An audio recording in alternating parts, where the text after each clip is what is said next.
Good morning, everyone. Lauren McLaughlin here with the APP LA Open, and we are in El Segundo, California. I am here with Mayor Chris Pimentel. Thank you so much for joining us this morning. Thank you very much for having us, and welcome to our town. So I was just asking you, and I love this clarification. I think a lot of people think of Los Angeles as this massive, huge city, which it is, but El Segundo, not part of Los Angeles. It's a little different. Give us just a quick breakdown of the, the nitty gritty. That's right. You've got 10.5 million people in Los Angeles counties, but of those 88 cities, we naturally think we're the most important 5 square miles of it. We are the home to the Chargers, the Raiders, the Lakers, the Giltinis. We're professional sports comes and has a nexus here in Los Angeles County. So we're here for pickleball, but as you mentioned, tons of professional sports teams here as well. Not to mention El Segundo, very well known for sort of aerospace, Fortune 500 companies. What is it about El Segundo that makes companies, these teams, want to call this home? This was started once upon a time by Standard Oil, was the big refinery. So we have this very blue-collar, hard-working sensibility. But in time, we have the second most PhDs per square mile. Wow. So we pack it in with some real blue-chip talent. Yeah. We have a very welcoming environment and a community that really gets behind business. So it's very successful. I mean, we, of course, are so privileged to be here in this beautiful park.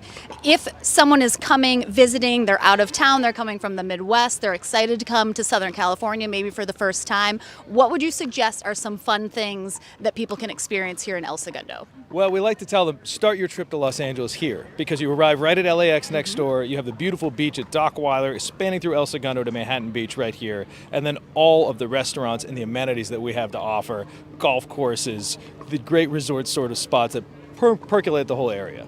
So we talked a little bit ahead. You have played pickleball before. Not a ton of knowledge maybe at the pro level, but just tell us a little bit about your pickleball experience. Do you have fun? Is it a good time? The most important thing if you're a high school hero is to tape your ankles first. Tape your ankles first and take a deep breath. But look, it's a great sport. We have a wonderful tradition here of racket sports, so we have a big population that plays. So the games probably get more competitive than they should, sure. But that's part of the nature of keeping score. We compete. That's why we win. I love it. Well, of course, Chris, you are the mayor here. Is there anything finally that you'd just like to add before we sign off that just makes you super proud of El Segundo as a city? I mean, the people here are the most welcoming. I'm from Kansas. We are a very welcoming people there. If you really want to start your journey in Los Angeles and come here to Southern California, start it here. You won't regret it. I love it. Well, thank you so much, Chris. It is a pleasure to have you with us. We are very thankful to be here in El Segundo. Beautiful day. It's going to have some amazing pickleball. But again, thank you so much for joining us. Thank you very much. Welcome. All right, don't go anywhere, folks. We have our head pickleball pregame show coming up and then into the pickleball action here in El Segundo right after this.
like to dink? Then Pickleball Magazine has what you're looking for. Our bi-monthly print publication will help you become a better player with instructional tips, drills, and articles from the top teaching pros in the sport. And you'll become a healthier, stronger player with psychological, nutritional, and wellness advice from experts in their fields. Finally, if it's product reviews or the latest news, we have that too.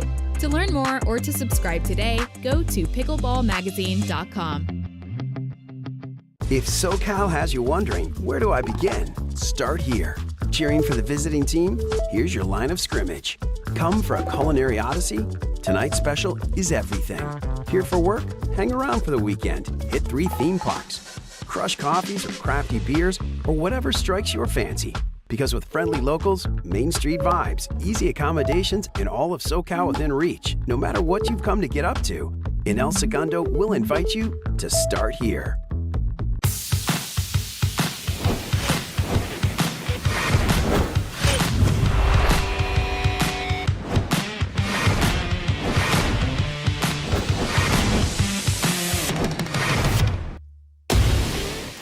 So ready for Next Gen. This is Next Gen Pickleball. I'm so ready for the Next Gen Tour. Super excited about Next Gen. I can't wait for the APP Next Gen Tour. I'm super excited for Next Gen. Welcome back, everyone. Lauren McLaughlin here with the Head Pickleball pregame show. As I mentioned, we are here at the APP Los Angeles Open, and we are kicking off our live streaming coverage today with our Pro Mixed Doubles bracket. We're back tomorrow morning with men's and women's doubles, and we will conclude our weekend Sunday with Pro Singles. We have a quarterfinal matchup coming up next. We have DJ Young and Paris Todd taking on Lauren Stratman and Julian Arnold.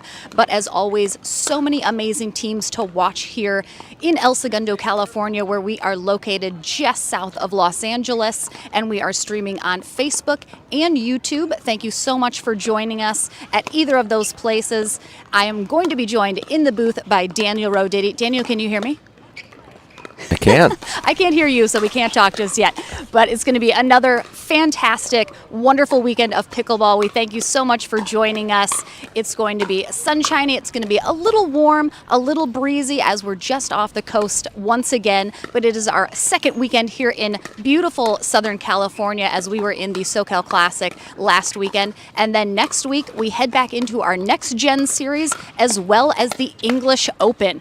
I, myself, and Daniel Roditi will be in England next weekend, so very excited for that. It's going to be an awesome time and a very busy next few weeks of pickleball. But thank you so much once again for joining us here at the Los Angeles Open. We're going to get into the action. Daniel, over to you. All right, thank you. Good morning, everyone. It's a beautiful day here in El Segundo, and we're going to have some incredible pickleball for you today. As Lauren mentioned, Pro Mixed Doubles. We're going to start off with an incredible match here. As she mentioned, Stratman and Arnold taking on Todd and Young. Should be a fiery match. It should get loud, and we are looking forward to that. They're just concluding their warm-ups here, and they will be starting in just a minute or so. I mean, it's like we were just here, Daniel. I know. It's like we never left. Yeah, it's just from San Diego area up to L.A. Not bad places to have a pickleball tournament. We have Denise Smith is going to be our USA Pickleball Certified Referee for this match. And a new partnership we're seeing here between DJ Young and Paris Todd. Going to be their first time partnering up. What's really exciting is we've talked about Paris Todd quite a bit. 24 years old, went professional in tennis at the age of 14, and now is just really starting her pickleball career this year, and already just made leaps and bounds. But what's so exciting about when these new amazing players come into the game is they start to pick up better partners, they start to get new partners, and that's always really exciting. So we've gotten to see Paris play with quite a few different partners so far in the last few months, and now what you know DJ Young very well. What do you think is going to be do you think their partnership melds well together? Yeah, I think it'll be, I didn't get to watch their earlier match today. As you said, obviously this is a quarterfinal match, so they've played already. I got to see a little bit of it. I think part of the key will be, I think the bigger adjustment, as I think we talked about this last weekend, is for the women, right? Like Sure. knowing how far is he going to come over, where does he want me to be.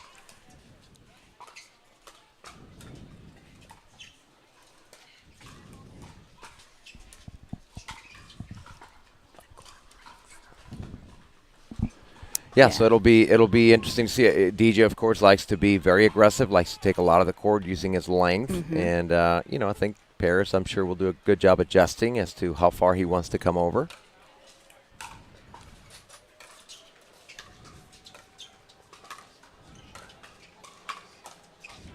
Oh, good leave there from Arnold. Yeah, good call there by Stratman, and of course Stratman and Arnold are very familiar with each other's games. They've played several times already, so they don't have a lot of adjusting to do. DJ Young, 21 years old, originally from Oceanside, California. So SoCal is where he's from. Currently he's in Dripping Springs, Texas, though, at Dreamland.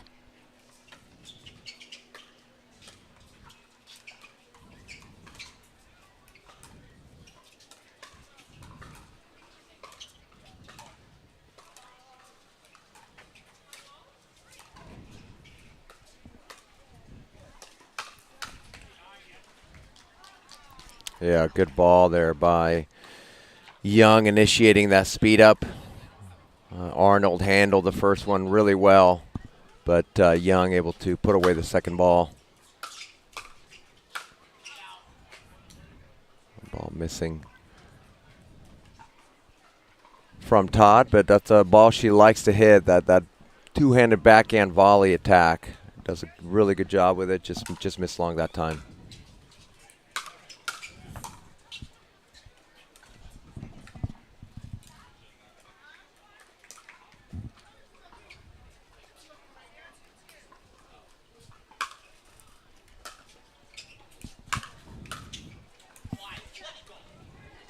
All right, Arnold's starting to get a little, there we go. little fired up here. He's doing some Rafael Nadal knee jumps there.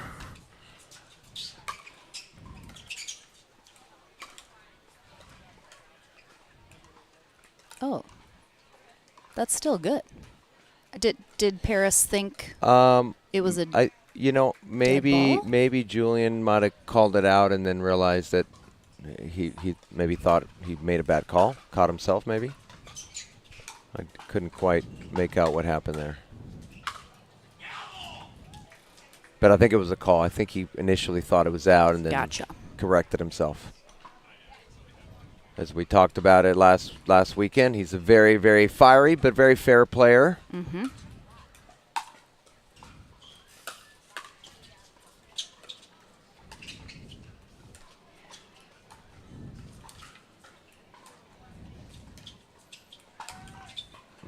Another last weekend we saw a lot of SoCal players that were from here. Four more right here on the court. Yeah, exactly. Paris Dad originally from Newport Beach, California. Lauren Stratman from Santa Barbara, California. And Julian Arnold, from San Luis Obispo. San Luis Obispo, yeah. I mean, I think Todd is the only one who's still here for now. Mm-hmm. Everybody has made a move for their pickleball career.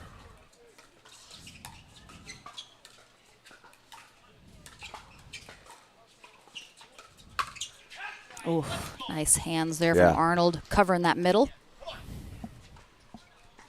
And good morning, everyone that is joining us, whether you're on Facebook or YouTube. I, as always, am watching the YouTube chats, so love hearing from everyone out there where you're watching from. Hopefully you're enjoying the pickleball action here in El Segundo.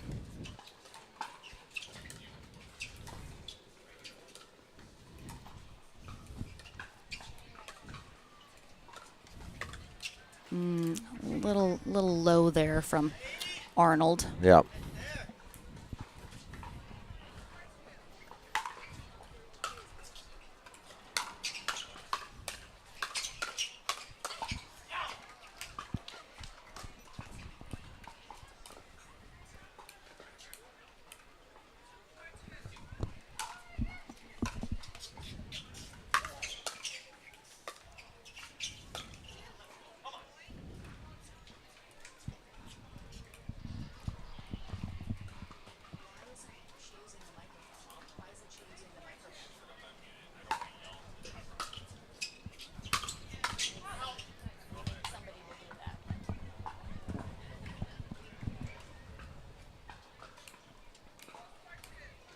4-4-2.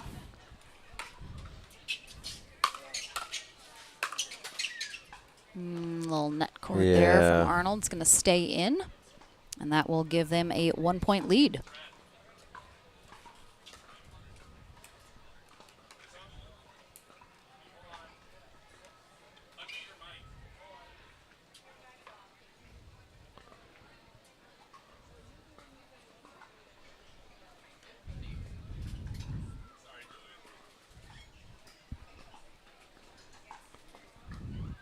Just making sure our ref has her microphone on so we can hear. Denise is very soft spoken. There you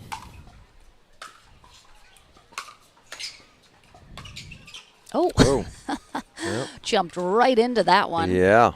Wasn't coming too fast though, so. Yeah, he's lucky.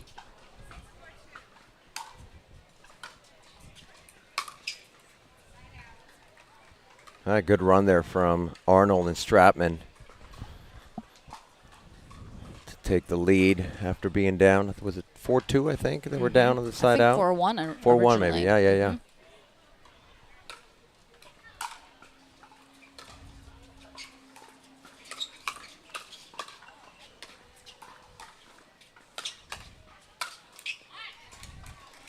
I think you mentioned in the beginning, Young is very aggressive. He's going to kind of be all over, and it's a little bit on Todd to make the adjustments and figure out how it works best. But I think Todd has proven time and time again, regardless of the partner, that she is extremely adaptable to whoever the partner is with her. And that just speaks to, her talent, her work ethic, how much she really is a true professional. Yeah, and she's really working on her doubles game, so she's learning every match she plays. She's just absorbing, information and really wants to know, okay, what does my partner want me to do? She's doing a great job of that.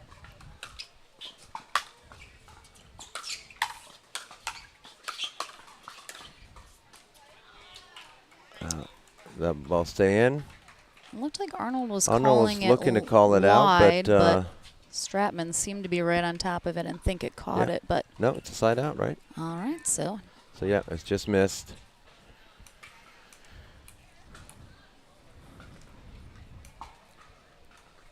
Stratman's had a couple of calls that she's, called Julian off, and they were just missing. I mean, great eye from her being able to see those.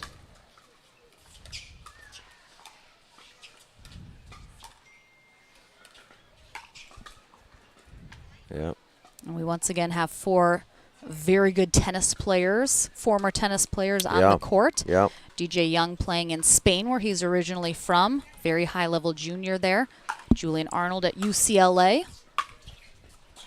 And Lauren Stratman also a little college tennis and, dipped her toe into the pro scene, but ultimately did not make that move. Yeah.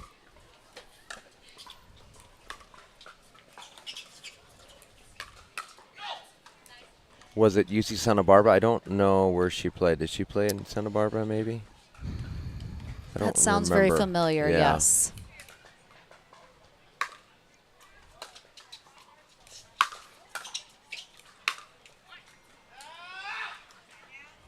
Yeah, I would have liked to see Arnold drop that second one. It was a good drive, but Todd gave him such a deep volley that I would have liked to see him try to drop and make his way in, but left it in the net. So she went to Westmont College. Oh, Westmont, yeah, that's right there. Yeah, right there in Santa Barbara. She was an NAIA All-American. Yeah, it's a smaller private school, great school. Very close first game here in this quarterfinal matchup.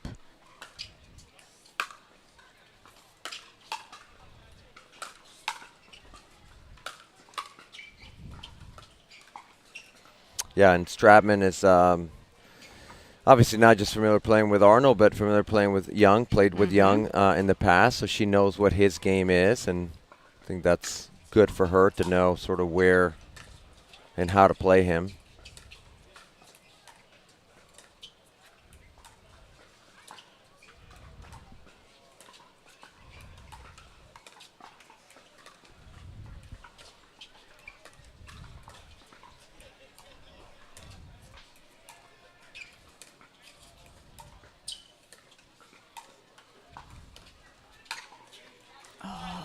So That's good. great Stratman just job. worked Great that until she patience. got what she wanted. Yeah. Yeah, I think they're gonna work on Todd obviously as much as they can, and when they start seeing Young come over, they're gonna start going behind Young and try to keep him honest. Arnold also being very active, so he's keeping Todd from going straight up to him and changing it up a little. Yeah, unlucky there for Arnold. Ball just pops up for Young. Easy put away. We will have a second quarterfinal matchup coming up next here on Championship Court. J.W. Johnson and Georgia Johnson will take on Regina Franco and Thomas Wilson next.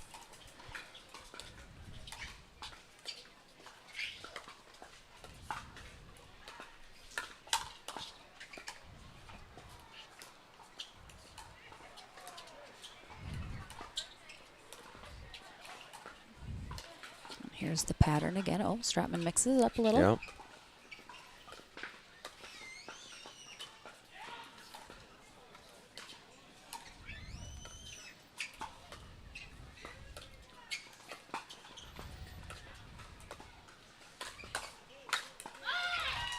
Yeah, well played there from Todd and Young.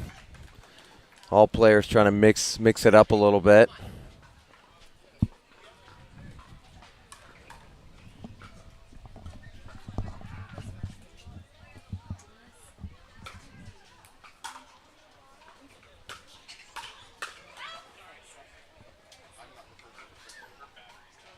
Stratman trying to call Arnold off of that ball, but just too hard to get out of the way.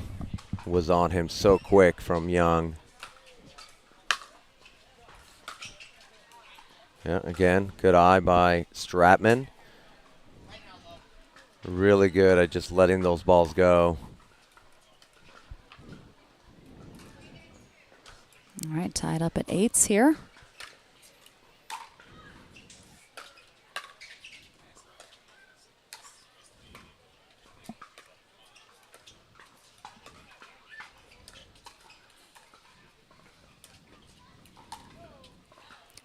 Ooh, that's so pretty. You called that, Daniel. She's going to be working that until she sees Young creep in middle, and then she's going to go behind him, which she just did masterfully right there. So nice. Notice she didn't hit the ball hard. It was just the placement was so perfect that even for Young being that long, couldn't get to it. Really nice poach. Yep.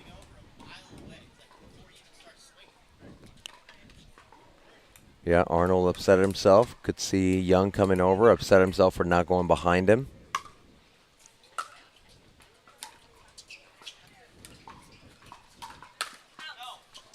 Young was ready. He was on it that time, but just overhits it. And sometimes, you know, for Arnold, that last point, sometimes you think, you know, the guy could be faking too. So then you kind of stick with the plan. But he was upset that he didn't read it well. Good volley there from Todd. Yeah, caught him on the move right at his feet. Perfect placement.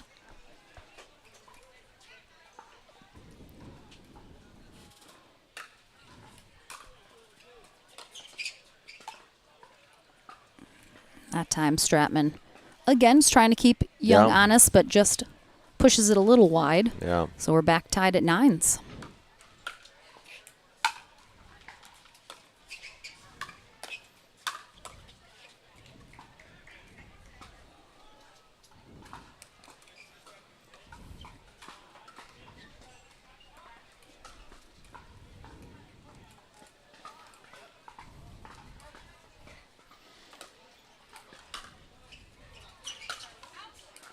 Oh, catches it. Oh, I thought it caught. Yeah. Excuse me.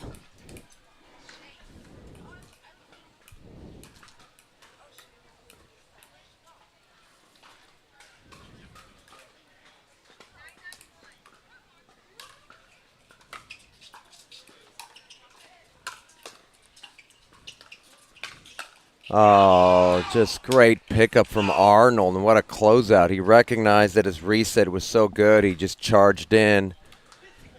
Yeah, I really like him taking over there. Yeah, that was great. Really well played. Game point here now for Stratman and Arnold.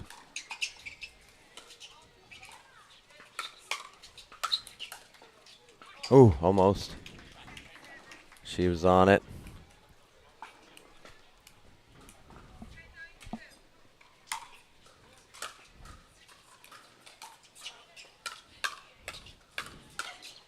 Little I formation there with Arnold in front. Yeah. Ooh. Great job. Yeah, Arnold just kind of took over there. Stratman came up for a little support, but ultimately Stratman and Arnold take game 1, 11-9. We'll be back into the action with game 2 here at the APP Sunmed LA Open right after this.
Welcome back to Championship Court here at the APP Sunmed LA Open in El Segundo, California.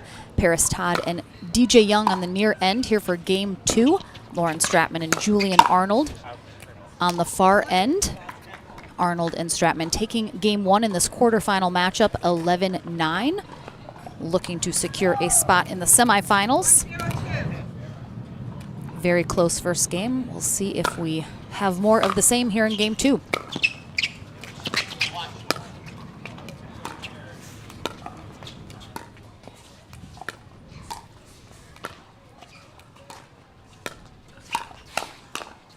I think Todd, because she has just such a great knowledge of sports in general, coming from such high-level tennis, she makes adjustments so quickly. So she recognizes what Stratman's trying to do, the pattern she's trying to get into, and so she knows to look for that now, as she did on that last rally. Yeah, and it'll be interesting to see if she starts going behind Arnold a little bit, as Stratman has done a couple times to Young.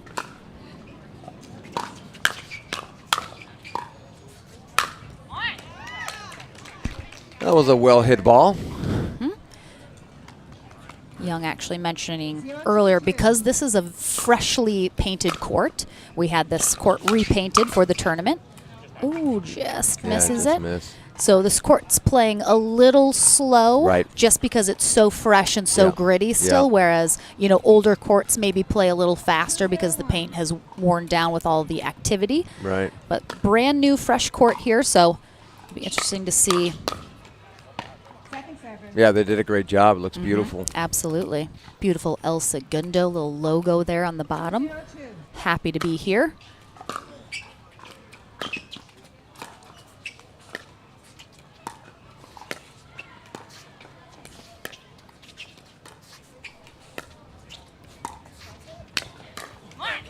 Yeah, just a little high there from Stratman.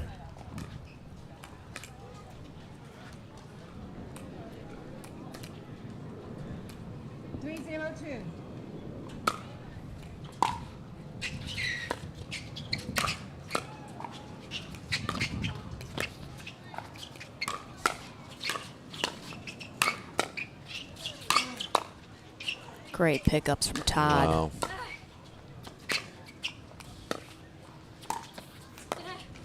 Oh, sneaks it over.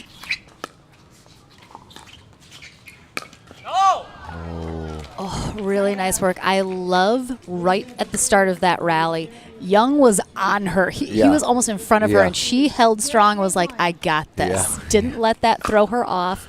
But he was coming over to take that. Get off my side. She had it. Yeah. And that's part of the adjustment, right? Like knowing which balls she wants to take and which balls she needs to let him have. And that's all part of learning to play together. 0-3-2. Young telling her where to go with her return. Yeah, good job getting out of the way of that. We talked a little bit last week in SoCal about the signals. We talked about the fake and how you actually have to fake, but I love it. It's so great for our viewers at home. Watch the signals that the pros are giving each other. Right. Yeah, not everyone does the kind of where to hit it. They most people just do the, open hand, close hand, poach or no poach or fake. I like using also the direction of where I want my partner to hit it.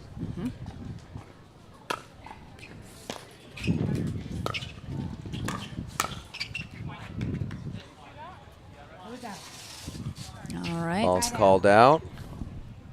Good try there from Todd. It was the right ball to hit, but just missed it.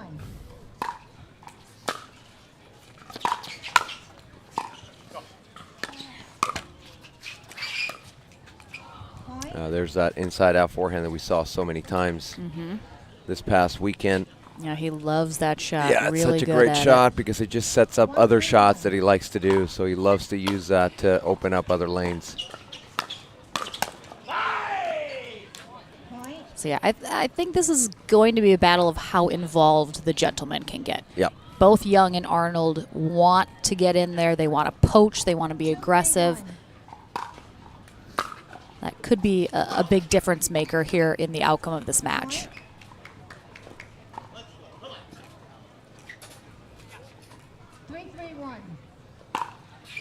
Changing their strategy here. Reverse stacking. Second server.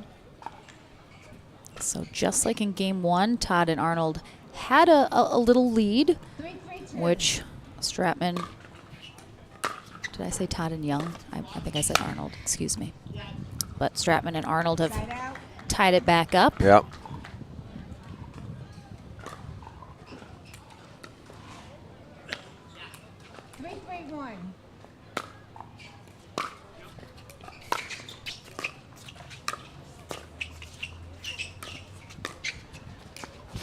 Yeah.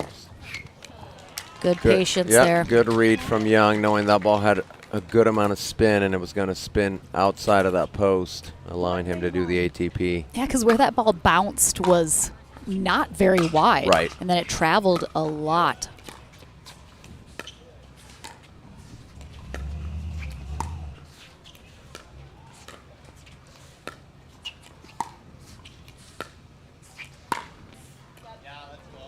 That's a really good ball by Stratman, and part of what sets it up is that she's gone behind Young a couple times, so now he's got to respect the line shot, which then opens up the middle, right? So it's just, again, having played with him, I'm sure, plenty of times, and against him, that helps Stratman to kind of know. Yeah, Stratman, she's one of the best at that up the middle shot. Yeah. Loves it, looks for it all the time.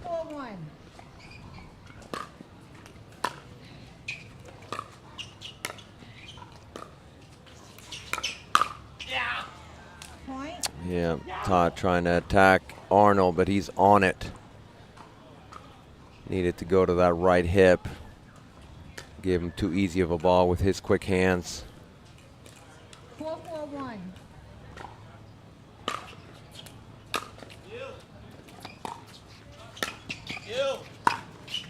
I mean, again, there's that shot. I mean, Young anticipating a body shot, and she goes up the middle again. She's just so good at recognizing it. Yep. And we're going to have a timeout here from Paris Todd and DJ Young as they're trailing now by 1. And it's interesting, we didn't see any timeouts in game 1, but now we're seeing one here in game 2, very similar kind of outcome unfolding. What do you think Young and Todd need to be talking about here right now? Yeah, I mean, I think they're you know, Stratman, we talked about it in the first game. She's going to try to go wide to that forehand of Todd's, right, and try to move DJ over to maybe set up something up the line. Now that she's got him a couple times, now he's looking for that. Now she's beating him up the middle. I'd like to see them mix it up a little bit and try to go behind Arnold, try to just change the right now, Stratman is in rhythm. She is really dialed in. And maybe that's what Todd was trying to do by going at Arnold, that body shot, but he just was on it, you know, very quickly. And You have to pick the right moments still to attack. Yes, exactly. And sometimes it's just, you know, going behind him and not necessarily attacking him, but just thinking and just making him moving know up. you're looking at it.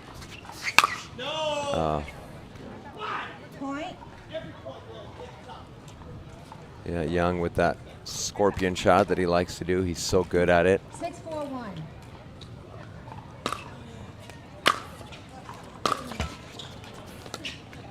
Good recovery from Todd. Go! Great defense.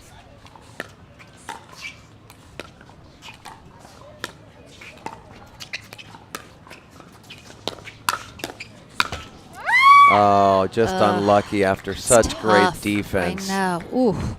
Yeah, Paris Todd just, the defense kept them in that rally. Right.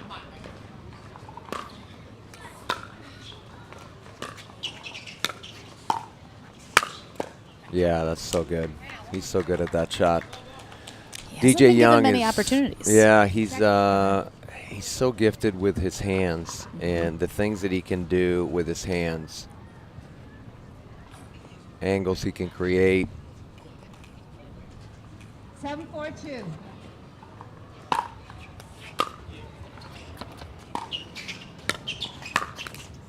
Point. It's just, I mean, is that the time? That's the time for Paris to go behind Arnold. Right. He kind of showed his hand a little early. Right. He's looking for that poach. Just 8-4-2. dink it behind him or go behind him. You Exactly. got to keep him a little closer to that line. That's right Just on the gets line. it. Point. Yeah. Stratman and Arnold just really dialed in right now, and we get another timeout from Receiving side. Young and Todd, 9-4-2.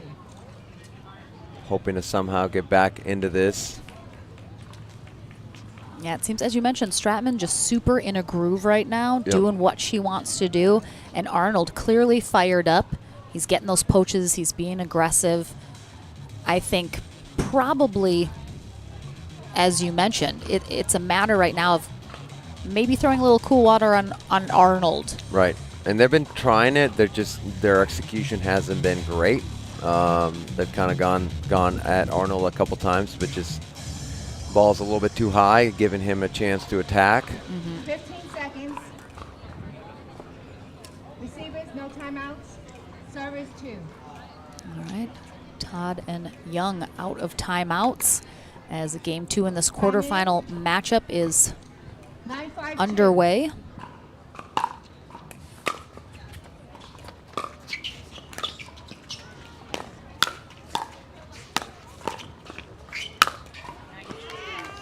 Young using his length, Side out. reaching out to be able to take that out of the air.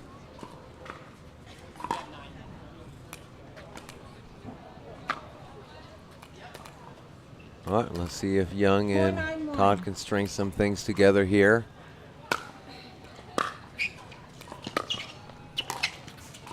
Point.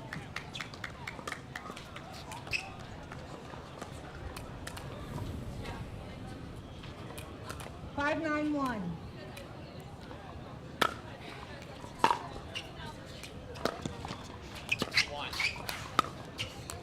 Second server. Yeah, there's that forehand. He's missed the last two. 5-9-2.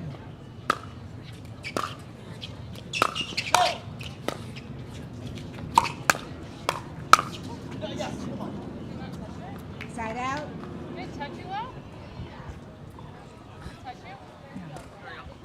Yeah, it looked like it floated by her. Yep. Todd questioning if it might have touched her, but 9-5-1. looks like she got out of the way.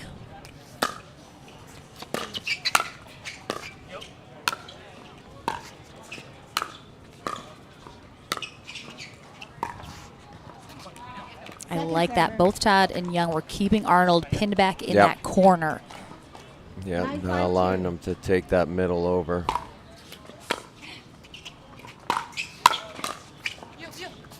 Oh, I thought he was going to wait for it to bounce and then hit it. He was a little off balance, obviously, to take that out of the air. Yeah, and it looked like I think Todd could have had it, and she maybe thought it was deeper. Match point here. He gets it. That's a great ball. Risky here. See shot. On the replay. See the flick right here. Yeah, he's just.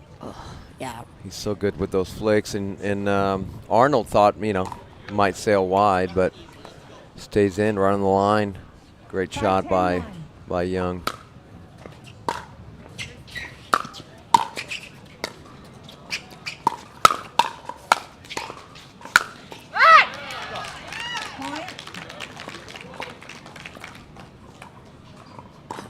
See if Young and Todd can 6-10-1. get a little something going here, get into a groove.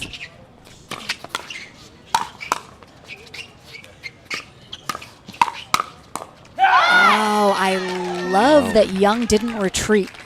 It looked like he thought about it, but then ended up staying up at that line, kind of holding his ground, and his quick hands paid off.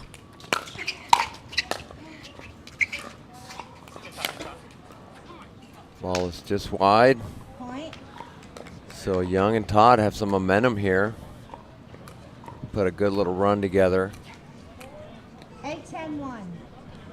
4 points in a row, including the side out.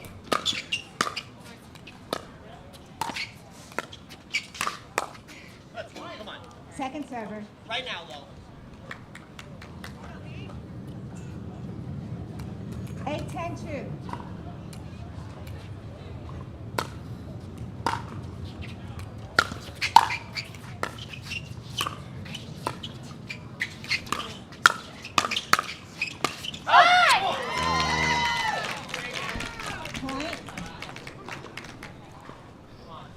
Hit from I think Arnold. Stratman asking, yep, she was asking Arnold if he wanted to take a timeout. Excuse me, 9-10-2. Unbelievable run here from Young and Todd.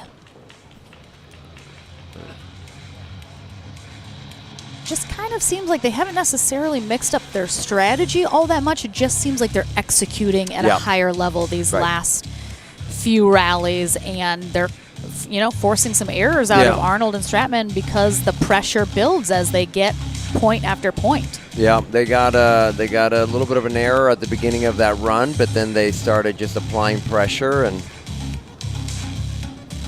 it's a game of runs, pickleball. You can quickly get back into a match, and it can quickly get away from you. So it's right now they're trying to take advantage of that momentum. Yeah, it certainly looked like Stratman and Arnold were on their way to the semifinals after they kind of got hot here in the second game. But as you mentioned, it's not over till it's over. And Todd and Young right back in here. Yeah, very much in See if they can tie it up. Or can Stratman and Arnold get a big stop and maintain their match point?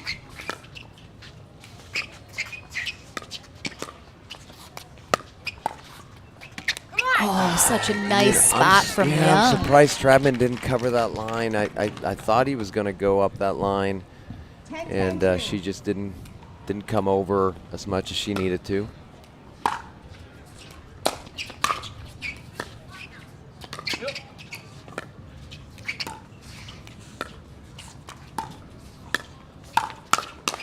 What a cover from Todd. Yeah, so that was one of the adjustments, right, with Stratman beating them up the middle a couple times, with Young needing to cover that line. Todd did a great job coming over. Unfortunately for them, it didn't go their way, but she did a really good job covering that Stratman forehand middle shot. 10-10-1.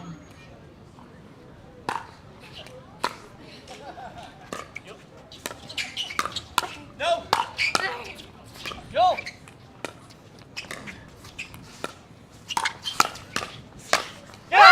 Yeah, second time. Slide over from Todd. Oh, she just so beautifully just she's sitting on glided it. right over there. She's sitting on it. She is determined to not let Stratman go up that middle Yep. anymore. 10-10-2.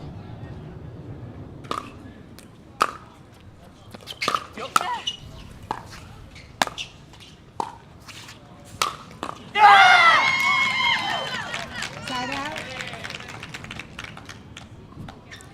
Noticed one team is a little louder and the other is a little quieter now as the momentum shifts here. Yeah, in a matter of minutes, it completely switched.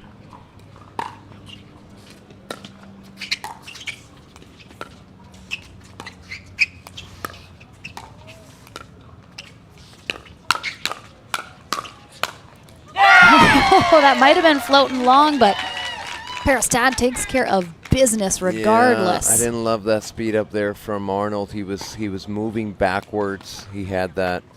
He stepped back with that left foot, and it just gave Todd way too much time to be able to counter that attack. Oh, wow. Unbelievable. The runaround forehand off the net takes us to a third game. Big turnaround here for Young and Todd. Game 3 in this quarterfinal matchup here at the APP Sunmed LA Open. Coming your way right after this.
Welcome back to the action here as our bleachers are filling up for the day already here this morning at the APP Sunmed LA Open here in El Segundo, California.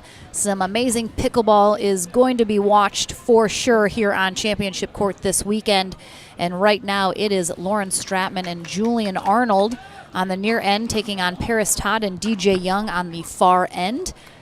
Todd and Young mount a comeback in game 2, overtaking Stratman and Arnold, forcing this third game. Our teams will switch ends at 6, and then one of these teams heads to the semifinals.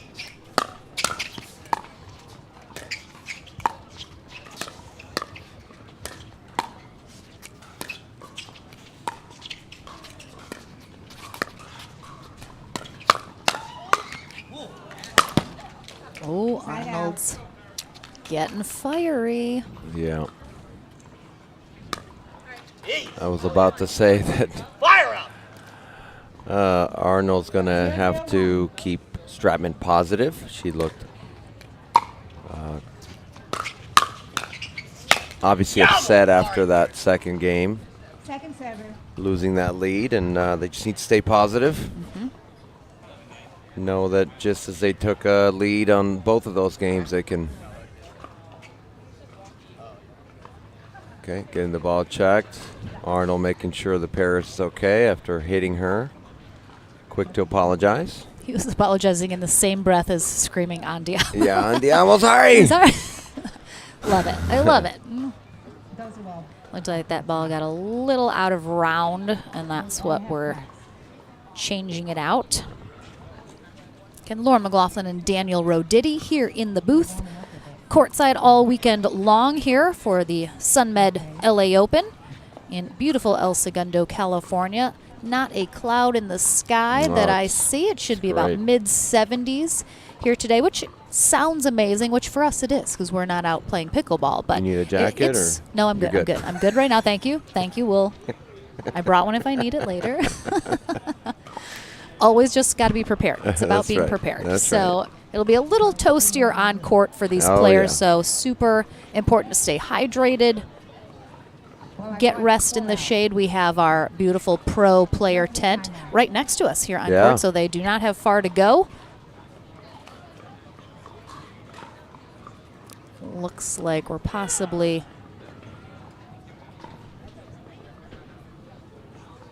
I'm confused about what happened. I think possibly they didn't like any of the ball options that were available. Oh, they need to get And so we're going to get some more maybe. Seems to be, I would say, a referee timeout as our players go to their... How lovely that they have a little mini tent to shade them. I love that. It's really nice. So it looks like Denise Smith, our referee, has left momentarily. So we're just getting into this third game. One rally has been played. If you're thinking about how the first and second games went, one very close the whole time. Second one, Todd and Young had to make a big comeback and adjustment there. Do you think Todd and Young now have the momentum coming into this third game? I mean, I think they do. I think emotionally they do, for sure. Now, what I think it all depends on what happens, even just in the first few points, right? That can change everything very quickly. If Stratman and Arnold can take a quick lead, I think that's going to help them a ton. I think right now, emotionally, they realize match point. I think 10-7 was it? I think somewhere at some point they had a match point. And so it's you have to get past it, but it's hard. It's hard because you know you had it on your paddle to end it, but I think it's more emotional than the actual striking of the ball, right? Sure. The actual shots. And so I think from a emotional standpoint, they need to get a couple points right away, get them positive, and maybe go back to the original game plan, right, where Stratman was going wide to Todd, waiting for her opportunity to go behind. Oh, there we go. We got the Johnsons there. Yep, they're playing next here on Championship Court in their quarterfinal. We got JW and Georgia Johnson there.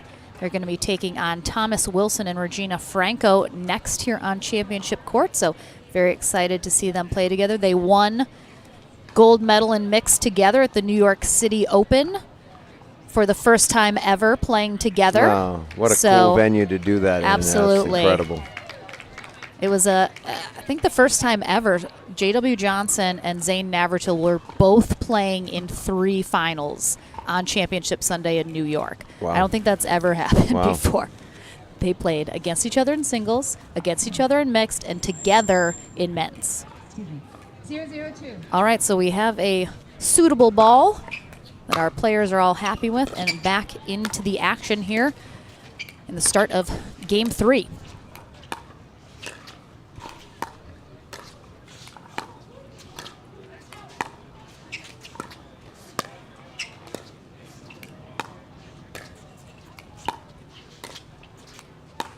Well, Stratman is doing just that, trying to work to that corner. Oh, the lob. I like it.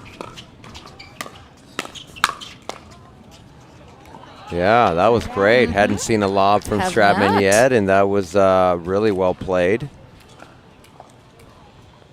0-0-1.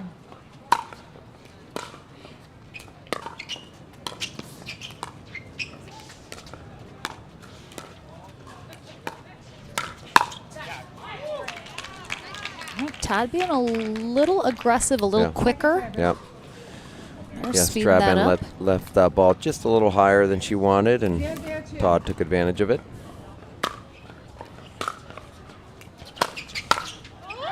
Oh, I like the thought, though. Just overdoes it much too hard. Yeah, just Todd was just late on that volley.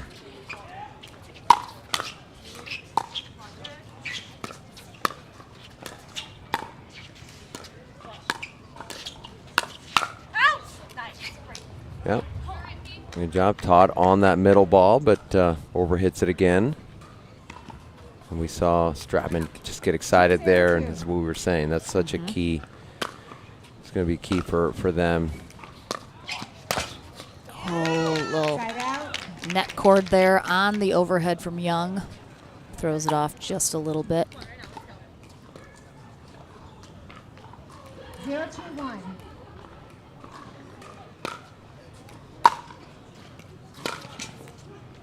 Yeah, I like what I'm seeing, that the energy that I'm seeing from Stratman. She was really down after that second game, and you could tell she, even though they haven't really taken any lead or anything, they're actually down. But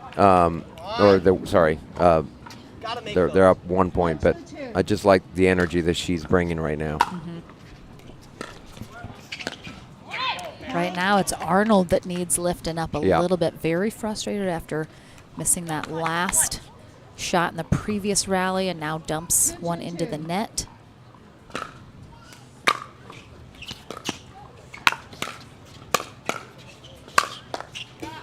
Yeah.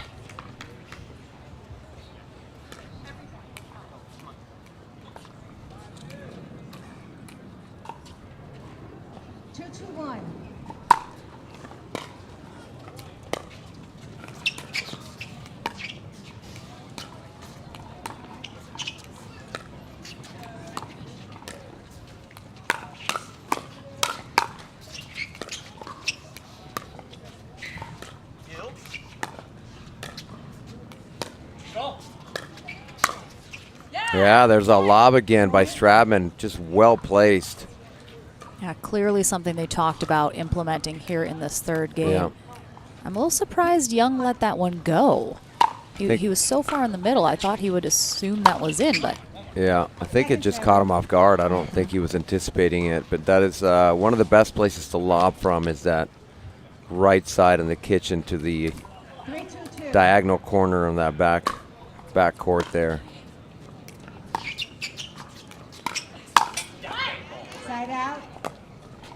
It's far enough from Young, and it's over the left shoulder of Todd, so it's a good spot. 2-3-1.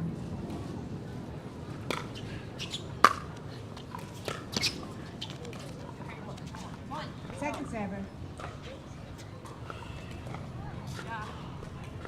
2-3-2.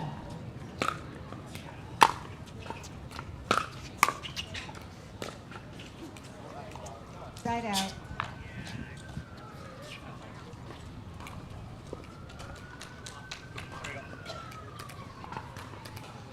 3-2-1.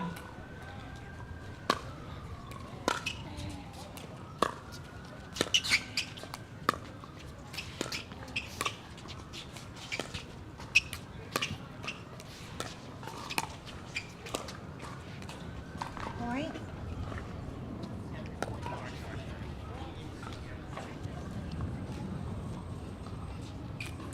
Four, two, one.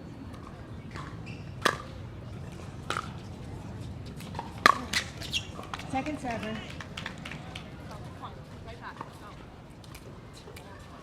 4-2-2.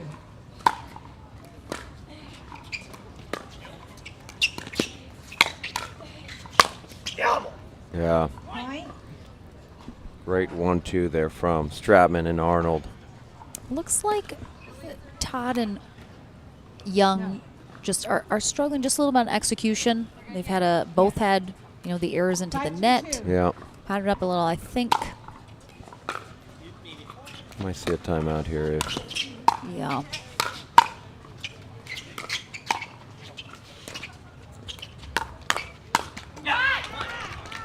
Side out. Stratman read it well. She, off her speed up, she was ready for the second, but just missing.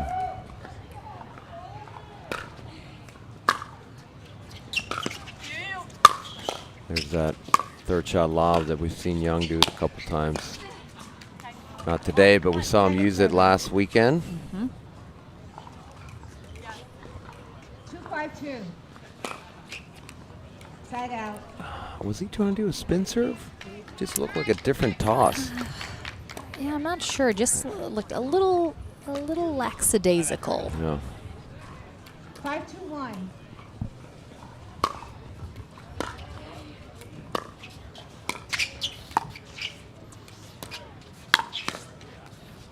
Point. That's 6. We're changing. Stratman just does such a good job of. She kept it low. She Yeah. didn't really try and go for that. Just nice Yeah. roll, keep it low. Yeah, it's almost like Todd was expecting maybe a harder ball, harder and a little higher, and it was just. That's what she's been seeing the whole time. A little off speed, a little lower. So great job by Stratman to change it up. So they have gotten to 6, which triggers the end change here in this game 3. As I mentioned, another quarterfinal match coming up next here on Championship Court. J.W. Johnson and Georgia Johnson take on Regina Franco and Thomas Wilson. The winner of this quarterfinal matchup heads to the semis where they will face the winner of Michelle Esquivel and Rafa Hewitt versus Susanna Barr and Austin Gridley. And then our last quarterfinal match is still yet to be figured out. We have Lee Whitwell and James Ignatowicz. They're going to be taking on the winner of Anna Bright and Dylan Frazier versus Maggie Brasha and Kai McMakin. Time in for men change. So getting through our quarters here in our mixed pro doubles bracket on this lovely Friday. Second server.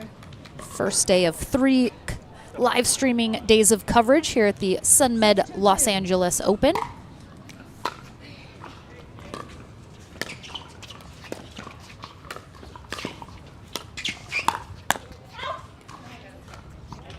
Point. Yeah, I like the way Todd and Young played that point. Just unfortunate there for them missing that ball, but they were moving Stratman and Arnold pretty well. Side out.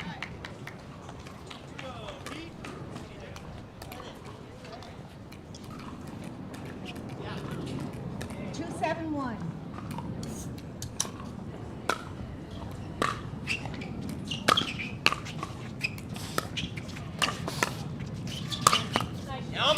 Yeah, that was a great get from Arnold. That drive from Young was not an easy ball to pick up, and he did a great job keeping that volley nice and low, 2-7-2. setting himself up.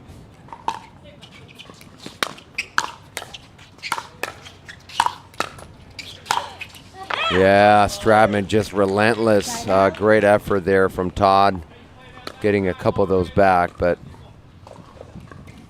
I'd like to see maybe a timeout here from Young and Todd, as they seem to be really just kind of getting moved around by Arnold and Stratman, but see if they can get this stop instead. 7-2.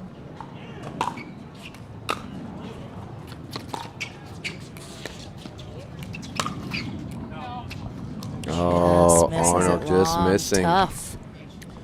Right idea. Had Young beat. Saw Young looking for a forehand. 2-7-1.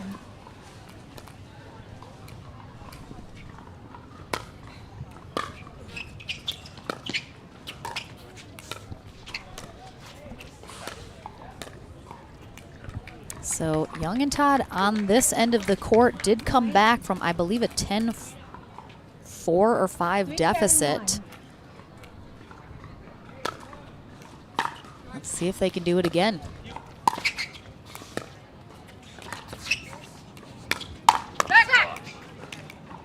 Second server. Great job by Stratman being ready. 3-7-2.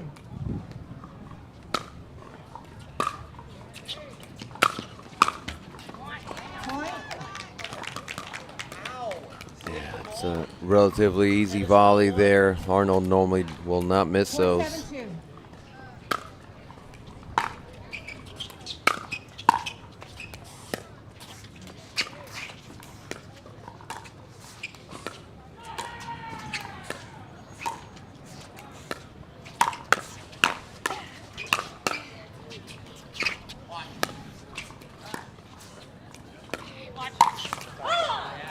Yep. Todd just hung it a little bit. If you're coaching players that maybe are not at the pro level, do you give them any direction as far as if a ball gets popped up a little, if it's a little high, do you retreat? Do you hold your ground? What's kind of the thought process thinking behind that?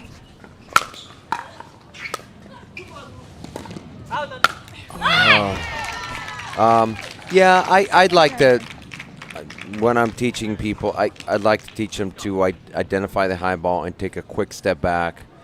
You know, they're not going to, depending on how much time they have, but I always tell them to slide back, but keep your weight on the balls of your feet so that you're not leaning back, because then that'll lead to another pop-up probably.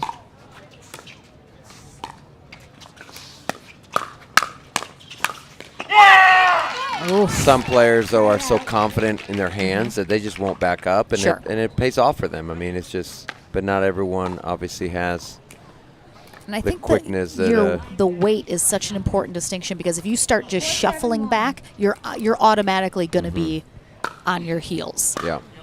But if it's a quick reestablish yourself, Right. step back, then you can keep that weight forward. Right.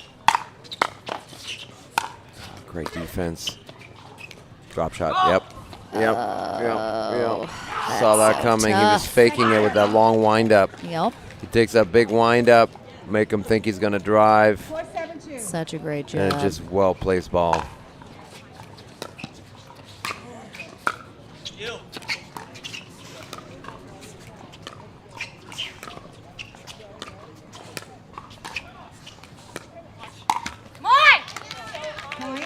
Yeah. Stratman telling herself she's so on it. I think she needed to slide to her left just a little bit. She was a little jammed with that ball. I don't know if she thought it was going to be a little farther away from her hip, but she kind of just got jammed.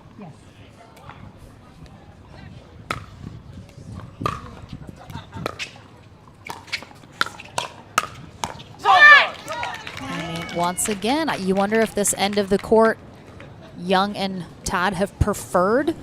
Seems like they have played better on this end. And now for the second time in the second game, mounting a comeback. Oh, there's the ATP. Just short with it. Almost sounded like he hit the paddle on the ground, and maybe it didn't allow him to really swing through that ball. Yeah, got a little on him fast, it looked like. Yeah, it was a good ball by Arnold. And they've come back all 3 games. They didn't win the first one, but they did have a big comeback, tied it up, and then Arnold and Stratman pulled away. Ooh. That was a very important first point for Stratman and Arnold, since they've been stuck at 7. Oh, wow, that's a... Yeah, they were just fully in control at the end change, and since then haven't really been able to do too much.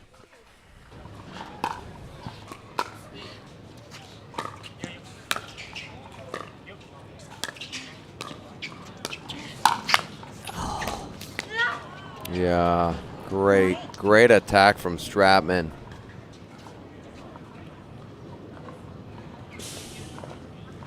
And instead of going middle, she kind of went at Todd, and so Todd couldn't sit on that backhand. Instead, it went to her left shoulder. She couldn't get a good swing on it. Popped it up. Great job by Arnold making that backhand overhead. It's a very difficult shot to hit. Yeah, we have a timeout here from Todd and Young. And they're not talking. They're not anywhere near each other. So an interesting timeout here. I think they know. Perhaps it's one of those timeouts where it's a momentum killer timeout. They don't need to necessarily talk a lot of strategy. Right. They're just trying to slow down Stratman and Arnold from getting too hot, because we know how quickly that can get players like Stratman and Arnold to roll even quicker. 15 seconds. And again, thank you so much for joining us, everyone. Already got tons of people watching on YouTube. And of course, thank you for joining us on Facebook as well. We're streaming all day long, all the way through the gold medal matches. So stay with us. So much amazing pickleball here to come at the Sunmed LA Open. Sunmed. Go! Side out. Big side out there coming out of that timeout. Makes you think about that missed serve by Arnold. Just gave up a service opportunity there.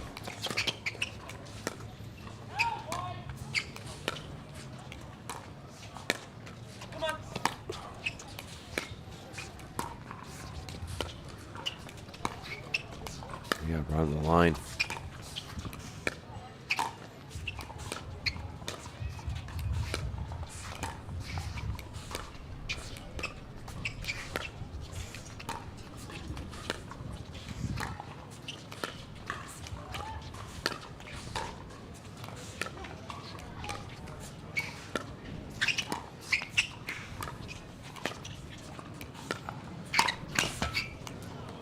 Yep. I was just going to say, I think they were just hoping that Todd is going to leave one of those rolls a little bit high. 6-9-2. Yeah, she was doing a great job moving it around, though. Right. Got Arnold involved, but... Yeah, Stratman just sitting on that ball from Young. Yeah, 9-6-1.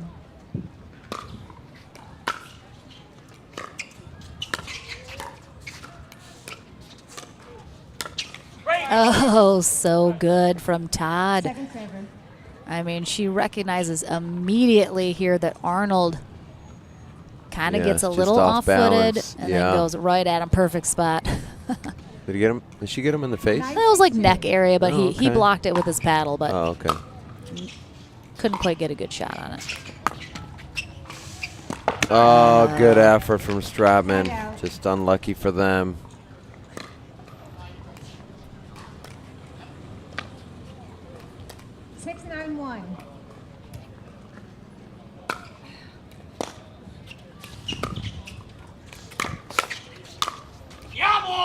Yeah, great 1-2 from Arnold.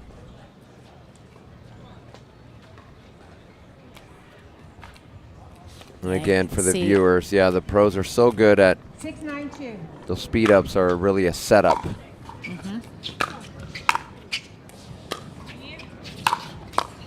Stratman and Arnold switching up their stack over there.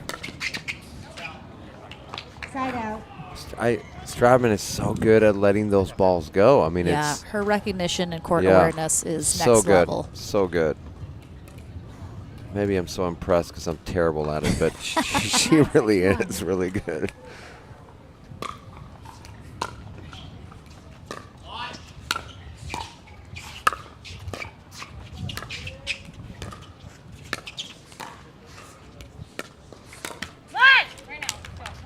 Second server.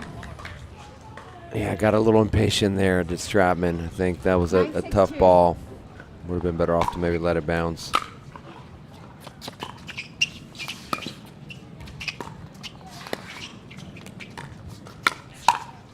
Oh, great job. Point. Again, moving it around, going behind Young. Then the other way, and then gets what she's looking for there. Yes. It's almost like Todd thought about speeding up and then changed her mind, and it just was neither. It wasn't a speed up or a dink. Match point here for Stratman and Arnold. And they will get it done, but Paris Todd and DJ Young, great job staying with it. Having some comebacks, forcing this third game. They will drop to our consolation bracket as Stratman and Arnold head to the semis. And as I mentioned, another quarterfinal match coming up right after this. J.W. Johnson and Georgia Johnson take on Regina Franco and Thomas Wilson here at the APP Sunmed LA Open right after this. The APP SoCal Classic is brought to you by Pickleball Central, the Pickleball Superstore, catering from beginners to pros. Yola, for the champion in you. Sunmed, the official CBD sponsor of the APP. Keto Crisp, a delicious blend of healthy fat, protein, and energy to fuel your day. It's about what you can do, not what you can't.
so ready for next gen. This is Next Gen Pickleball. I'm so ready for the Next Gen Tour.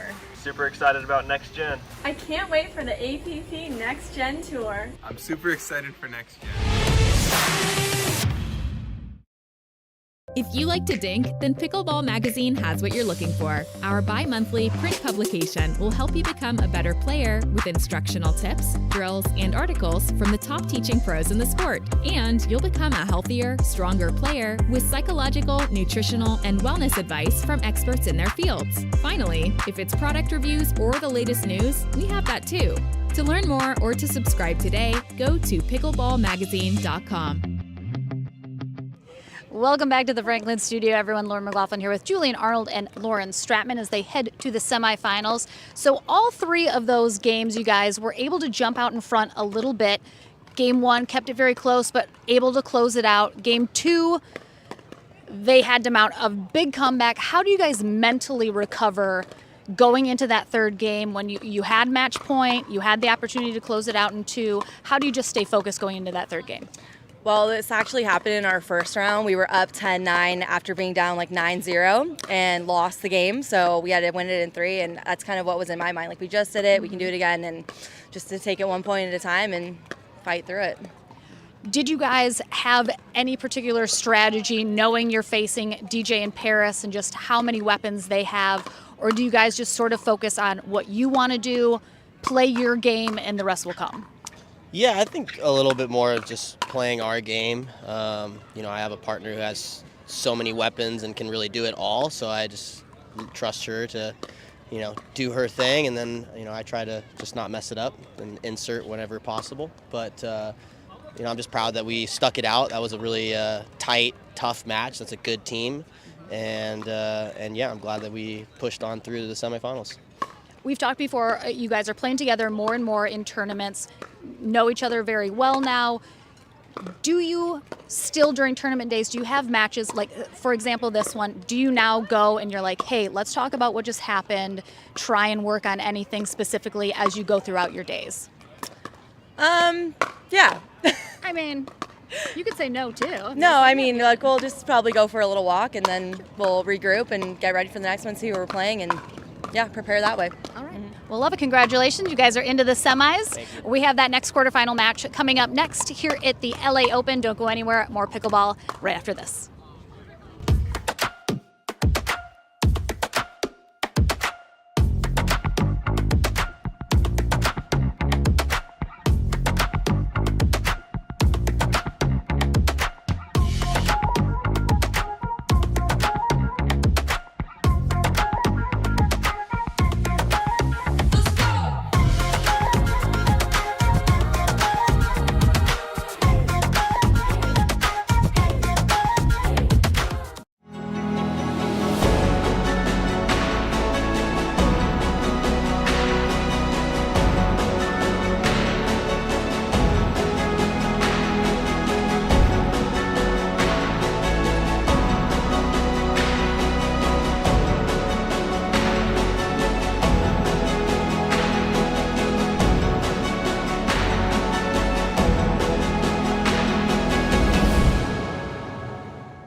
Lauren McLaughlin and Daniel Roditi here for the APP Sunmed LA Open.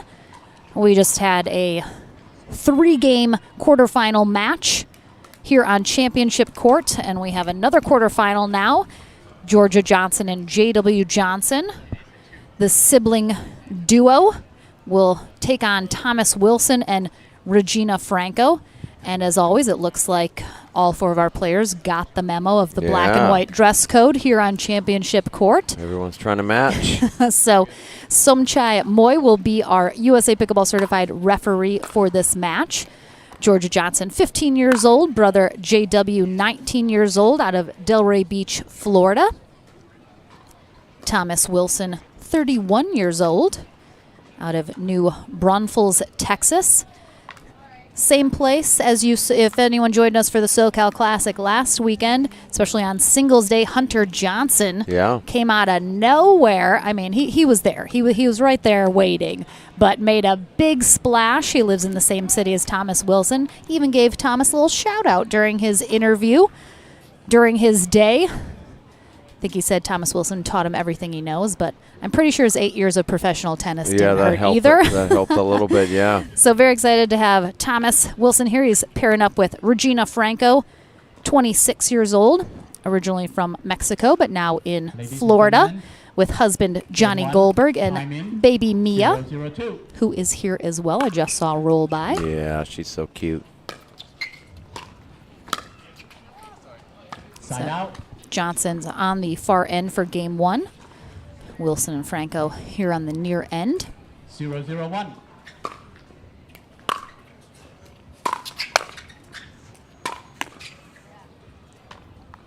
Point.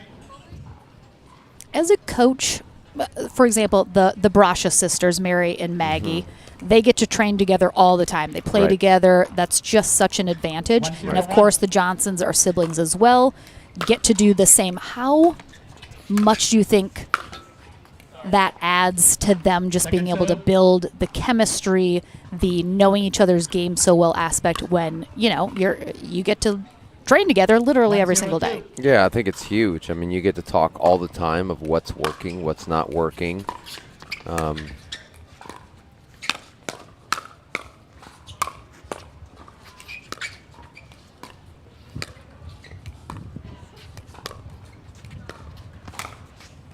I think especially for the Brashas, for example, they play pretty much every tournament together. It's rare that they don't play together. Whereas, the Johnsons don't always play together. they mix it up quite a bit, but still, just gives you so many opportunities to chat about what you're thinking or what's working, what's feeling good, even in practice games. And I so mean, at the dinner table, you can talk about all the other pros, their strengths, their weaknesses. It's rare a team is able to spend that kind of time together. Side out. And Regina was a racquetball player, right? She absolutely was. Yeah, very good one, high level right? racquetball player. Second serve. Speaking of, Daniel De La Rosa also here at the tournament. I see him over in the booth with his wife. They're playing together, but he's the #1 racquetball pro in the world right now. Yeah, that's not bad when you can be one of the best in 2 sports. That's pretty nice.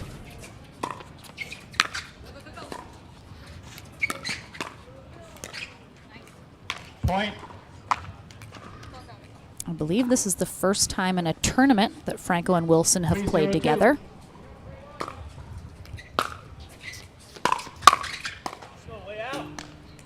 Side out. Yeah, Wilson upset himself for hitting that ball, feeling like it was going out. Yeah, I haven't had a chance to actually watch Wilson? Thomas in person. Yeah. Yeah, he's really good. I know he plays a lot with his cousin AJ Kohler. 0-3-2.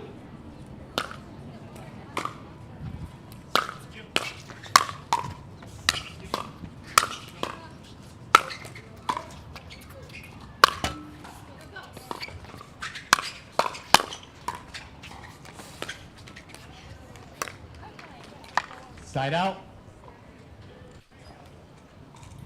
Yeah, that's great defense from Wilson and Franco.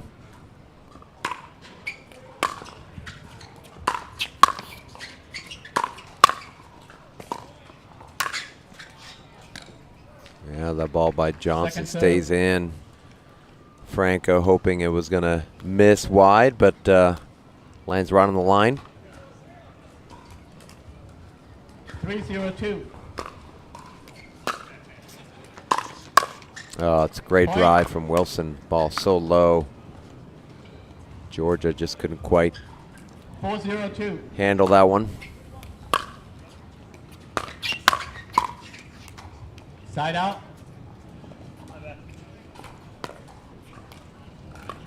0-4-1.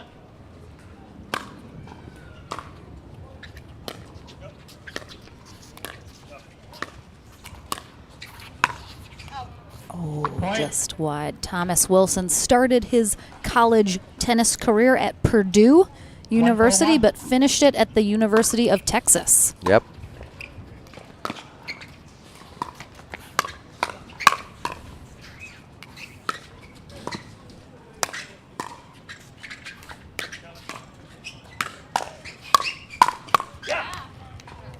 We were chatting a little bit earlier today about his time there in Austin. 1-4-2.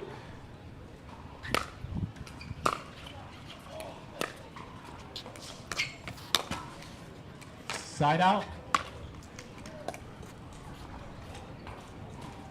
And right now it's Franco and Wilson out in front.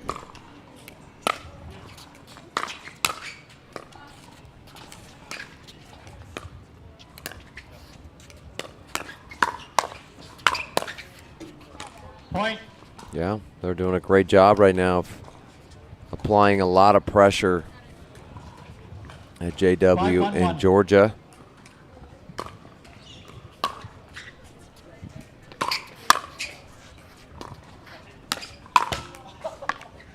Second serve.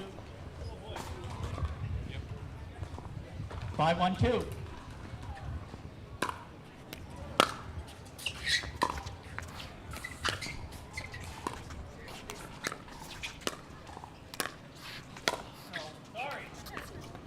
Good leave there from J.W. Johnson. It's funny, we talked about this last week a lot because we had a lot of younger sort of junior players that were, you know, younger than college age, so they don't have a college sports background. They don't have former pro background. You just look at these younger players and, you know, just bursting with talent, dedication, and hard work. Yeah, barely a high school sports background because they're already playing professional pickleball while they're in high school.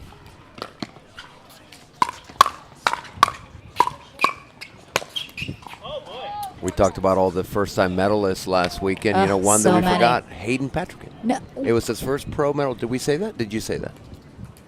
I think we missed saying it out loud, but we definitely said it on, I know, our social media and stuff. But absolutely a big shout out to Hayden Patrick. Got bronze with Julian Arnold, who we saw in our previous match. Very first pro medal for him, great. As well as 5 other players. So it was quite the day, quite the weekend of first time in pickleball, which was so awesome to see. Side out. Yeah, he's had such great runs. I just I didn't realize that was his first medal because he's done really well. But he's come in 4th a couple times, 5th gotten really several close. times. Yeah, so really exciting for Hayden and his family. So we have a timeout here as both of our teams go to their little mini tents for some shade here. You can see a couple pros in the stand. Mircea Murariu. I got Rob Davison up there. Did see Lee Whitwell earlier, but don't see her anymore. I think she might be. She on the Speaking court? of Hayden Patrick, there he is, first row. Typical 16-year-old on his phone. He's probably scrolling through Instagram. But he is playing this weekend here as well. He's from Southern California, so this is also his home turf. Oh, and we got a Dylan Frazier sighting. 15 seconds. Oh, and that's Anna Bray, yes, next to him. They are playing together today in mixed doubles, so I would expect they would have some good results. We'll see. Last weekend was a little funky. Got some interesting results from some new pairings and teams. So yeah, saw some upsets, which was just, it's always fun to see.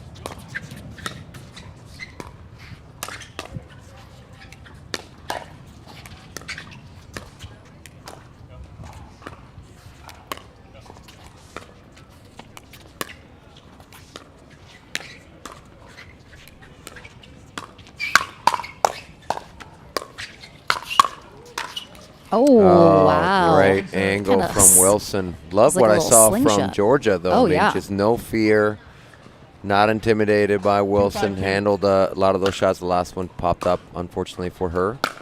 Yeah, Georgia Johnson just truly no fear.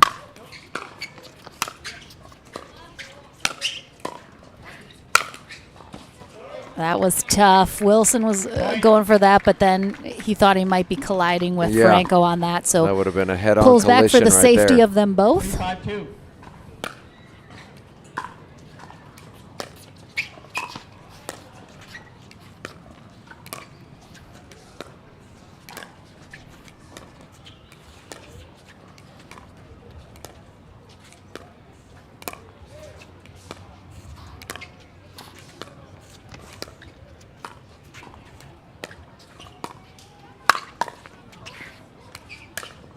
Yeah, just too high with that first one from Wilson there, giving Georgia a chance to attack. Yes. JW closing it out.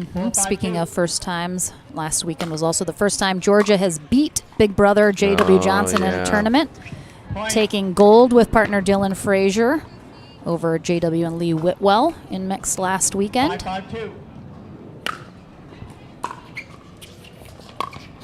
So JW just figured if you can't beat her, join her, right? I know, right? So I mean, I'm just going to play with her. I do love it. We talked a little bit about Georgia Johnson. Kind of last year at SoCal, she was kind of making her early appearances into pro pickleball. Yep.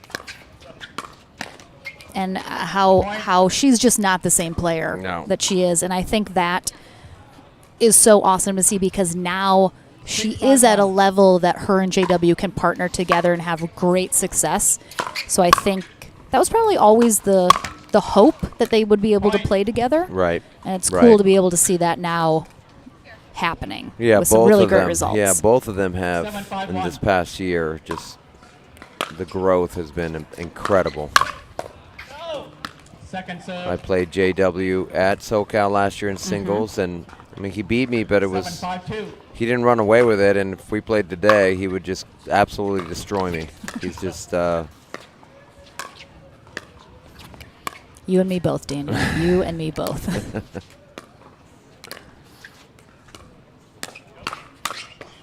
And by that I mean us together. He would destroy. Oh as well, both as us well. two. Yeah. And maybe a couple other people thrown in. I know, there. right? A little Just 1-on-4 deal. Whoever wants to join. Yeah, jump in there. 5-7-1. Get beat with us.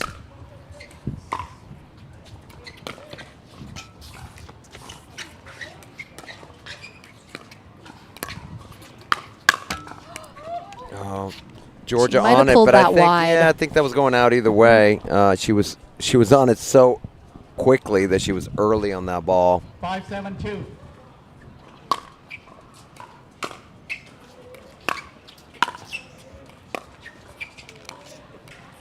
Side out.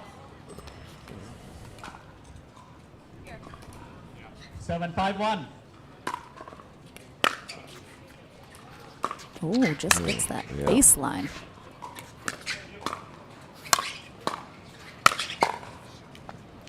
Second serve.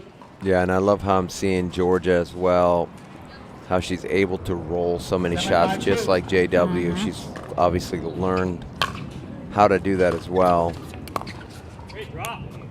Perfect drop Yeah, there it was a from very good Regina drop. Franco. Yep, I think Georgia would have been better off trying to keep the same direction, go back cross court. I think was trying to catch Wilson off guard and go behind him, but the drop was just too good from Franco, and then an unforced error from JW on the return. 9-5-2.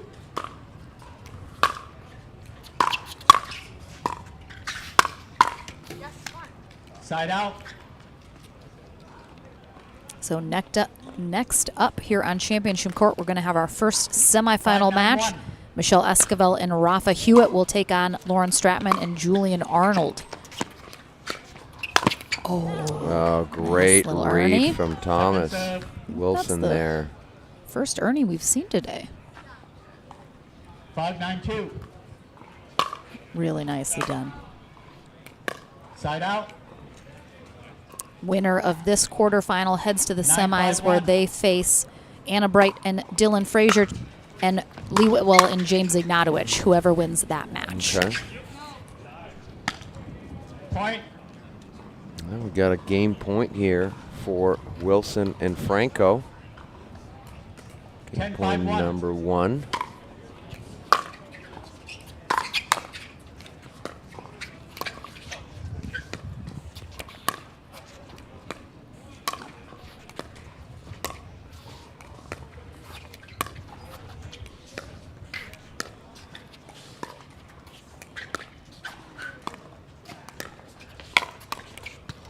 Point. And that will be game 1 to our number 9 seed, Regina Franco and Thomas Wilson over the number 1 seed, J.W. Johnson and Georgia Johnson. But we'll see how game 2 plays out. As we know, it can be anyone's game once you start fresh. So we'll see, can Wilson and Franco maintain this momentum into game 2? We'll be back into the action right after this.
Back into the action here at the APP Sunmed LA Open. 0-0-2. Somchoi Moy, our USA Pickleball referee, kicks us off. Georgia Johnson and J.W. Johnson. Oh my goodness. What's happening? What is... that was funny. I mean, oh God. That's a talent. That's a talent right there for the two of them. It almost looked like Wilson was trying to do the leg cord again. Like, all right, let's see how many we can do together. I liked it. We had actually started game 2. That was real. That happened. That was part of the game. But the Johnson siblings losing game 1, 11-5. Let's see if they can turn it on a little bit higher here in this second game. I imagine we'll see JW getting a little bit more aggressive. Side out. But first-time partners, Regina Franco and Thomas Wilson, so far gelling very well together. 0-0-1.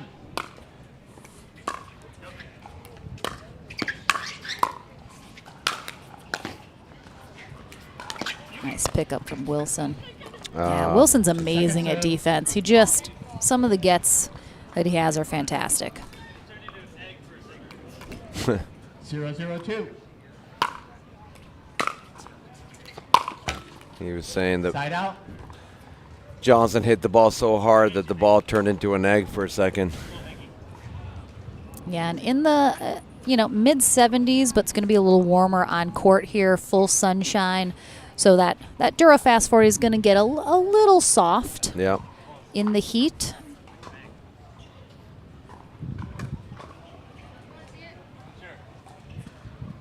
So we're going to have a ball change. 0-0-1. Man, anyone that does it, Thomas Wilson, I mean, great player, but just the nicest guy. Yeah. Just absolutely one of the nicest. His wife, Brittany, comes to a lot of the tournaments. She is equally amazing. 0-0-2. They've yet to bring their dog, however, which really upsets me. Every time I see him, where's the dog, guys? Where's the dog? They have a beautiful golden retriever, which I love. Point.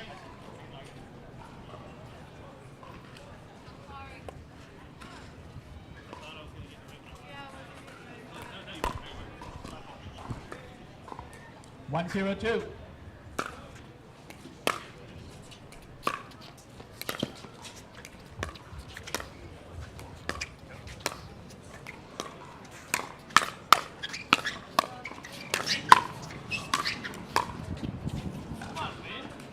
Oh, yeah. Good hands there from. Looks like the wind just maybe carried that ball out a little bit. 2-0-2.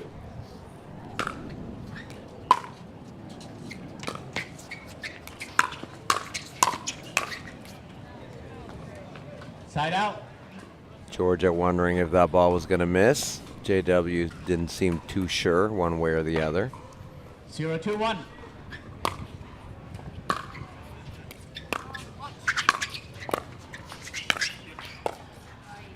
Second serve. Spot there. I was going to say, you mentioned the breeze. And I don't know if it's a downside, but the thing 0-2-2. that's tough about SoCal, if you're so close to the ocean, there's always going to be that breeze. It's going to be a factor no matter what. Right. Side out. But It's right rough now, out not too here, crazy. guys. I know. Thoughts and prayers, please. I'm Thoughts and prayers. trying to make it seem like it's not all amazing. 2-0-1.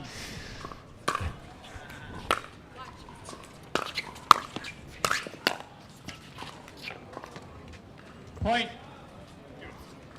I wanted it to come over just to see another one of those know. little exchanges. 3-0-1. That's definitely in the running for the Sunmed recovery point of the day. I'll tell you that right now.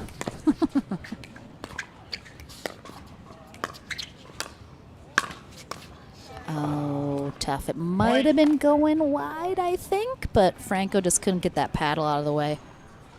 4-0-1.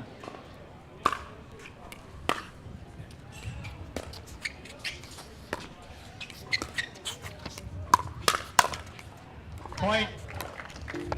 We're going to have a timeout here from Franco and Wilson as Timeout. the Johnsons out in front, big and in control, 5-0. And I am starting to wonder if this near end is going to be the favorable side. I think a lot of times you're watching a live stream, and I don't think viewers realize just how different the ends can be. You have a different backdrop.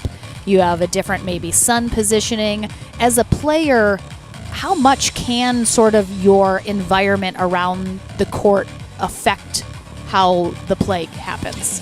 Oh, yeah, for sure. I mean, I think wind is usually going to be the biggest factor, which way the wind is blowing. I definitely like a clean backdrop. Like right now we have from the near end going there's not people walking through. There's not other stuff back there. I have sometimes a hard time seeing the ball. And so a clean backdrop like that where the ball really pops, I certainly prefer. But the wind is going to be always the biggest factor. Sure. If that's not an issue, then definitely the backdrop. But then a lot of it's just, we get superstitious. It gets in our head. Like, I like this side. We may not even know why. Yep. But that does a lot, because if you feel confident, then it doesn't even matter maybe why. you just played better on that side, so that's the side you want to be on. Yeah, exactly. All right, back from the timeout. We'll see if the Johnsons can keep it rolling. 5-0-1.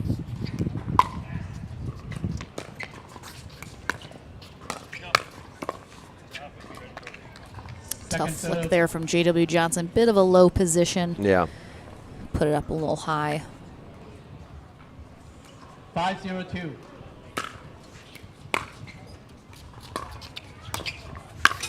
And you know, Franco's, she's small. She's not very tall. So that flick that JW did for a lot of people is on the shoulder, and it's a little tougher. For her, it was kind of above, and she was able to knock that thing down. Second serve. Yeah, that one's not coming back. Chances definitely go down when J.W. Johnson's on the other side. Yeah. Great return there from Georgia. 5-0-1.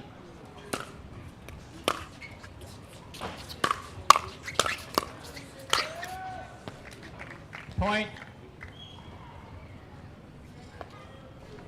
Yeah, I mean, just big drive there from Johnson. Definitely their strategy is going to be her looking to set up JW for the put away. Right. And that's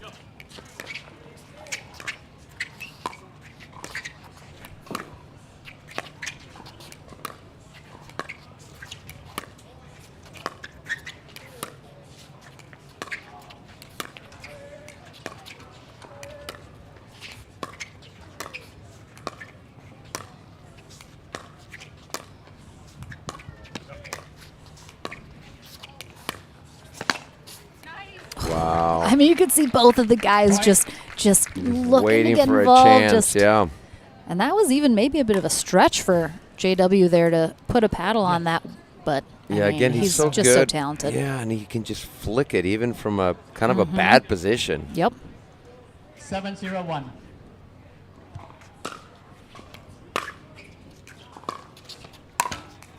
Point. I think what we're going to see is more returns coming to JW to try to keep him out of kind of crashing. There it is. Although he crashed on his own shot. I mean, Second serve. it's a tall order to keep JW Johnson from being able to I mean, crash. it's definitely harder, obviously, to crash on your own than on your partners. So that's we've seen that, but that ball's short. Side out. Fortunately for Franco and Wilson, JW missing long. 0-8-1. They haven't been given too many opportunities, so they really got to capitalize here on their serve. Try and get on the board. Second serve.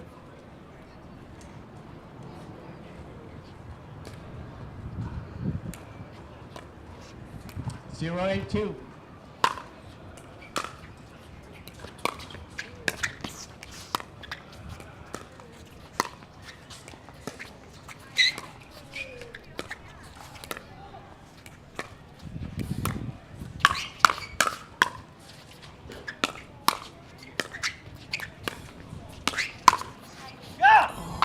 Nice leave. Johnson was so close to putting a paddle on that.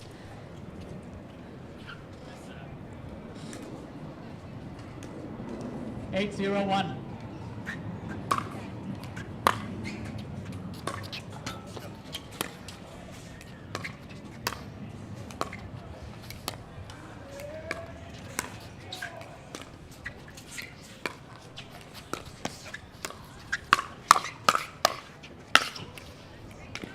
Point.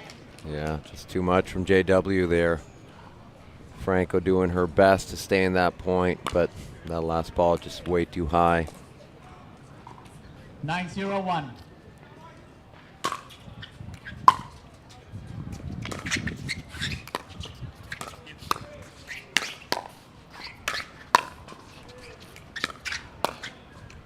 Point. Just heard Franco upset about the wind, so we mentioned that earlier, that can be a big factor, and it looks like perhaps that far end does have the wind in a way that's a little harder to handle. 10-0-2. And a game point here for Johnson and Johnson. Side out. Not quite going to get it, though. Let's see if... We talk a lot about, Franco and Wilson right now. They're down 0-10. They haven't even gotten on the board. Maybe they can't take this second game, but if they can string together some points, get on the board to gain some momentum into 3, how important that still is. Oh, yeah, absolutely.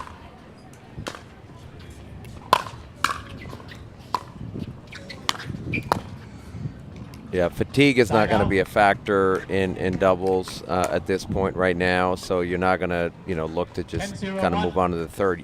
What you said is absolutely right. Trying to get any kind of momentum, even if you lose the game. But it's not going to happen. Point game 11. So Johnson & Johnson take game 2 here in this quarterfinal matchup as a team looking to head to the semis. So, as I mentioned, every game brand new. We'll see what game 3 has in store for us. Back into the action right after this.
Welcome back for another Game 3 here in our second match of the day here on Championship Court and our live streaming coverage on YouTube and Facebook.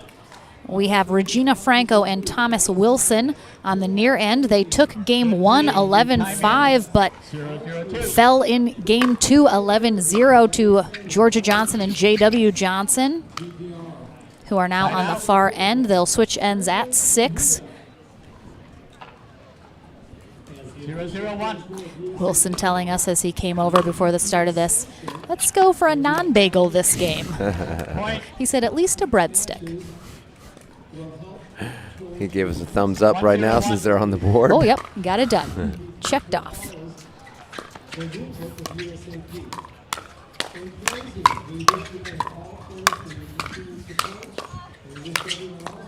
Great defense. Let's go, Franco. Drop shot, nope. Oh, tough.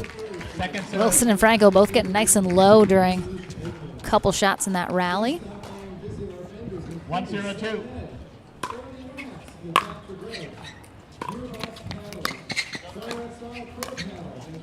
Point. As I mentioned, it seemed like wind was a little harder to handle on the far end.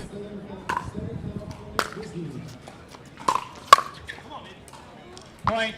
Yeah, and I can't quite make out from here. Is it going? It seems to be kind of changing directions.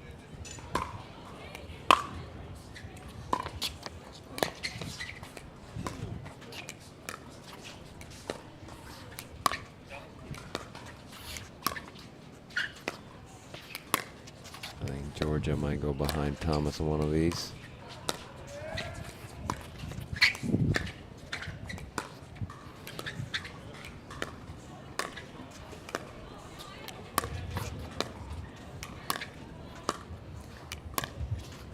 She definitely should. Mm-hmm. Oh, she's just so good. We talked about her having no fear. It can be intimidating having someone Ernie right in front of you. Right. Kind of coming right at you, but barely backs up at all. Stays Just on it. 0-3-1. Nice, easy defense.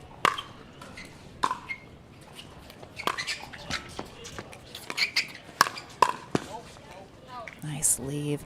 I believe the wind is a little cross court from left to right as you're looking on your screen right now. The ocean is directly 1-3-1. to the west of us. So generally that breeze is coming right off the ocean. Oh, Yeah, so she's good. sitting on that. Yeah, and she loves that two-handed backhand kind of angled put away there, that angled volley. Yeah, she uses that left hand really well to bring that paddle around.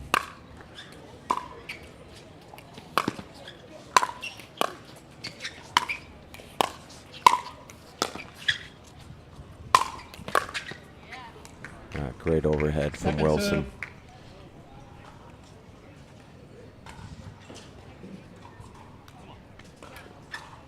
2-3-2.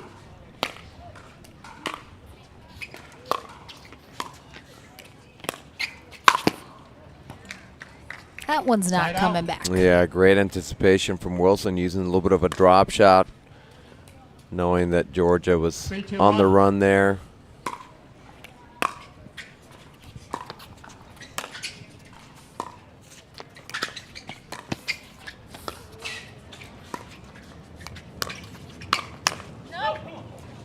Point. Wilson kind of all over the place there. Yeah, great job.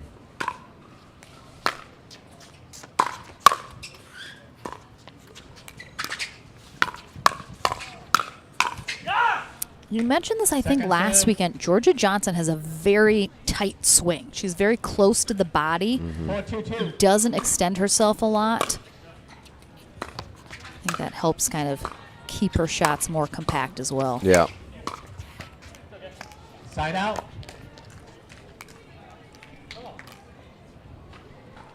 Two, 4-1.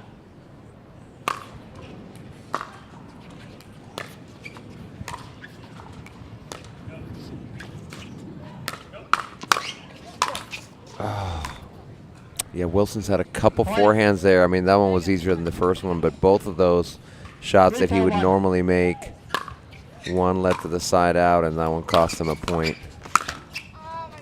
Second serve. Don't see too often the Johnson siblings have any sort of miscommunication in the middle like that.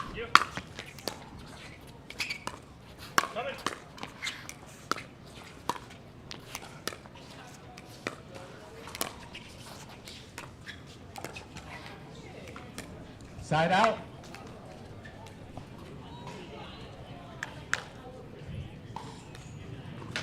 Four, 3-1.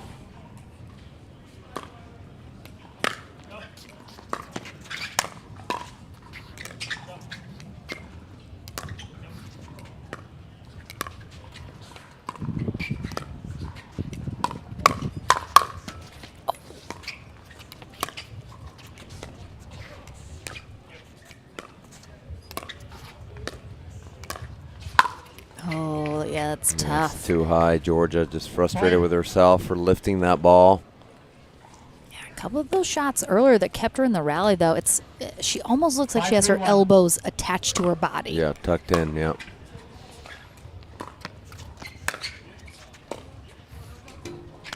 Second serve. 5-3-2.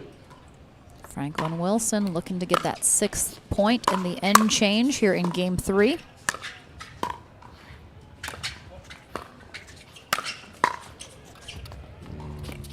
Stays in. Oh, she's right there.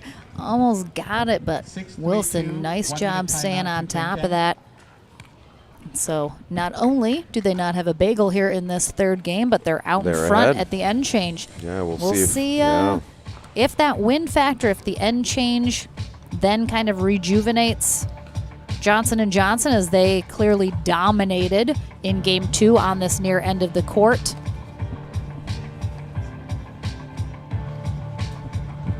And you mentioned, you know, you think Georgia might start going behind Wilson a little bit more as he's really kind of planting himself in the middle. Do you think they have been doing that a little bit more, or they need to still kind of keep him a little more on that line? He's getting really aggressive with that forehand. I think maybe what's making her hesitant is he's done a couple Ernies when she's gone there, or when JW has tried to go behind him. And so that may be, that may make them hesitant to do that, since he's effectively done the Ernie a couple times. But I think you still have to do it and just try to keep it more shallow, right? Not try to get it by him, but maybe a more shallow dink behind him that is more difficult to Ernie rather than a more aggressive one. Yeah, they've been dinking a little bit behind him to try to keep him over there, but haven't really tried to pass him down the line. Yeah, yeah.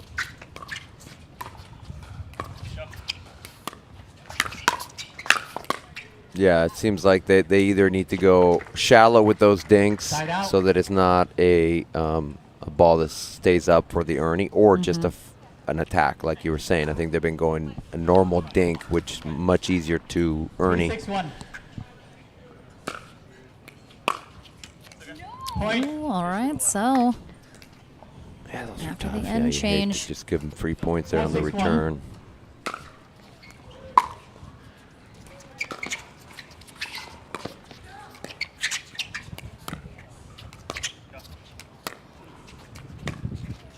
I'd really love to see Georgia just kind of flick it down that sideline. Right. At least let him know she knows that she can do it and is going to try. She's not afraid to do it, yeah.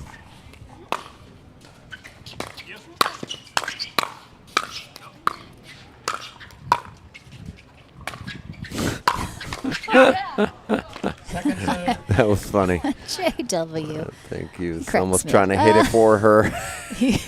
I don't know if he was thinking like, oh, is that going out? Yeah, I thought like it's almost like that might be going out. 5-6-2. Oh, that was funny. He likes to be a little dramatic sometimes. Yeah, but I mean, really, immediately after the end change, you could feel and see the momentum shift right back over to the Johnsons. A couple errors from Wilson and Franco, and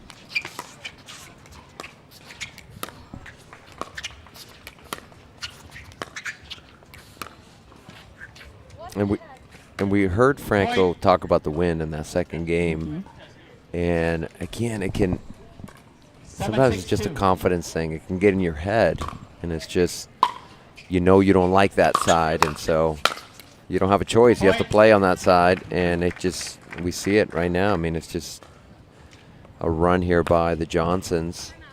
Yeah, that's just so tough for Wilson and Franco. You know, you're playing really well. You're out in front. You're feeling confident, which ends in, within a minute, you're down 2. Yeah. After a big run, and you got some errors. You got the Johnsons coming on strong. Yeah, and it's some of it too is, when you're having to pick a side, whether you're on a game to 15 and you're just going to be switching at 8. I think different players have different strategies. Sometimes I like to start on the good side because I want to lead going early on the switch. Yeah. But then sometimes you're like, well, I want to end on the good side because there's no end. It could, you could play on that side for a lot longer, right? Because there's no switching again. And so I think different players have different strategies as to, whether they want to try to get the lead or they want to end up on the good side.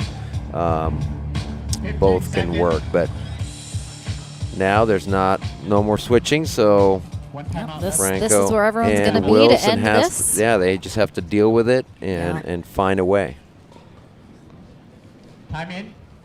8-6-2.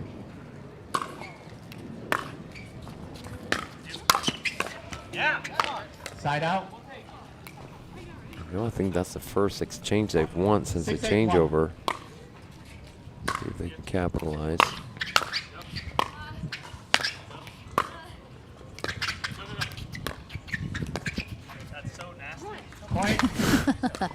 Thomas Wilson, such a great partner. He's just so supportive. And I do see wife Brittany up in the stands cheering them on. Point. 8-8-1.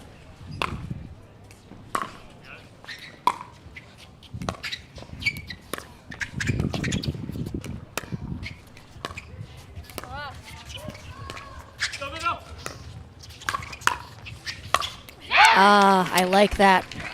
Yeah, Wilson looking for that earning. You see him right there and just overruns it. Franco having to come over. I like Johnson goes right back at him, though, because he's not reestablished Right. yet. He isn't really have his feet solid. Ooh, ooh, ooh. Oh, my goodness.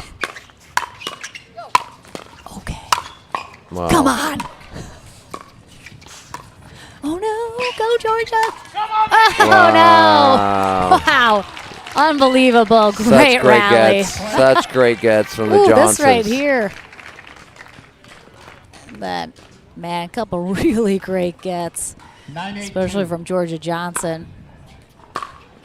But Wilson and Franco take back the lead.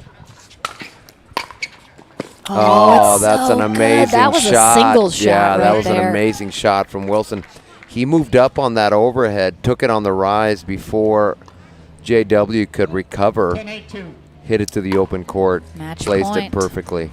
I would have liked to see a timeout maybe from the Johnsons before this, but it's tough. But, I mean, Wilson and Franco hang on here after the end change. Big, big win for them here over the #1 seed, JW and Georgia Johnson. But they're not done yet. They drop to our consolation bracket. No. Wilson and Franco head to the semis. And we will have a semi coming up next. As I mentioned before, Michelle Esquivel and Rafa Hewitt take on Lauren Stratman and Julian Arnold right after this.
Welcome back to the Franklin studio. Lauren McLaughlin here with Thomas Wilson and Regina Franco, who are heading on to the semifinals after a bit of an upset win over the Johnson siblings. This is your first time playing together in a tournament.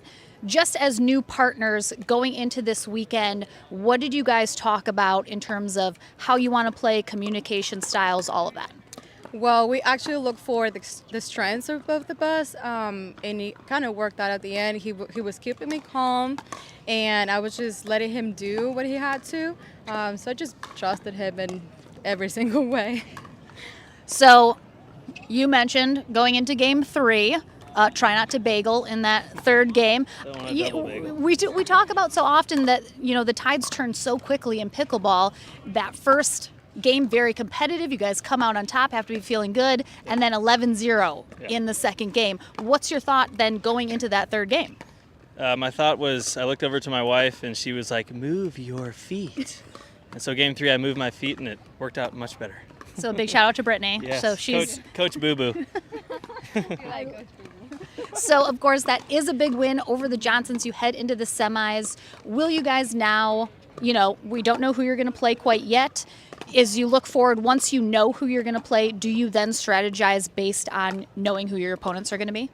So, you're going to look for the way that they play and the weakness, but at the end, it's just be solid between both of us. It doesn't matter how different it is, so absolutely. Yeah. What do you think so far has been working really well for this first-time partnership today? Her forehand dink is amazing. She doesn't pop anything up, so that's what we want. We want her to be in a forehand dink rally with pretty much anybody, and I'll try to jump in there if I can, and I'm just trying to stay active and do weird stuff and hope we win. Weirdness always wins. I love it. Yes. Keep the energy Keep it light up. out there. Yes. All right. Well, congratulations once again into the semis. But we have our first semifinal match coming up next. Julian Arnold and Lauren Stratman take on Michelle Esquivel and Rafa Hewitt. That's up next here at the Sunmed LA Open. Don't go anywhere.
So ready for next gen. This is Next Gen Pickleball. I'm so ready for the Next Gen Tour. Super excited about next gen. I can't wait for the APP Next Gen Tour. I'm super excited for next gen.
Welcome back to our first semifinal matchup here at the APP Sunmed LA Open.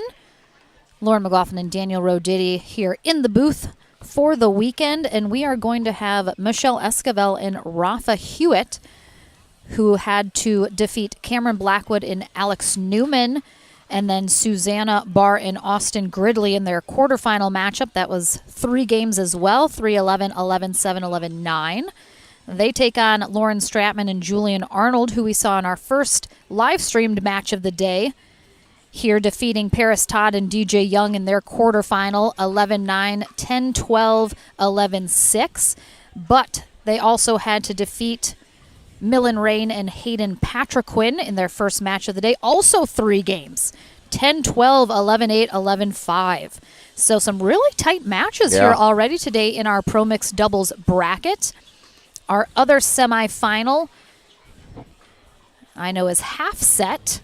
Regina Franco and Thomas Wilson moving on over the Johnson siblings that we just saw. They will take on the winner of Anna Brighton, Dylan Frazier versus Lee Whitwell and James Ignatowicz, which I believe is being played on the court next to us.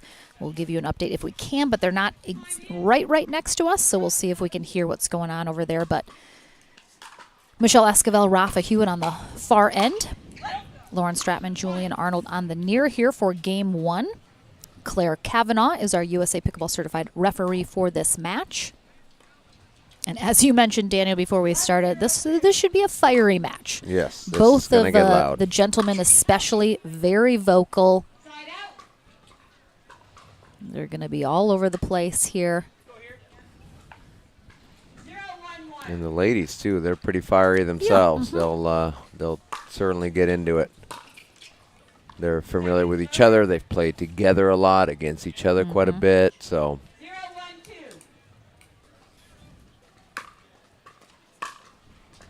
0-1-2. And Rafa Hewitt, a lefty, so you're going to see him, I think, probably almost exclusively on that right side of the court during the stack.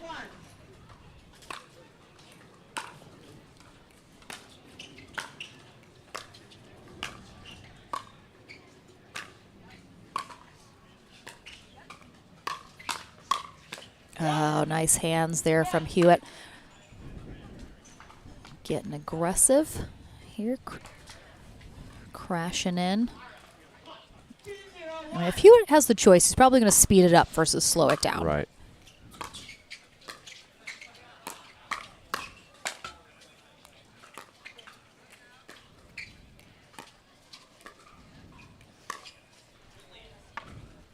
But because of that, he's also occasionally going to be a little impatient. Yeah. Maybe going to shoot some things a little long like we just saw there. Rafa Hewitt was on the winning MLP team in their first event of 22 on BLQK. I want to say 2022, and then I just decided to say 22, and then I got confused. Numbers are hard. We got it. We got it. You did well. Oh, sorry, not sorry. But yeah, Hewitt and Esquivel, I believe, have played together, but don't do it a lot.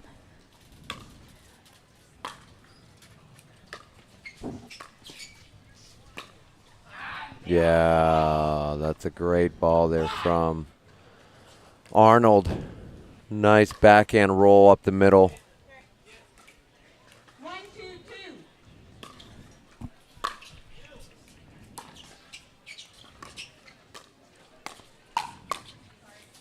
Good pull there from Stratman. It was Rafa Hewitt's birthday yesterday, so a belated happy birthday to him, turning 27 years old. Originally from Idaho, but now lives in Auburn, Alabama.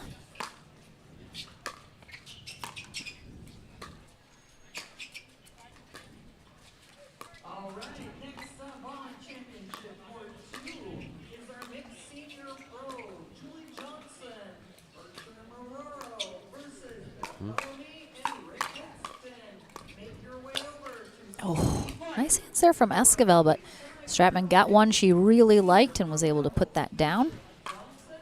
Michelle Esquivel, 36 years old, originally from Bend, Oregon, now in Naples, Florida.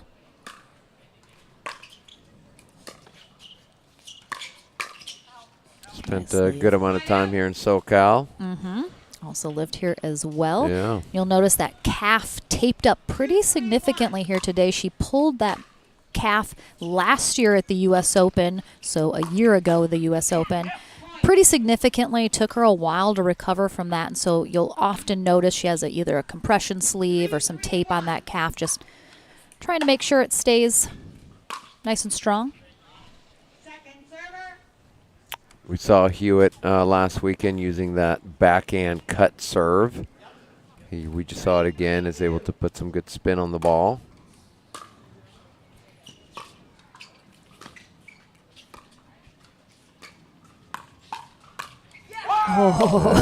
Great setup and put away by Esquivel there. Going wide to Arnold. Speeding up to Stratman, getting the pop-up.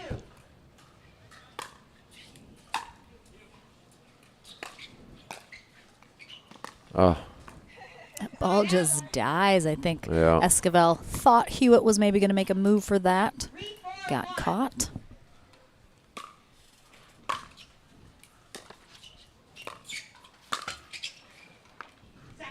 Yeah, Arnold got what he wanted. Yeah, Lauren Stratman celebrated a birthday last weekend while we were in SoCal, turning 28.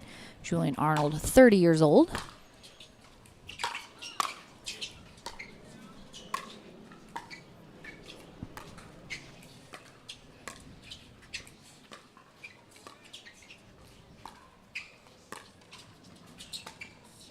Yeah, good lob from Esquivel.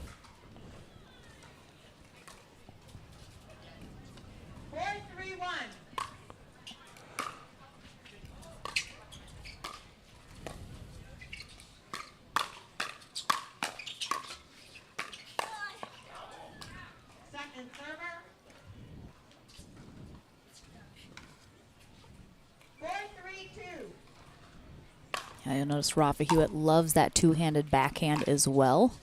Ooh, that's not as great of a lob there from Esquivel. She's at that baseline. Yep.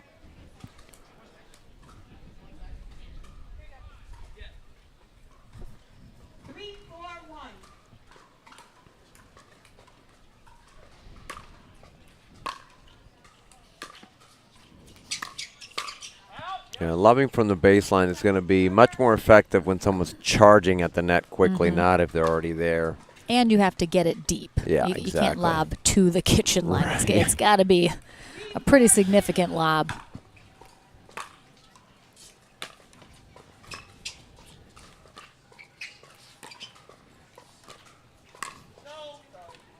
So you're saying if it looks like a high dink, it's not necessarily a good lob, right? Yes. Yes. Looked like Hewitt was almost limping a little as he went back to the baseline. Oh, really? I didn't see anything happen, but I couldn't tell if he just kind of maybe tweaked something. Might have just been seeing things.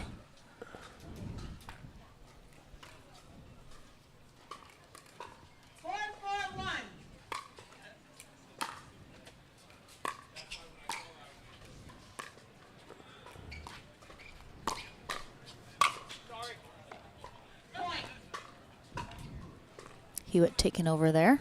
Yeah. Take that off of Esquivel's paddle, but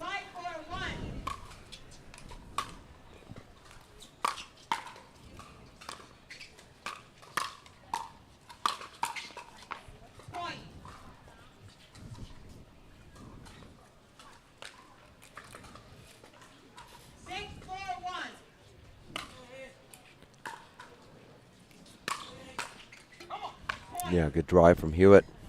Esquivel and Hewitt are the number 3 seeded team here today, while Stratman and Arnold the number 2.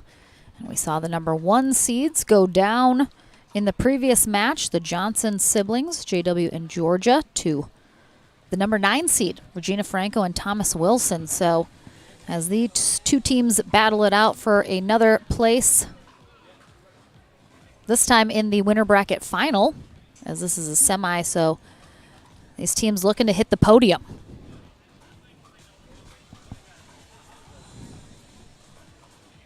I think Rafa Hewitt and Michelle Esquivel are showing especially when they're doing well, which they are now. They're up 7-4. Their styles mesh very well together, especially when they're playing well. They fire each other up. They want to be pumped up. Yep. You can see them, talking to each other a lot, keeping them positive, encouraging each other.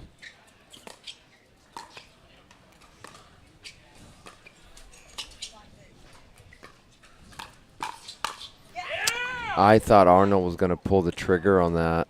Decided to dink it. I thought he was going to try to attack that backhand.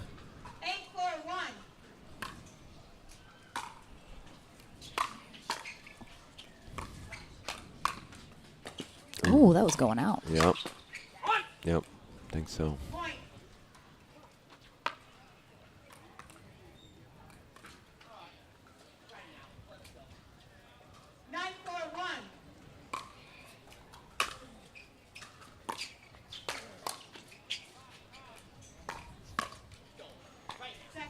Good spot.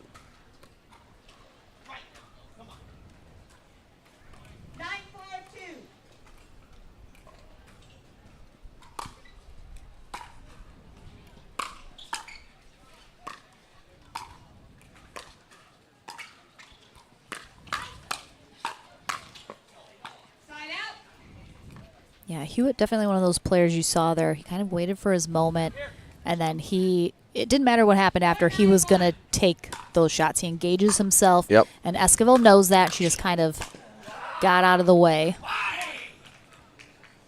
Yeah, it's great reach there from Arnold, crashing on his own shot, reading that high ball, gets himself fired up. I literally flinched because that ball was coming right at me. And even though I knew Arnold was going to hit it, like for a second, just the speed at which Hewitt hit that ball coming right at my face. That's funny. Flinched a little.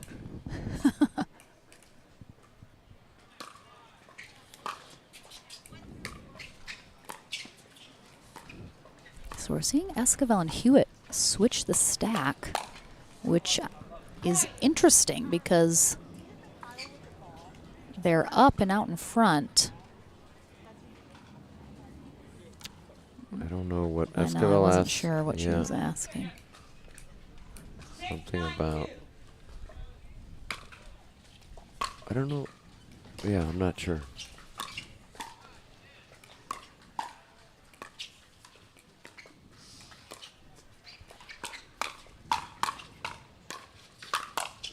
Oh, almost gets that.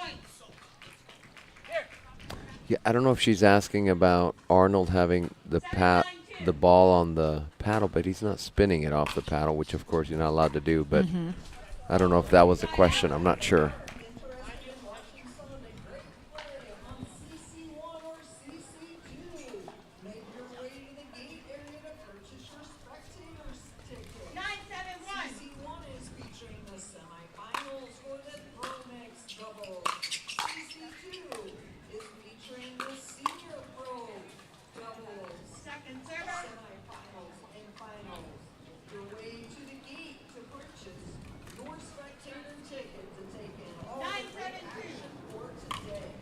There's that backhand cut serve. I'm not even sure who hit that. Did Rafa or Michelle hit that? Rafa did. I think Rafa did. He came over. Yeah. Yeah. Got right in front of Michelle's paddle. But again, when he engages and can just get in there, he can be so dangerous. It's a game point for Esquivel and Hewitt. Really nice job. Cover in the middle as Hewitt goes down on one knee. Almost looked like he was proposing to Michelle. That wouldn't go over well. I mean, he's married, she's taken. It's, yeah. Luckily it's just pickleball. So we'll have game number 2 here in our semifinal match. Coming up next, we'll see if Esquivel and Hewitt can close it out in 2, or will Stratman and Arnold push it to 3 games? We'll find out right after this.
Welcome back to our first semifinal match here at the APP Sunmed LA Open. Michelle Esquivel and Rafa Hewitt on the near end. Took game one 11-7 over Julian Arnold and Lauren Stratman on the far end now. And I actually was thinking in that previous game that I'm not sure if Michelle and Rafa have played in a tournament together. And I asked them, and for the first time ever was last weekend in SoCal. They didn't do great. Right. So we didn't get to see them on championship court. But so far, I'd say today's going better. Seems like this weekend they've figured some stuff out. And so this is a very new-ish partnership for Hewitt and Esquivel.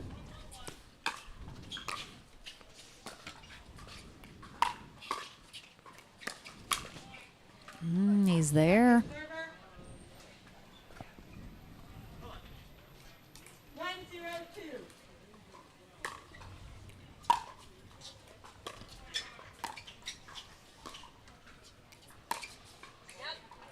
Nice spot there's there. That, yeah, there's that forehand roll it's middle the Stratman shot. special right there. Yeah, it's really good. She hides it well. It's hard to know where she's going to go with it.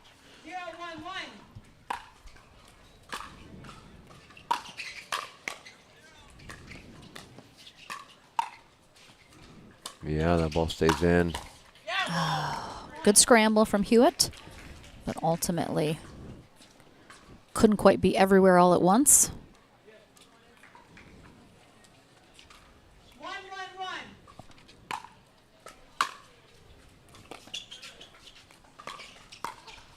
Yeah. Rafa Hewitt married with 3 young kids, which he often gets to bring to tournaments. Will tell people above anything else he is a family man. So love that he's able to bring his family, as a lot of players are. We see a lot of the players' kids and spouses come with them to tournaments, which is always great to see.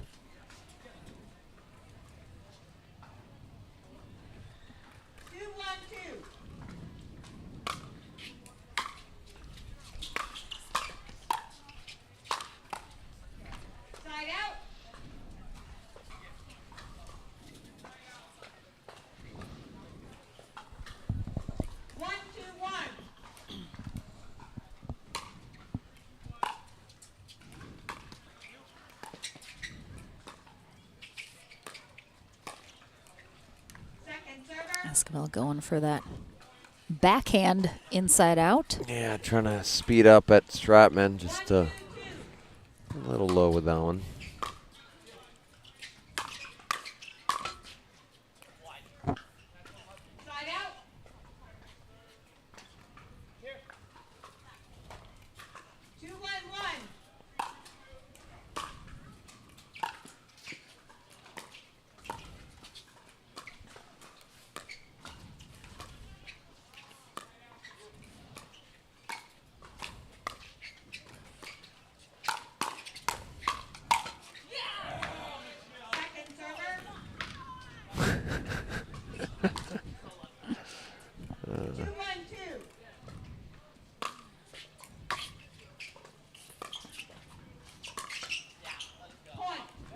Yeah, Hewitt really likes to run around that forehand as well, so we'll see that probably several times.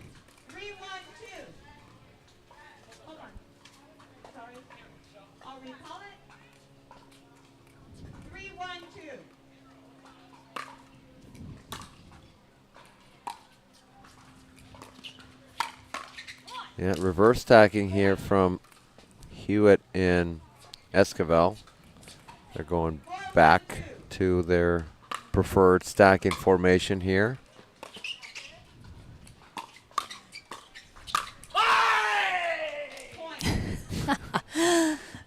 Arnold's going to hurt someone with that high five. Again, you'll see both the guys, as we mentioned, they really like to just fully engage, kind of take over if they have the opportunity.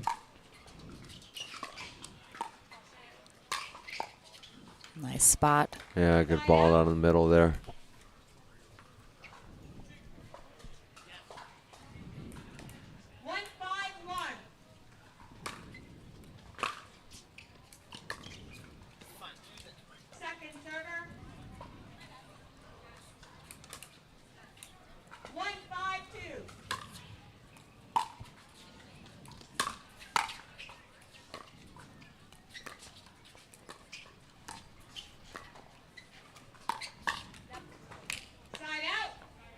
Yeah, I mean, Stratman is going to go back to that well of that shot up the middle over and over and over again, because even if they can cover it, it's not necessarily that will be the end of the rally. Yeah. So I think she gets it more than she doesn't. Oh. Just misses that long. We're on the other side of the line, so it's a little tough to see, but did look like it might have just missed it. It's hard without being able to see the other side. Side out.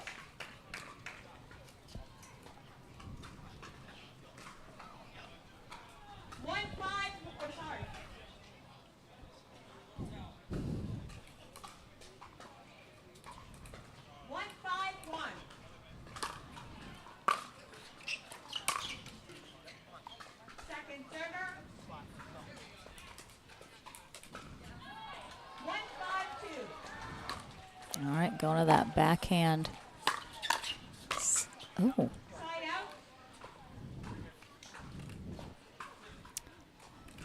So we continue to go back to players that can be a little emotional, which can be great when you're up, tough when you're down. Right.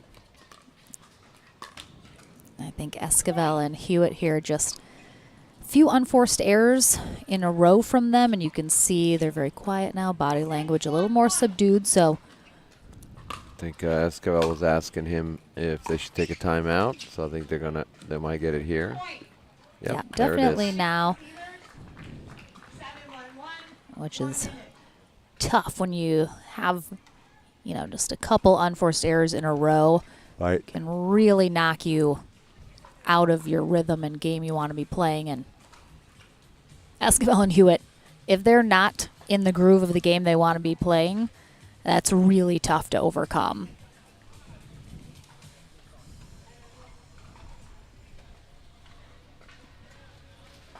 Yeah, Stratman and Arnold, they're on the court. They're ready to go. Nothing to talk about for them. They're feeling good. It's working for them. So if you're Hewitt and Esquivel, is it just a matter of execution? Yeah, they're trying to change it up, which I like. They're trying to reverse stack just to give Stratman and Arnold a different look, but they're just making some errors. So it's just like you said, just a matter of executing better. Yeah, you just can't have that at this stage. And then coming out of the timeout, you're hoping for the opposite.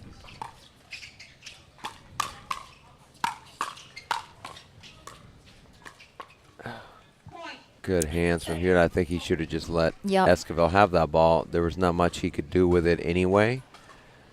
And that's one of the challenges when you're trying to be aggressive. Sometimes you can be overly aggressive and press. Yeah, it seems like they're just trying to do a little too much. Yeah.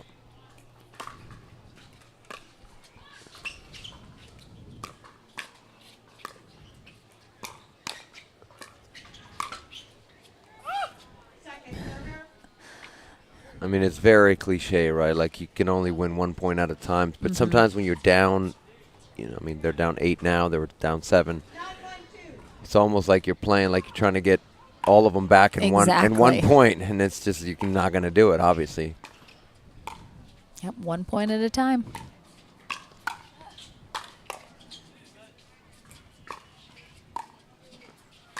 Yeah, those are killers. Those are killers just... Yeah, it looks like the wind is pulling away the ball a little bit from Hewitt and Esquivel, so they got to be careful reaching in. But we have a game point here for Stratman and Arnold, and it seems inevitable. A game 3 is in our future, and it is.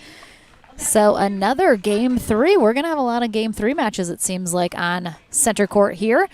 But we'll see who ultimately is going to get one of the spots in the winner bracket final when we go into game number 3 right after this. If SoCal has you wondering, where do I begin? Start here. Cheering for the visiting team? Here's your line of scrimmage. Come for a culinary odyssey? Tonight's special is everything. Here for work? Hang around for the weekend. Hit 3 theme parks. Crush coffees or crafty beers or whatever strikes your fancy. Because with friendly locals, Main Street vibes, easy accommodations, and all of SoCal within reach, no matter what you've come to get up to, in El Segundo, we'll invite you to start here.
If you like to dink, then Pickleball Magazine has what you're looking for. Our bi-monthly print publication will help you become a better player with instructional tips, drills, and articles from the top teaching pros in the sport. And you'll become a healthier, stronger player with psychological, nutritional, and wellness advice from experts in their fields. Finally, if it's product reviews or the latest news, we have that too. To learn more or to subscribe today, go to pickleballmagazine.com.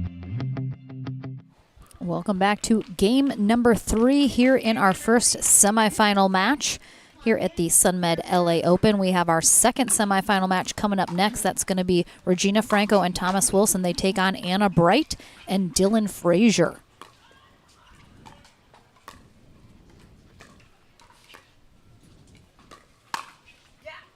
Yeah, Esquivel just loaded up on that ball. Saw it coming.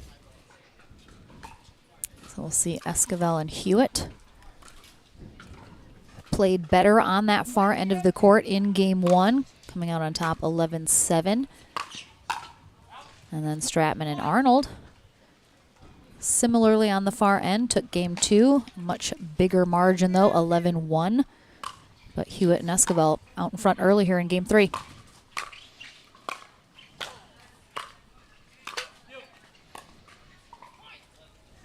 And as I mentioned, Hewitt and Esquivel played together for the very first time as partners in a tournament last weekend at the SoCal Classic. Did not have as much success as they've had so far here today. So perhaps a learning experience for them last weekend. Yeah, there's that forehand, and she does a good job of mixing it up. Sometimes just straight up the middle, and sometimes she jams that near person a little bit on the forehand side.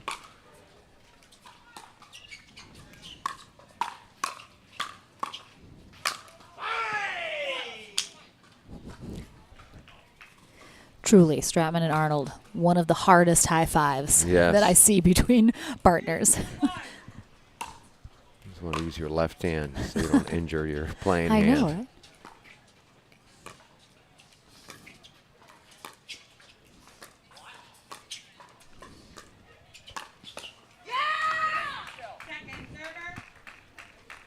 Michelle trying to match the yelling.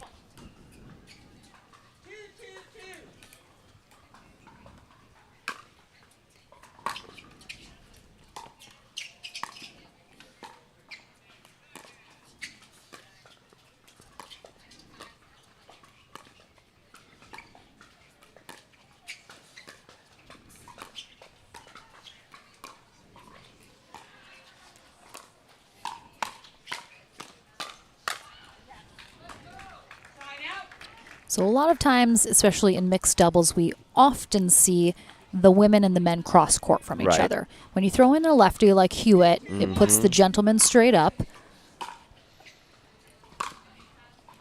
Oh, catches that back corner. As you watch teams, they talk a lot about they stack in a way that, you know, works best for them, but also based on who they're matchups, across from. Right. Why does that make a difference who you're across from? Yeah, I'll wait until after this point. Oh, tweener almost. Gets the yeah, I between think the you know, legs. especially for the ladies, right? If say Rafa feels like Michelle's having success going at Lauren when she's in front of her, you want to keep that as much as possible. Obviously, that's their kind of standard stacking right now. But if it's not working, if say Michelle's getting beat by Lauren, then you reverse stack to put them diagonal from each other. Yeah, so most of the time it has to do with the women. Is where are they having success? Are they more successful cross-court dinking? Or are they having more success straight ahead against their opponent, the women, the female on their opponent's side? Because in mix, the women are going to be taking more of the balls. They're just exactly statistically going to hit more shots. Exactly. And you see there's the reverse stack from Hewitt and Esquivel. So trying to put Stratman and Esquivel cross court, but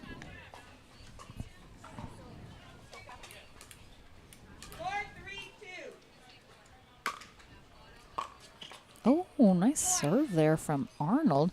Might have skipped right off that line. Pine needle.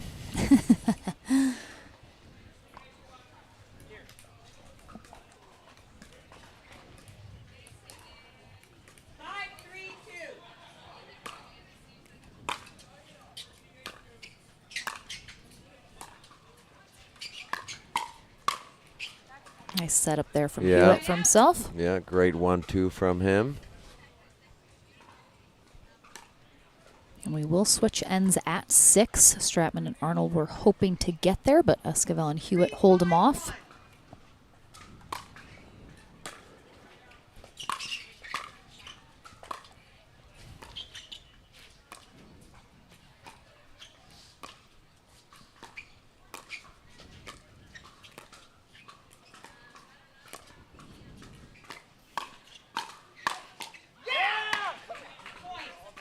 Esquivel really backed off far on that line to give herself a little more space to try and rip some of those two-handed drives.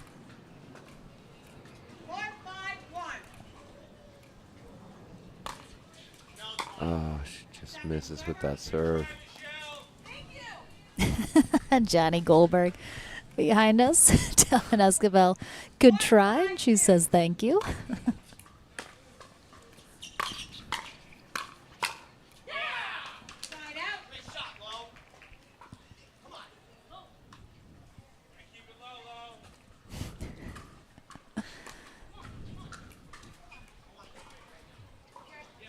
All right, again, looking for the end change if they can get one more point.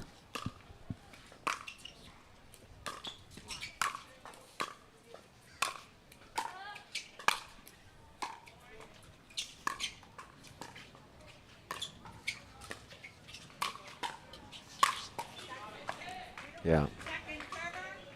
Good work there by Esquivel and Hewitt working together, and just Esquivel getting out of the way, letting Hewitt take that ball. Yeah, they did a great job not letting Stratman come up at all. Right. Yep.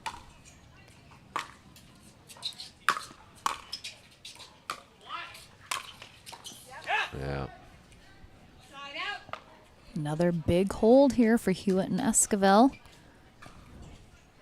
Trying to possibly get the end change on their terms.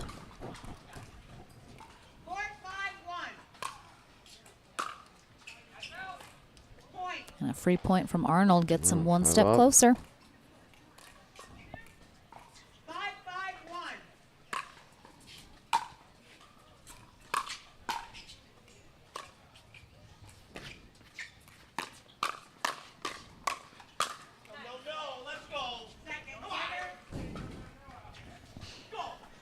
Was that a no, let's go? Yes. Oh, okay. Just missing the finger wag. All right. It's getting a little chippy here. It's getting a little chippy. I don't mind a little chippy. Yeah, it's all right. Makes things It's fun to exciting. watch. And then we talked about this last weekend too. Julian Arnold very vocal, says a lot of stuff. But I almost never see him directing it at his opponents. It's for himself, it's for his partner, and Hewitt kind of thought that might have been a little directed at him. Arnold says, nope, wasn't talking to you. Yeah. When you hear... All right, that will be the 6th point now for Stratman and Arnold, just out in front by 1 into the end change. And we'll see Esquivel once again talking to the ref about saying something. give him a warning. I don't know what she wants the ref to give Julian Arnold a warning for exactly. I don't know if it's taunting, but I haven't seen anything from him that would merit a taunting warning. Rob Cassidy giving a little words of coaching and advice here to Hewitt and Esquivel before they get back into the action here. Rafa, Hewitt, Michelle Esquivel will conclude this semifinal match on the near end. Lauren Stratman and Julian Arnold on the far end. A spot in the winner bracket final on the line, and we'll have our second semifinal match coming up next. So don't go too far.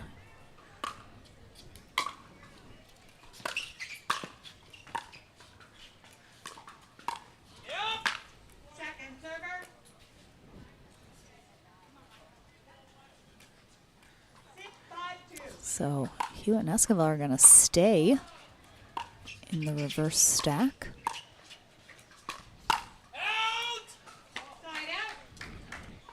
And could there be an element of Hewitt feels he can be a little more successful straight up attacking Stratman? It could be that too, certainly.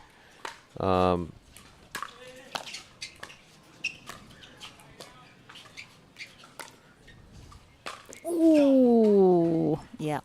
That was like Hewitt's. I did think that ball might have been a little wide that Hewitt hit. I thought so too, but was it called out? No, it was not, because he asked the ref if she saw it. Oh. She did not, so I think the default call is that it was in. Ooh, a little slingshot there from Arnold, keeps it in.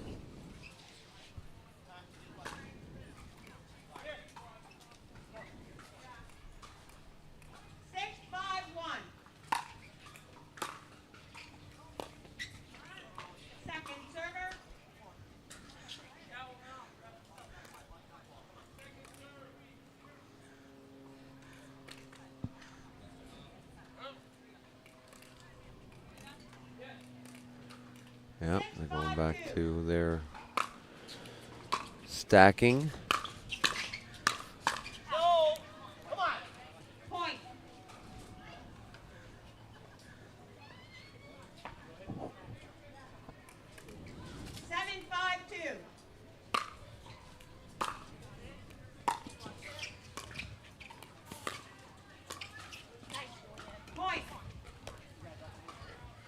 Little extended there for Esquivel to try and take that out of the air.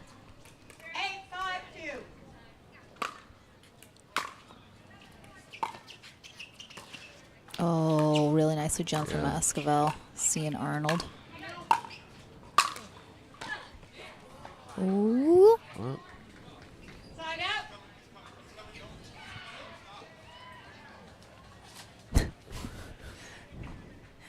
Hewitt couldn't wait. Nope. Couldn't wait. He needed to get this going. 5-8-1.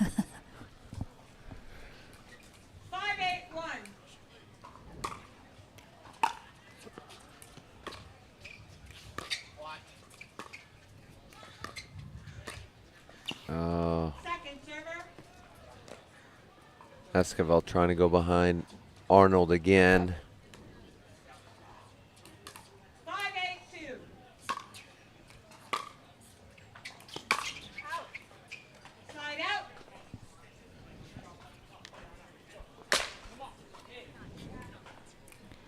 Didn't see it, but heard the leg smack from Esquivel. Yeah.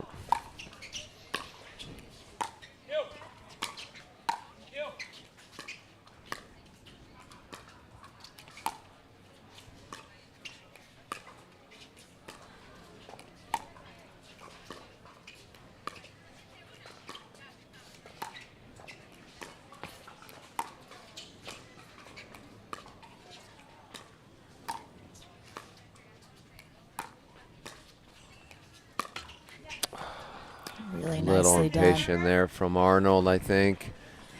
Looks The ball like was Hewitt pretty shallow. really encouraging Esquivel, as that's what she needs to do. Did great. It's all it's going to take. So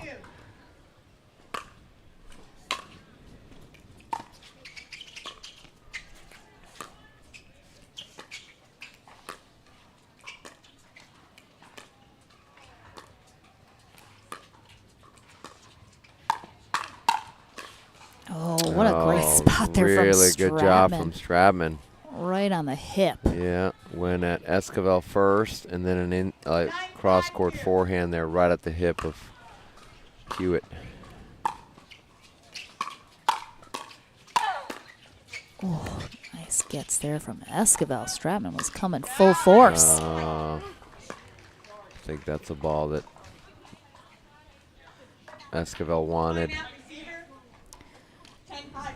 Good timeout here for Esquivel and Hewitt, as they're going to be facing down a match point from Stratman and Arnold. Hoping to get that first spot in our winner bracket final here at the Sunmed LA Open. Our second semifinal is up right after the conclusion of this match. Regina Franco and Thomas Wilson take on Anna Bright and Dylan Frazier, who defeated Lee Whitwell and James Ignatowicz 11-2, 11-3 in their quarterfinal. So we'll have that second semi up next to determine the second team in our winner bracket final.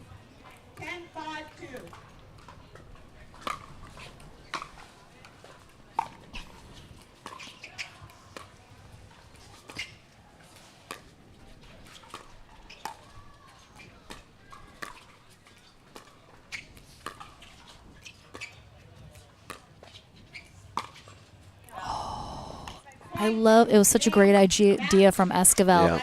She had that middle open, but ultimately sends it a little long, so it is Lauren Stratman and Julian Arnold who take the first spot in the winner bracket final. Esquivel and Hewitt will drop to our consolation bracket. We'll head to the Franklin studio in just a moment and then back into the action with our second semifinal right after this.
The APP SoCal Classic is brought to you by Pickleball Central, the Pickleball Superstore, catering from beginners to pros.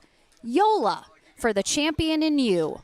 Sunmed, the official CBD sponsor of the APP.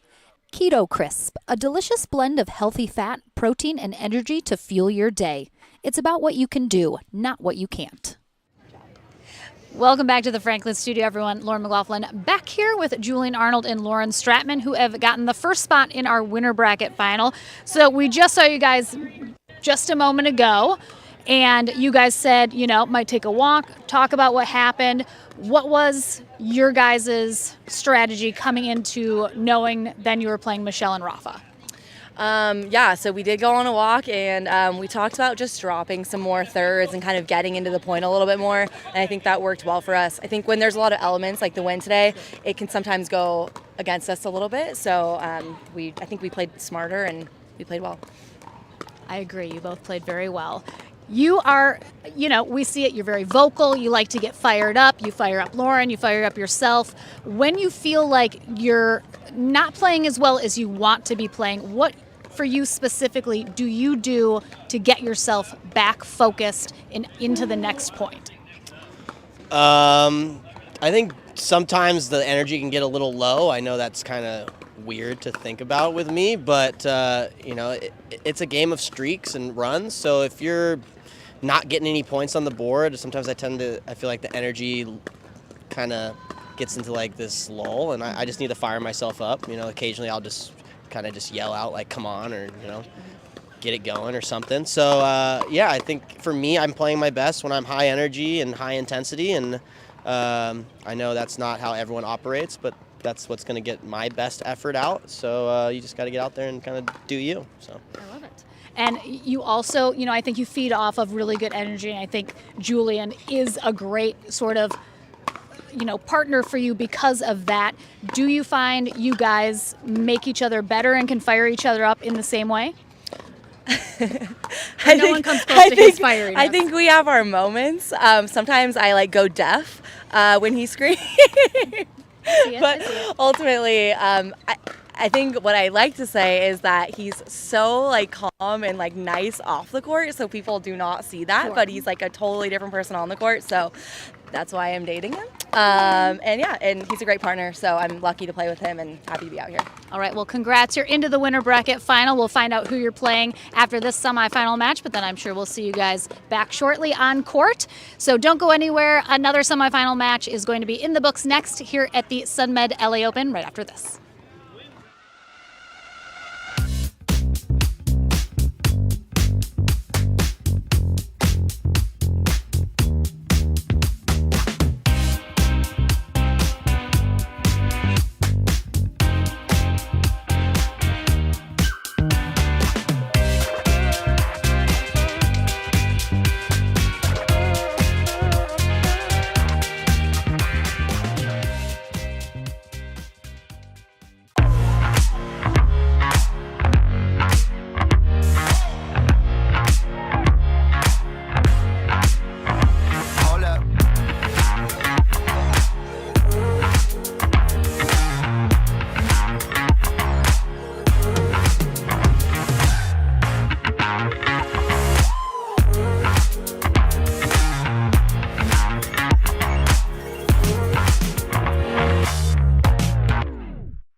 Welcome back, everyone. Lauren McLaughlin and Daniel Rowe Diddy here courtside for our second semifinal match of the day in our mixed pro doubles bracket. We will have Thomas Wilson and Regina Franco taking on Anna Bright and Dylan Frazier.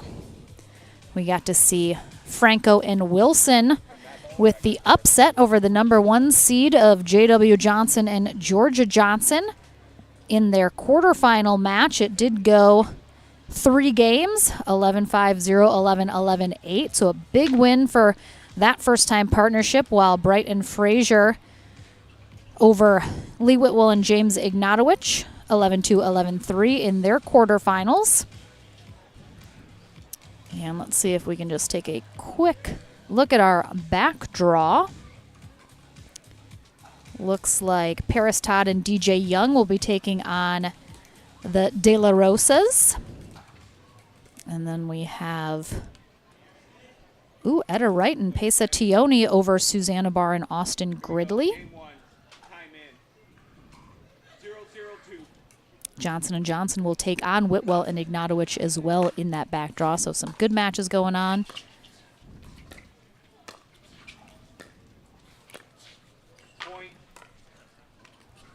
So Dylan Frazier, 20 years old, out of Ashland, Missouri, will be a junior at the University of Missouri in the fall, where he's studying accounting. 22-year-old Anna Bright, meanwhile, just graduated a year ago from University of California, Berkeley, where she played tennis.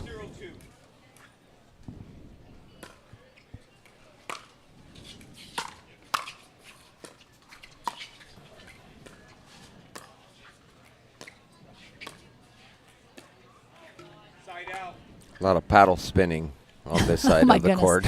Anna Bright, Dylan Frazier are going to make me dizzy. Yeah. And Dylan getting really crazy with one white shoelace. I mean, he's really he's making a statement. Or he broke a shoelace and he could only find a white one. I mean, one of those is probably true.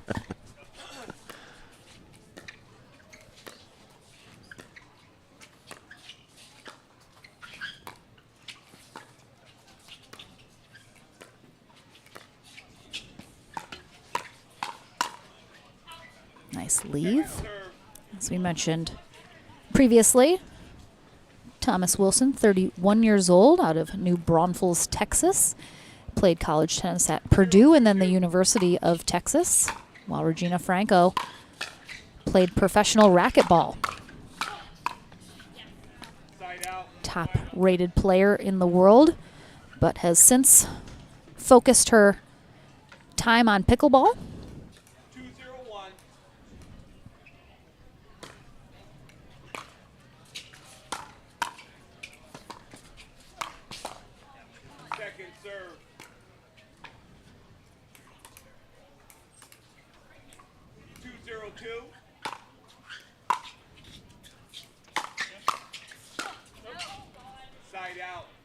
Wilson has a nice forehand slice return that he uses quite a bit.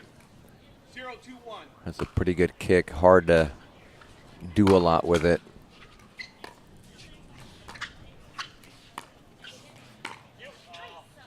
Wow, it's really nice. Frazier seeing that big opening down the middle as Wilson went to get that ball wide on his backhand side. Franco didn't adjust to the middle, and Frazier read it well.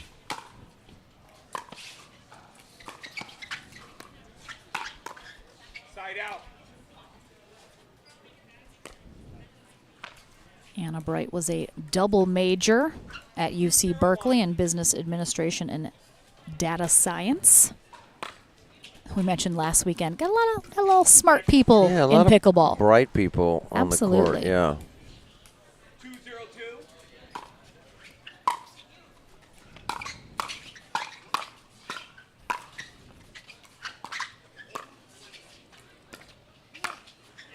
Yeah, great ball by Franco. Yeah, my Spanish lit degree doesn't quite measure up. Yeah. Same thing, my business management degree. Far away.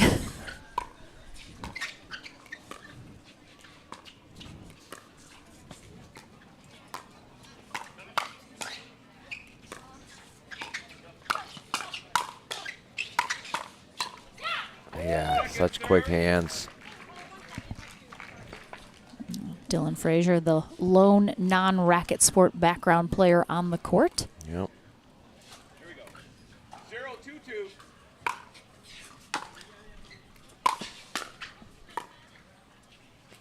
Side out.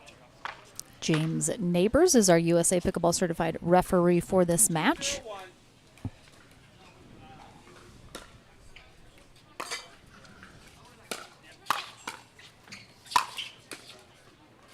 Second serve.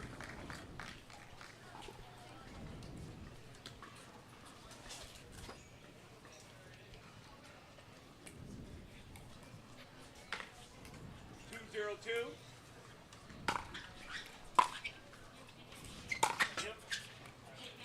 Point.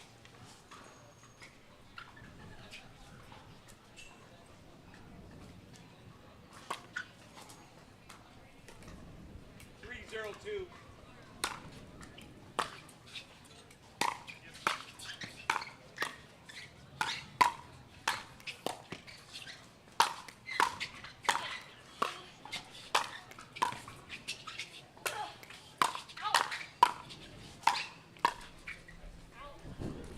Onslaught there from Brighton Frazier. Yeah.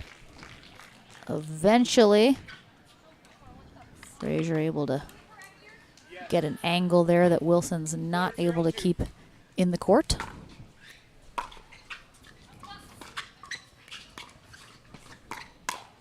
Oh, yeah. Good hands from Wilson. Ready for that speed up the middle. They got beat on that twice already, and he read it well.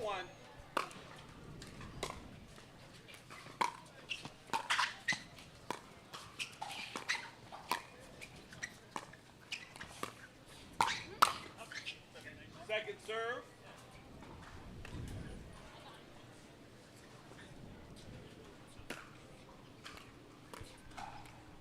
Zero, 4-2.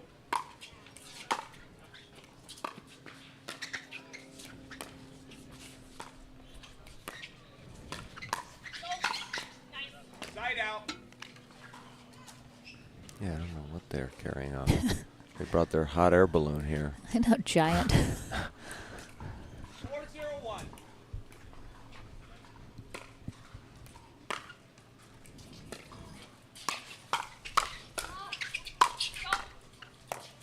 Oh, wow. Great defense from Frazier. 5-0-1.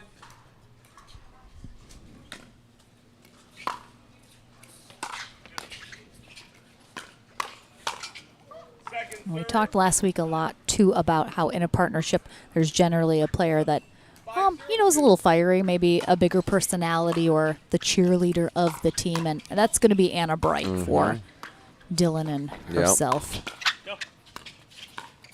Oh, yeah. Timeout receiver. 1 minute. 6-0-2. Yeah, it's a challenge with the Ernie, right? That if you don't do enough with it, it's just a lot of court for your partner to cover.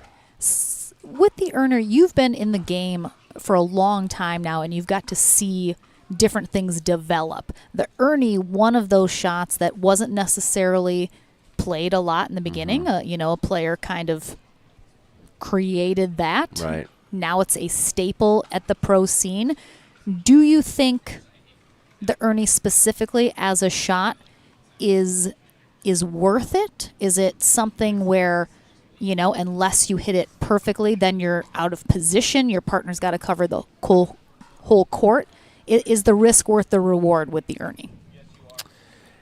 Yeah, it depends. I think some players are better at reading what's a worthwhile Ernie, right, than others. I think sometimes some players can fall in love with it, look for it maybe too much, when just staying put and hitting a normal backhand or forehand might be a better shot. But I think it depends. It depends on the player. I mean, some do it so well, and they're so effective with it. And some of them like to kind of Ernie and create an angle. Some like to go straight ahead at the person in front of them, There's variations of the Ernie.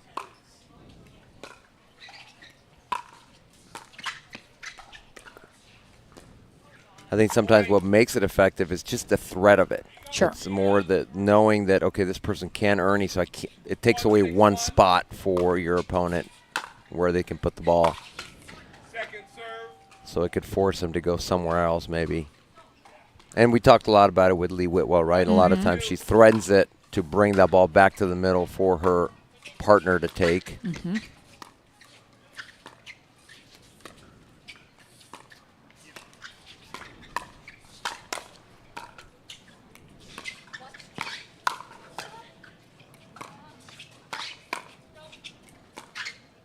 Oh, wow. Just Yeah, really great wide. defense from Franco and Wilson. Great playing.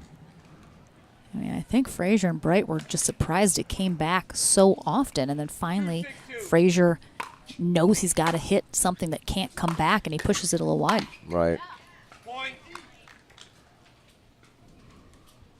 Yeah, I think going back to the Ernie just briefly, I do think there's certain female players that have really perfected the threat of the Ernie. Vivian David comes to mind as well.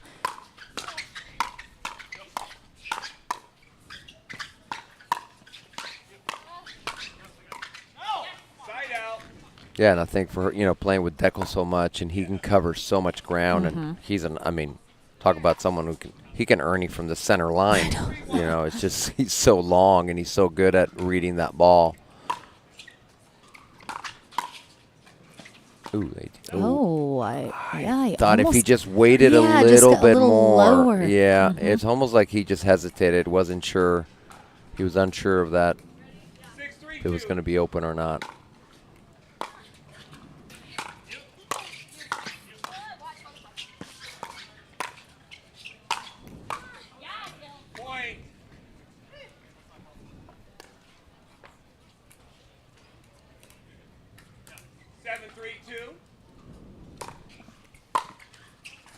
Such a low serve from Frazier.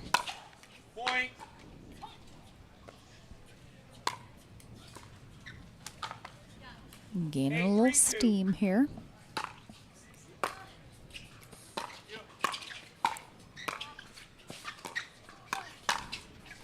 Gosh, he's just so quick, and he's going from sideline to sideline. Yeah, that's where you see a lot of pickleball players really train the lateral movement, because that right there is why it's so important. Exactly.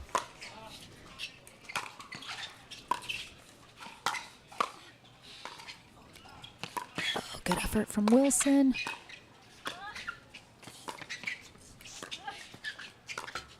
Oh, Franco and Wilson. I don't know if we're going to get a replay, but you're going to see he's going to hit. Oh, this is later in the point. But when he ran down that drop shot, he actually hit it with the other side of the paddle. Oh, Wilson. Not here, but kind of flicked it.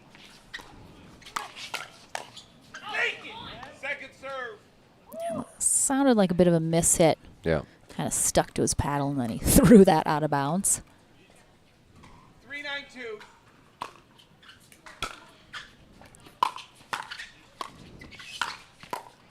Side out.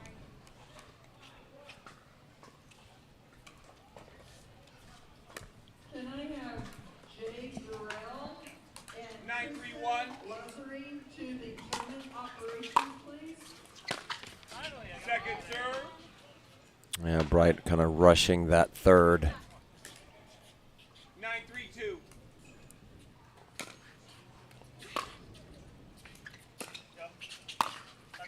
Yeah, it's a beautiful shot from Franco, reading Frazier there, cheating to the middle. But didn't have a lot of space. She hit a perfect shot.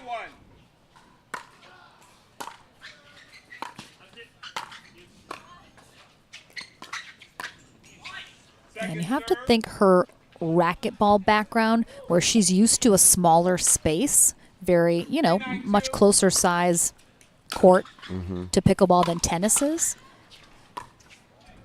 So she's got to be used to kind of working in a similarly sized space, which has to be beneficial. Point.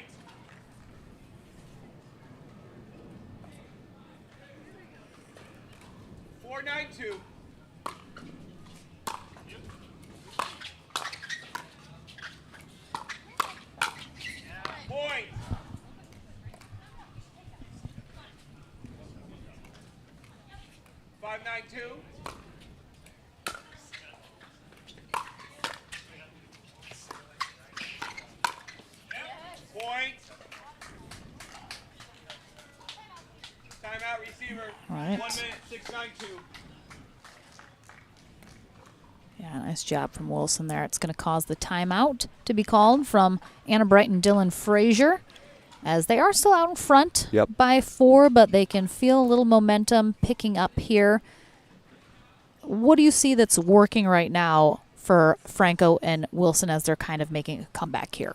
Yeah, I think Wilson is doing a good job of playing the middle and just staying aggressive. And I think before he was doing it, but just missed a few shots. I mean, I don't know that he changed his strategy as much as he's executing better here on this little run that they're having.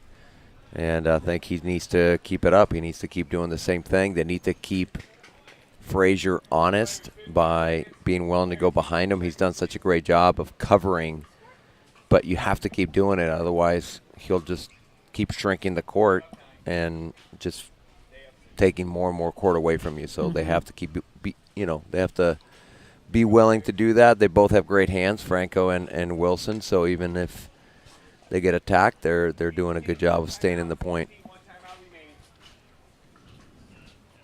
And we'll see if Franco and Wilson can creep even closer.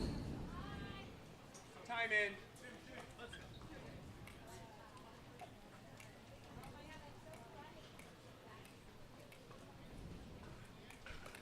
.692. Yes, I'll recall. I think it's Yes, 5. you are now. I think it's 5-9. 692. I think Franco also thought it was 5, and then heard the score and realized she was in the wrong spot if they had 6. But Side out. I had that, Anna.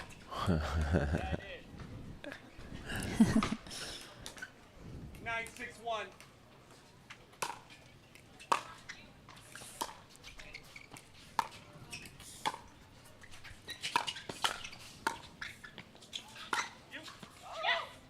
Point. Yeah, Wilson hoping that Franco could take that ball. Franco either thought he was taking it or maybe hoping it was going out, but stayed in. Great shot by Frazier. Point end game. 11-6 to Anna. all right, so Bright and Frazier are able to hang on here. Taking game 1, 11-6. We will switch ends for game number 2, and then one of these teams is one step closer to securing the second spot in our winner bracket final versus Lauren Stratman and Julian Arnold. We'll find out who's going to get there as game number 2 is underway right after this.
Welcome back to our second semifinal matchup here at the APP Sunmed LA Open.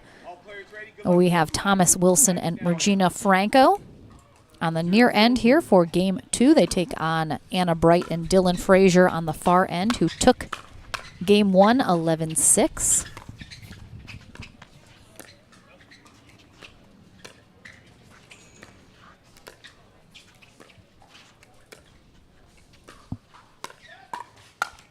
Point.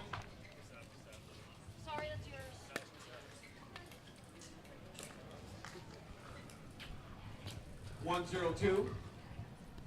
And if memory serves me correctly, I think this is the first time Anna Bright and Dylan Frazier have played a tournament together as well. 0-1-1.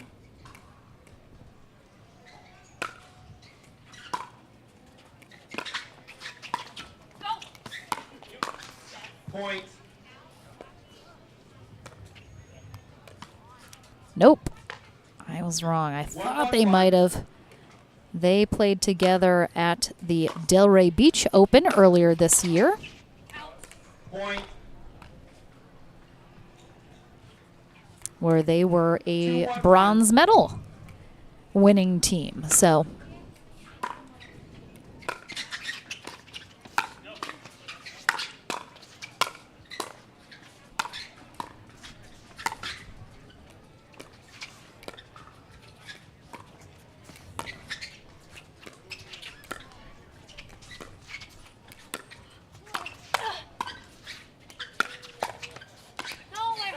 oh, looks like either the wind just pulled that just out of her reach, or maybe just You have 1, players. took her eye Yes, you ever are. so slightly off Yes, you the are. ball. You can hear her telling herself she had it.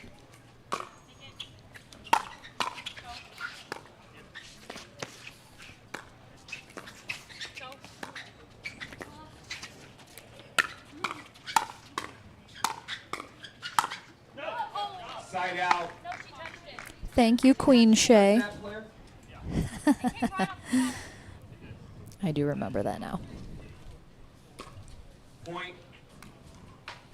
Yes, thank you so much, everyone, for joining us. Got lots of people watching. If you're on YouTube, feel free to just throw in the chat where you're joining us from, especially if it's internationally. We love having you guys join from all over the world.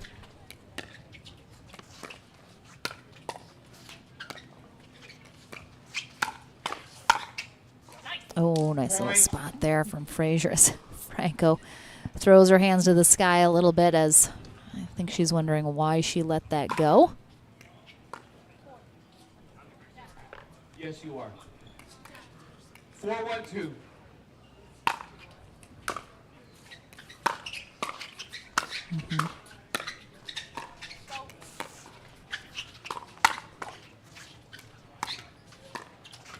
Point. Wilson just not quite able to recover off that net cord. 5-1-2. Oh my goodness, we got Dubai, Australia, Peru, Mexico, Ireland. Side out. My goodness. Talk about an international crowd watching. 1-5-1. Nice. Yeah.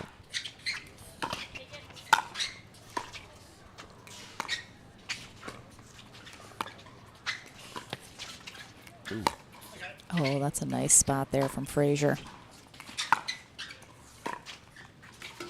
Second serve.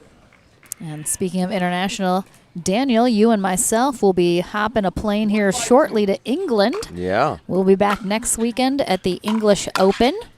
You'll actually be playing, though, I am sir. playing. I am playing with Mr. Cassidy, first time, and playing with Lee Whitwell on the mix. So Yeah, that'll be really super excited. fun. We will be streaming that on APP TV, in addition to our Next Gen Oklahoma City tournament.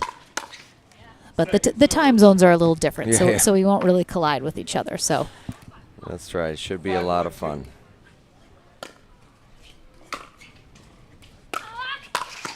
oh, Frazier looked like he was a little off-footed there. Yeah, big shout out. We got people in Michigan, California watching, Iowa, Massachusetts.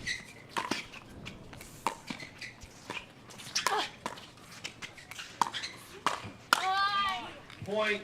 Scotty K in Huntington Beach. Come on, just drive up the freeway. Come watch it live. I know, just down the Realize road. you might be working, but you know.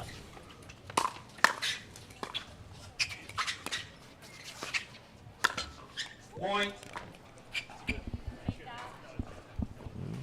Wilson and Franco inching a little closer here. 3-5-1.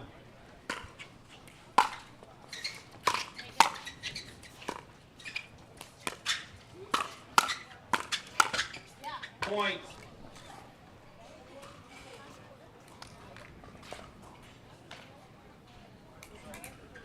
Four, 5-1.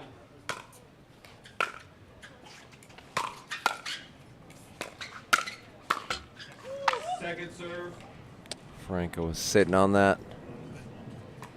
All four of these players are they just seem very focused right now. Yeah. Fairly quiet.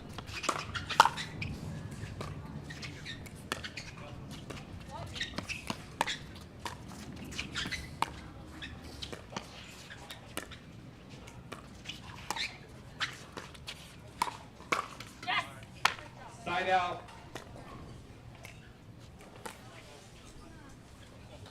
Get Canada represented here in the stream as well.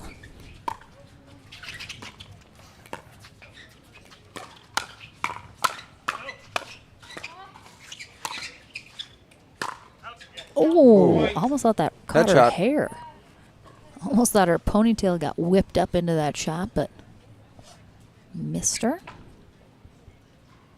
6-4-1.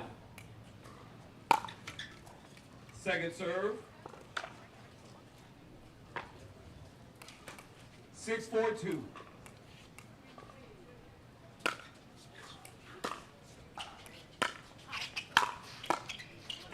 Side out. Yeah, nice spot there from Wilson. good Catches ball. Bright trying to come up.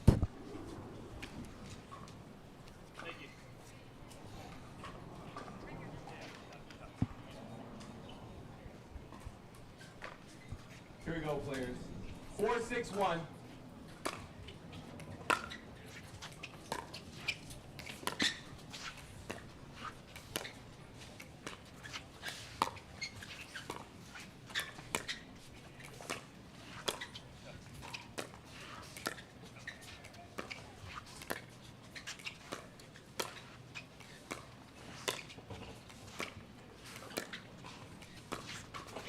Second serve. Bright just able to outlast Franco there on that cross-court Yeah. exchange. 4-6-2.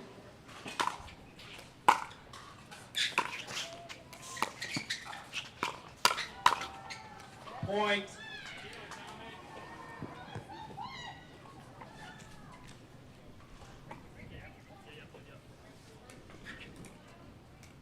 Five, 6-2.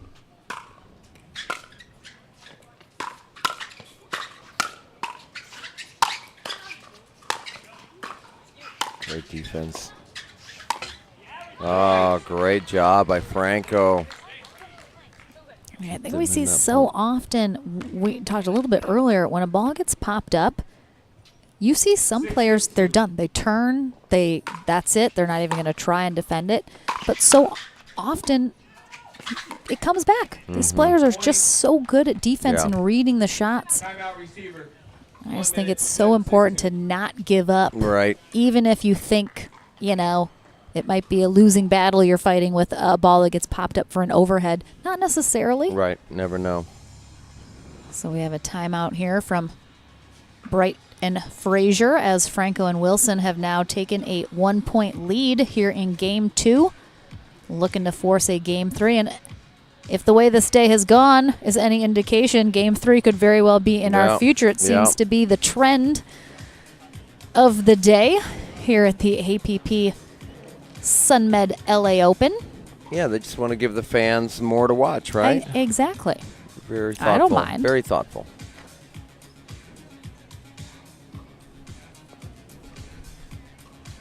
It's getting a little more breezy.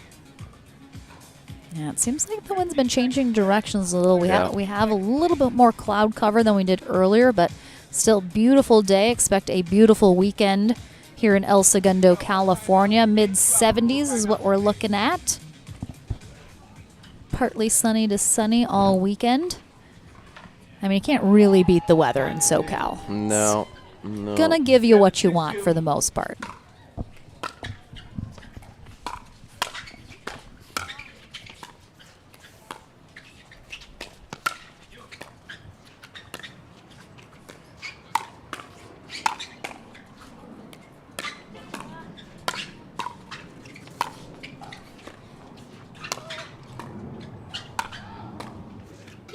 Side out. That's a great point. Yeah, big side out there for Bright and Frazier coming out of that timeout. 6-7-1.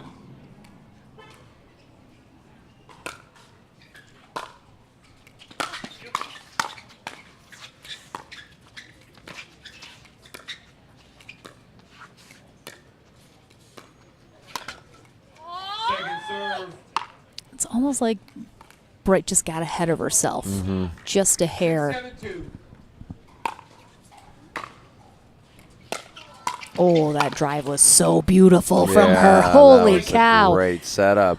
Oh, we had such a good sight right here. I mean, look at that. Yeah. That was beautiful. That was coming right down that sideline, and you could see it pulled Wilson Yeah. off his feet to try He and did not expect get it. that. Side out.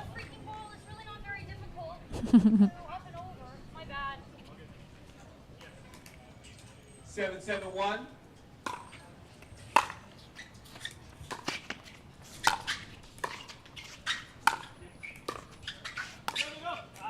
Yeah. Second serve.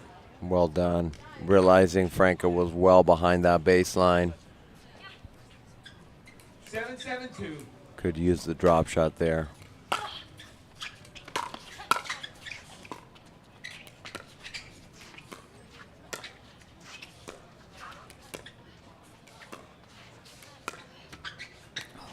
Side out. Yep, I think she should have stayed on that cross-court ball. It's a tough ball to redirect.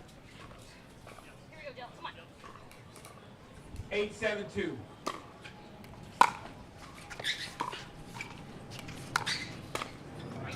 Side out. Yeah, it does look like the wind's a little into Franco and Wilson's face. It looked like some of those balls were getting held up just a smidge. 7-8-1.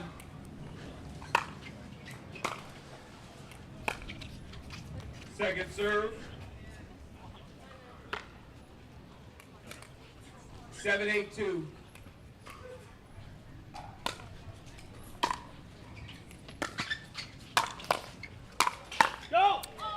Oh, I think the one Wilson hit was probably going out. Yeah, that second one. Yeah. As you can see here with the See Ernie. here. Yeah, That's that was going well definitely. wide. I mean, who doesn't love to just hit it when you're off the court, though? Just. Yeah.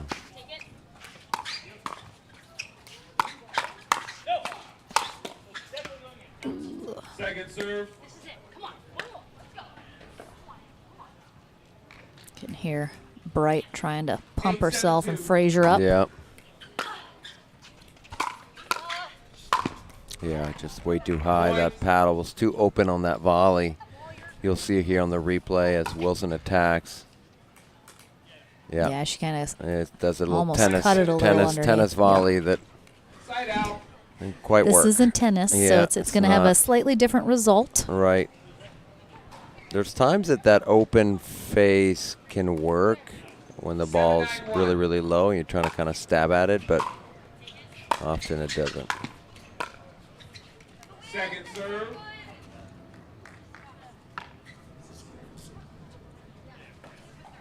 Seven, 9-2.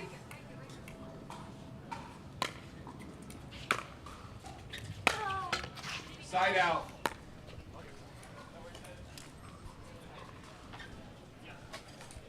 Nine, 7-1.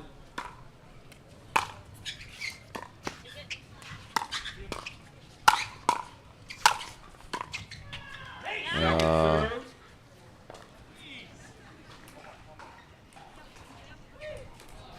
9-7-2.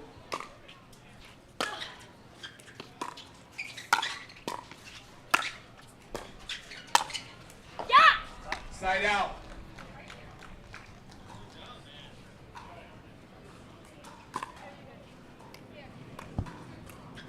991.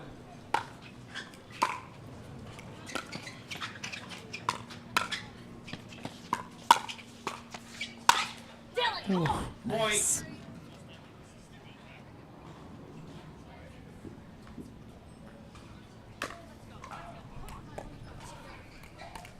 891.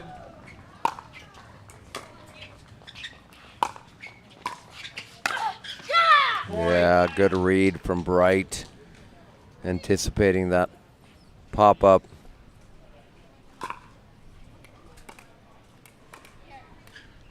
Yeah, they are looking to avoid a third game if at all possible and secure that second spot in the winner bracket final. Right. Ooh. Great Ernie there I from mean, Wilson. Good read. We talked a little bit about the Ernie earlier and if the risk is worth the reward, but when it's Thomas Wilson doing it, he's pretty good at making sure it's a very effective Ernie. 991.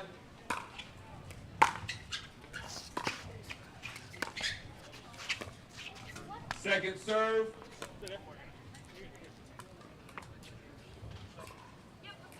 Nine 9-2.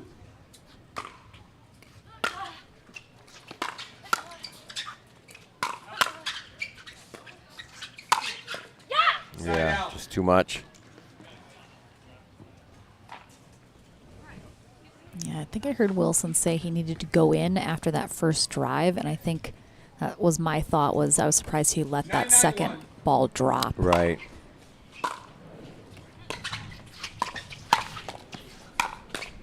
Point. Timeout called. 10-9-1. Yeah, Thomas Wilson doesn't get too openly frustrated and upset at himself, but definitely we're hearing and seeing some signs of that.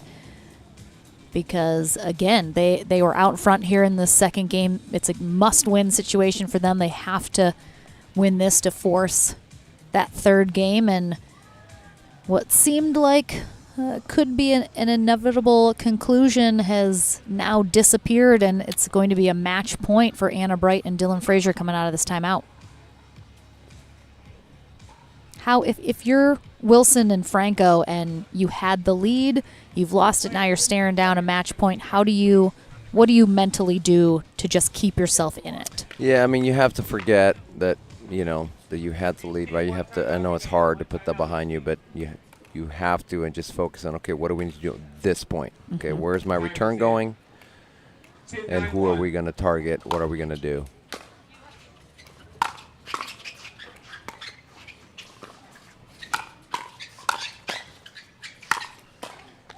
Good defense.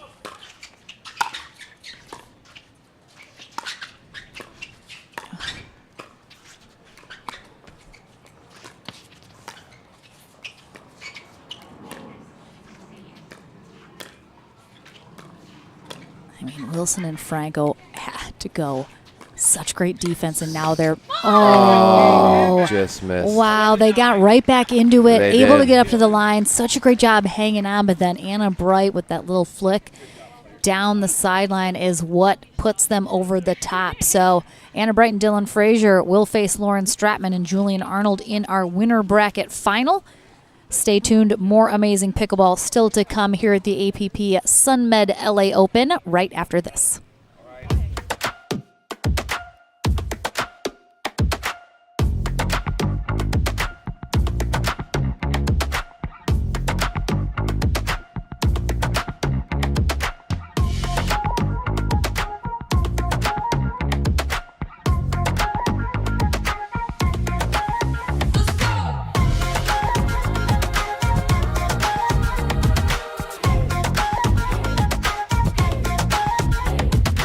If you like to dink, then Pickleball Magazine has what you're looking for. Our bi-monthly print publication will help you become a better player with instructional tips, drills, and articles from the top teaching pros in the sport. And you'll become a healthier, stronger player with psychological, nutritional, and wellness advice from experts in their fields. Finally, if it's product reviews or the latest news, we have that too.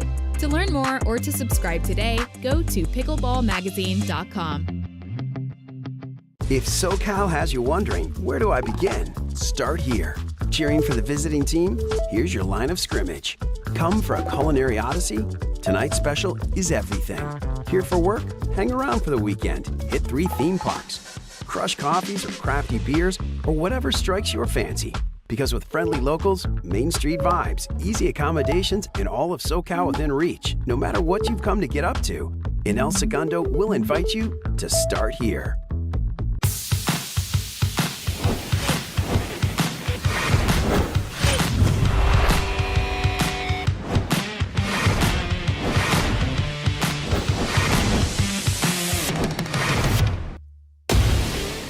I'm so ready for next gen. This is Next Gen Pickleball. I'm so ready for the Next Gen Tour. Super excited about next gen. I can't wait for the APP Next Gen Tour. I'm super excited for next gen.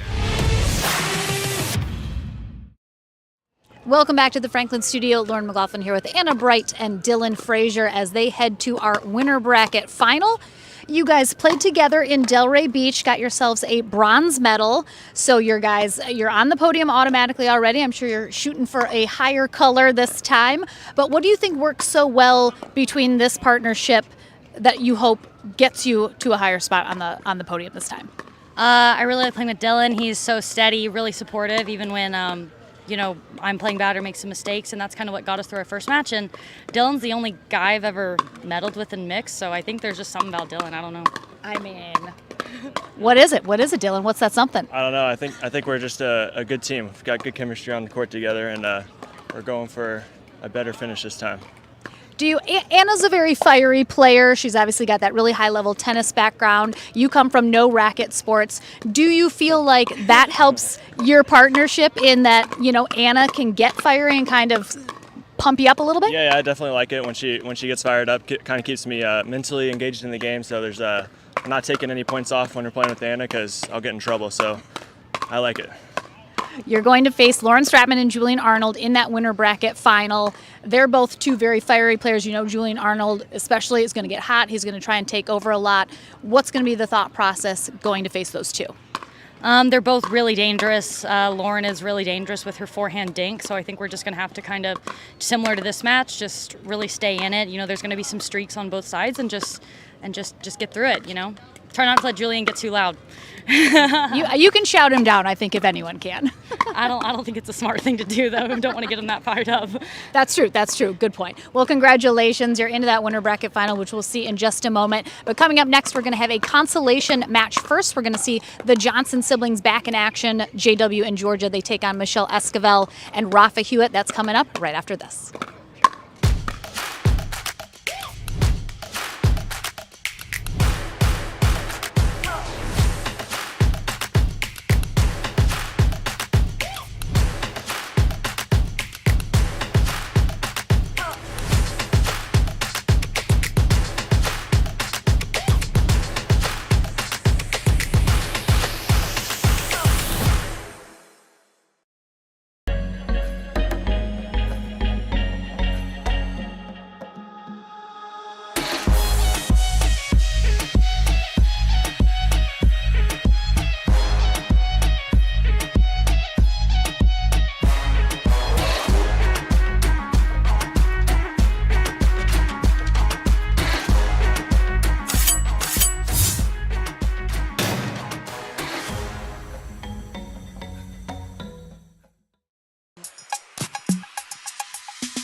so ready for next gen. This is Next Gen Pickleball. I'm so ready for the Next Gen Tour. Super excited about next gen. I can't wait for the APP Next Gen Tour. I'm super excited for next gen.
If SoCal has you wondering, where do I begin? Start here. Cheering for the visiting team? Here's your line of scrimmage. Come for a culinary odyssey? Tonight's special is everything. Here for work? Hang around for the weekend. Hit 3 theme parks. Crush coffees or crafty beers or whatever strikes your fancy. Because with friendly locals, Main Street vibes, easy accommodations, and all of SoCal within reach, no matter what you've come to get up to, in El Segundo, we'll invite you to start here.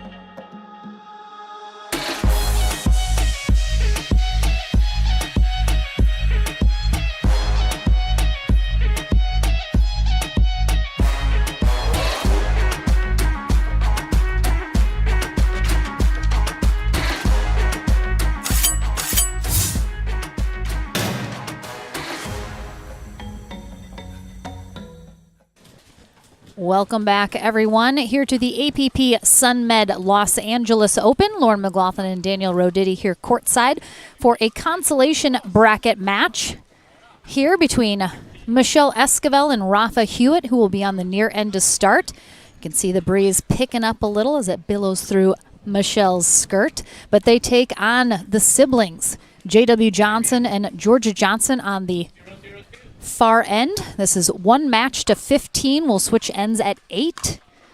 And one of these teams will carry on and one will be done for the day. Somchai Moy is our USA Pickleball certified referee.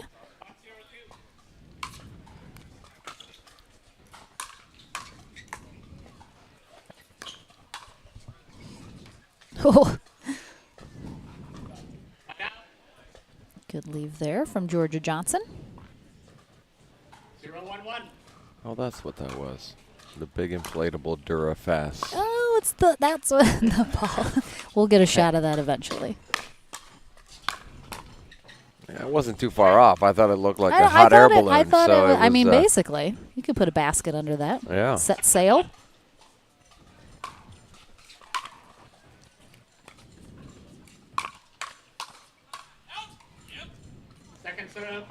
Good leave as Hewitt calls Esquivel off that shot. 1-1-2.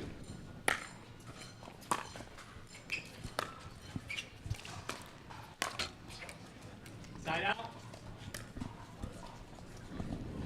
So we mentioned previously when we saw both of these teams at separate times. Esquivel and Hewitt played together for the very first time last weekend at the SoCal Classic. 1-1-2.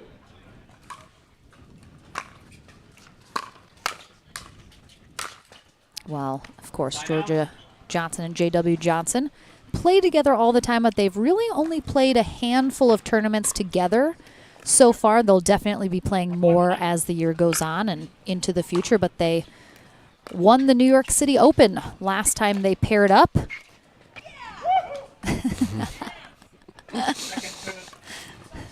You know, it doesn't have to be pretty, just has to get the job done.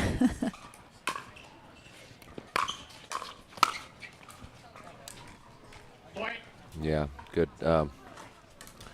little shake and bake there from Georgia and JW with her drive and him crashing. I anticipate they might start returning to JW at some point. Try to keep him from doing that, though of course we saw him crash on his own drops and drives.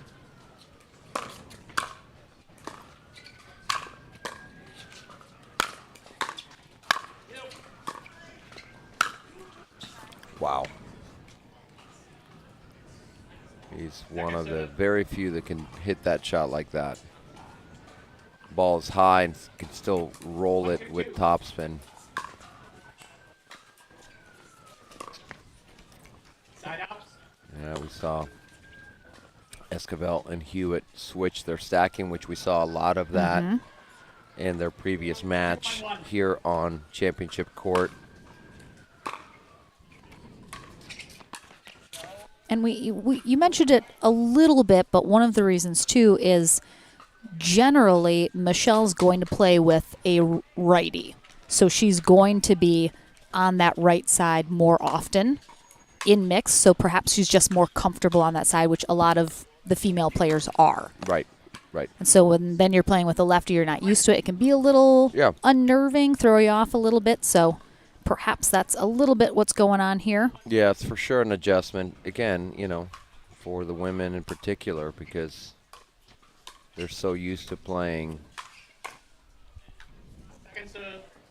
that right side.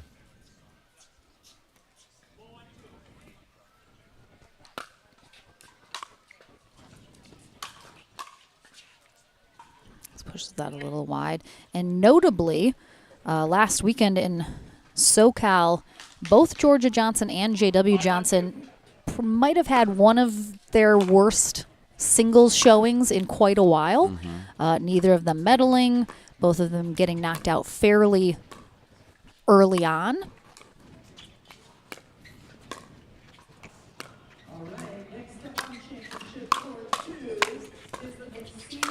Oh, nice pickup from Hewitt, but just couldn't quite get it done. But neither of them are playing singles here this weekend. So also one of the first times we've seen them not play singles. And it's interesting, there's just so many tournaments. Pickleball tournaments can be an absolute grind.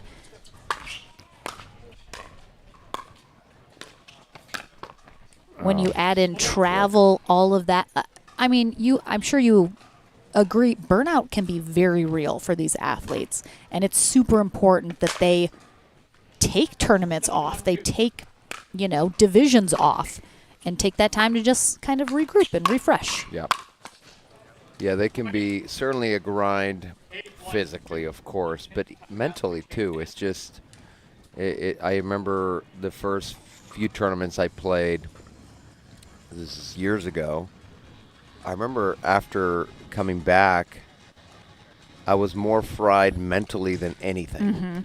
Because you have to, it just demands so much focus every time you get on the court. And if you've had a decent tournament and you played 3 divisions, that's a lot of matches. And it can really take a toll. That's why sometimes we see maybe a player that we feel like they've been on a roll and no one's beaten them. And then all of a sudden they get beaten by somebody that you wouldn't expect. And, people can be really shocked, but it's so hard to be on all the time. Yeah. So I think it's smart for them to take a few divisions, especially singles, since it takes more out of you, and even just some tournaments off and just rest up. Yeah, there really is no off season in pickleball. Right. And so until that happens, the players kind of have to create their own off season. Right. And sometimes players have mentioned, they feel like they're missing out when they're not playing at a certain tournament. Maybe they'll fall behind, maybe new talent's coming out. So it's a delicate balance, Right. but you got to listen to your body for sure. Absolutely.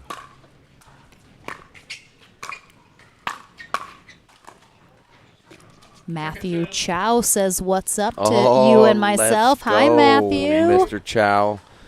That's a long enough retirement. Come back. I know. Come back. We miss you.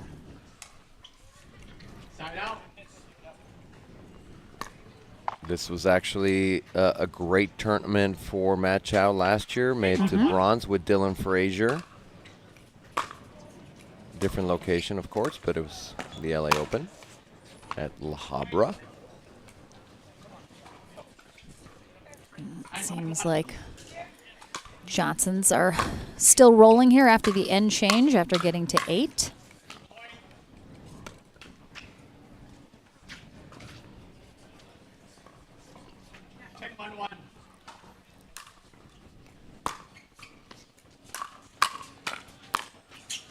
Oh, great spot there. Great shot. Catching Georgia on her way up. Yeah, the tournament experience is not the same when you don't have a guy in his orange tights running around, know, right? you know, sticking his tongue out. It's just not the same. If anything, the men's fashion game has definitely suffered from Matt Chow being gone. 10-1.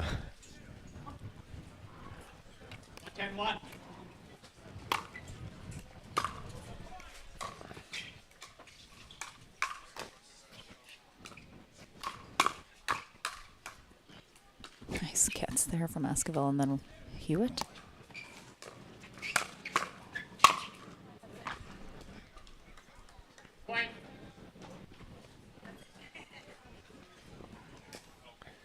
Matt Chow saying, as you said, just taking a little bit of time off. So you just need a little rest. Yeah.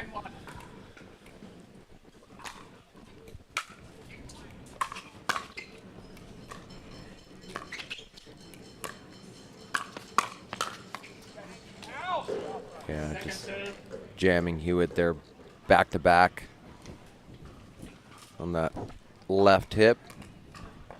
Of course, that's paddle side for him, so that's going to be a tough ball to defend.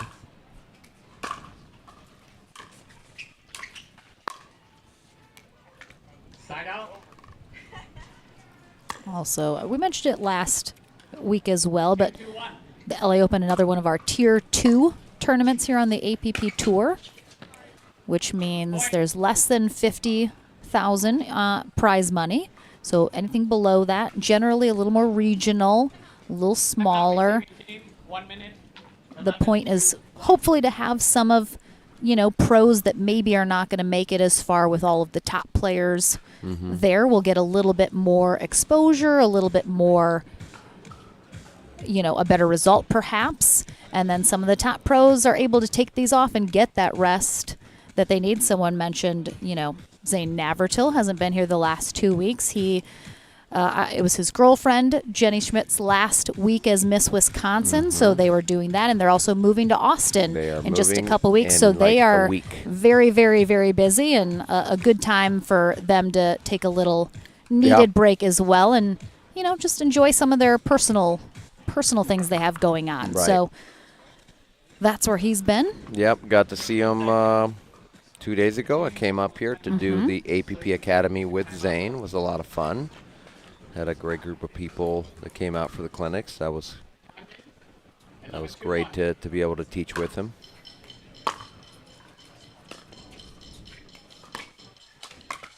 There's the same spot.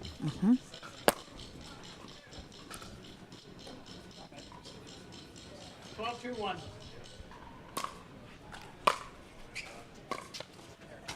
Second serve. Seems like the Johnsons just feel very confident right now. Look like they're playing pretty loose.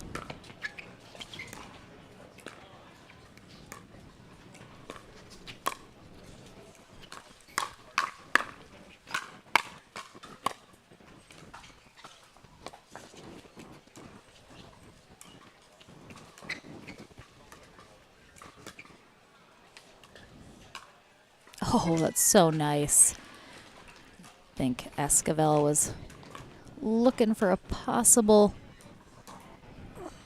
Ernie. It looks like she's kind of stretching that calf. Yeah. Curious if she's, maybe feeling something there. It's a little more taped up than we normally see. Side out. Yeah, and Hewitt and Esquivel, obviously, as we've been talking, they're emotional players. They play their best when they're really fired up and into it, but it's hard when you just haven't been able to put anything together it's hard to just sort of manufacture that excitement. But they've got a couple points in a row here. Let's see if they can.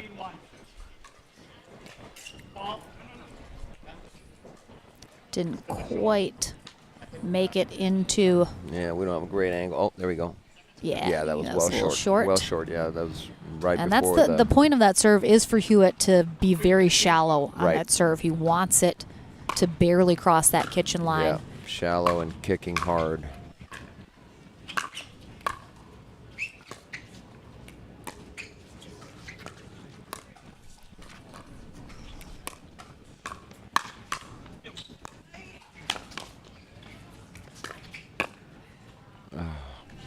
Side out.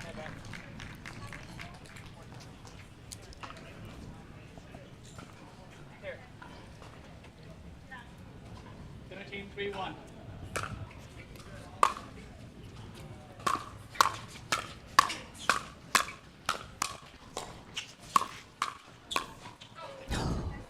Yeah, Rafa just trying to do a lot during that rally. Trying to place the ball in a lot of different spots. 14-3-1. This will be a match point for the Johnsons. Yeah. A little net cord helps them out getting the job done. good. So Johnson siblings still alive here in the back draw of our mixed pro doubles bracket, while Michelle Esquivel and Rafa Hewitt will call it a day. But well played for them in their second tournament together. I think a little bit better result than last weekend, so always a learning experience with new partners. But don't go anywhere. More mixed doubles action still to come here at the APP Sunmed LA Open. Danny Roditi and Lauren McLaughlin back with you right after this.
If you like to dink, then Pickleball Magazine has what you're looking for. Our bi-monthly print publication will help you become a better player with instructional tips, drills, and articles from the top teaching pros in the sport. And you'll become a healthier, stronger player with psychological, nutritional, and wellness advice from experts in their fields. Finally, if it's product reviews or the latest news, we have that too. To learn more or to subscribe today, go to pickleballmagazine.com.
welcome back to the APP Sunmed LA Open.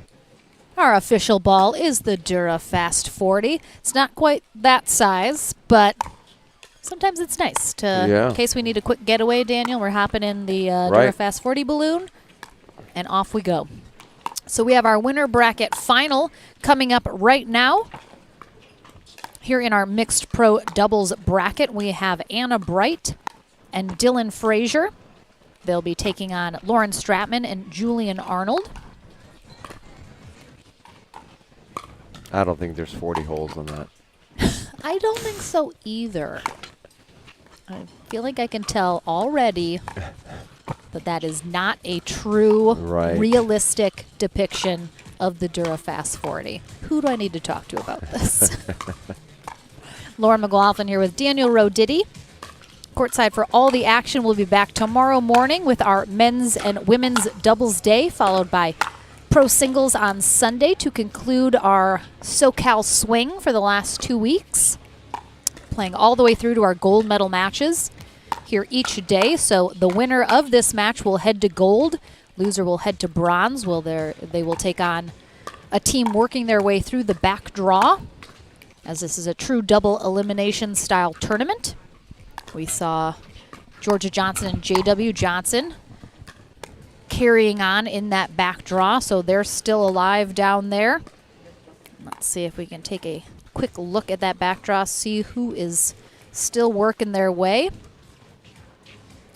Oh, we're almost done. We got Regina Franco and Thomas Wilson taking on DJ Young and Paris Todd. The winner of that will face Johnson and Johnson for that spot in the bronze medal match. So almost done in the back draw. Just 2 final matches remain until we know who is making their way back into the bronze. But right now we got to figure out who's going to gold first. So Lauren Stratman, as I mentioned, just turned 28 last week.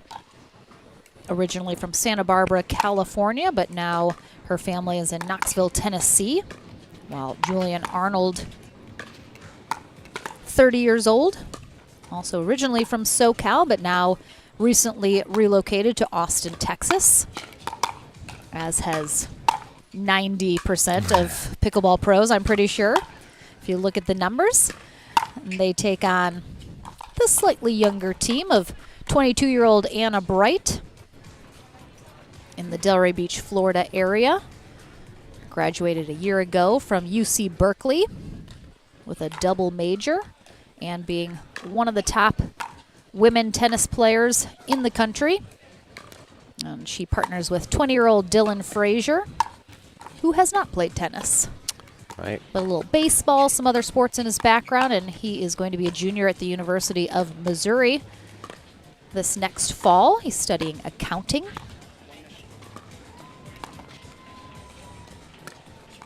So right now, 3 of these players so far, pickleball's their full-time gig after school, while Frazier's balancing still school and pickleball life. Yep. Which, very impressive. I don't know how he does it.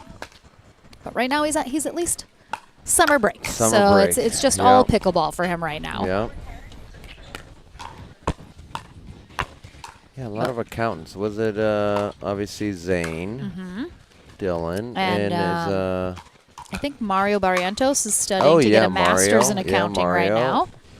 And I know that Newman. Oh, he was. But he works for a tech company. I don't. Yes, he was computer or. Oh, political science is what he studied. Political science from Northwestern. That's what it was. Yeah. Yes. And works for a tech company in New York. Yes, very diverse backgrounds here in pickleball, which is, I think, one of the reasons everyone loves pickleball so much. Just such a wide range of where everyone's from. Right. What everyone does, where they went to school, what sports they played. It's just a wonderful mishmash. Anna Bright, Dylan Frazier start us off serving on the far end.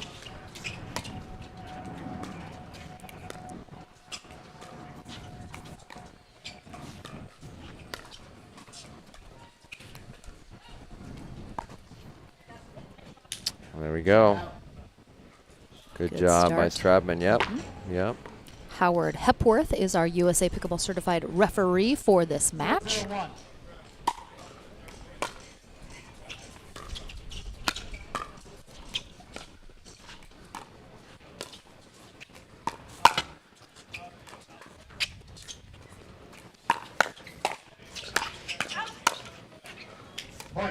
Stratman trying to get for that back door behind Frazier. That time it was closed. It was a little soon. I think she's got to work it back to middle and cross to get him to start moving over.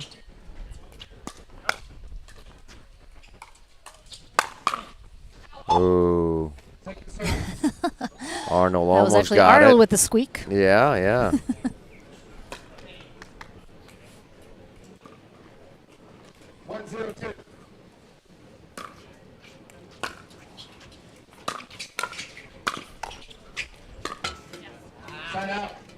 Really quick hands from Frazier as Arnold tried to pull that back door on him.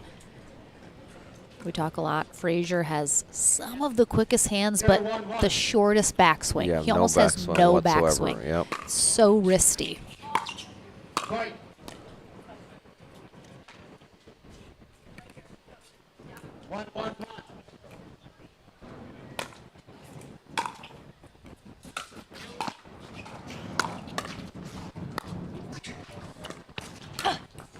It was a two-handed backhand Ernie there for Anna Bright. He kind of telegraphed it pretty early on. Julian must have been looking down because he did not make any adjustment. I'm sure he didn't see her coming over.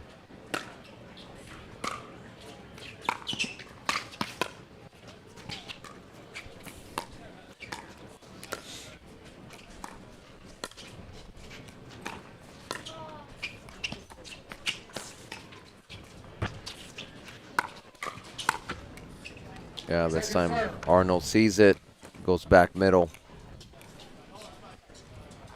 Anna Bright and Dylan Frazier last played together at the Delray Beach Open, got themselves a bronze medal, so they'll do at minimum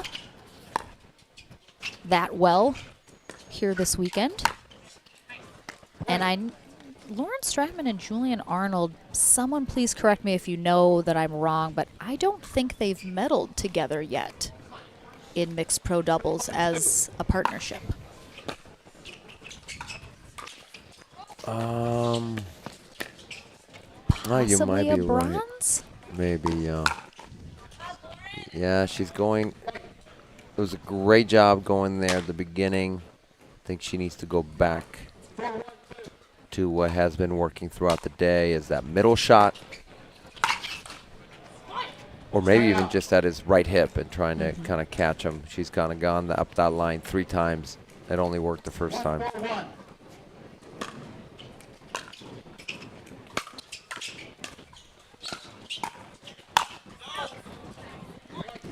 I would have liked to see Bright go right back to Arnold because he got it back, but he was still kind of scrambling a little bit, and then she went cross court.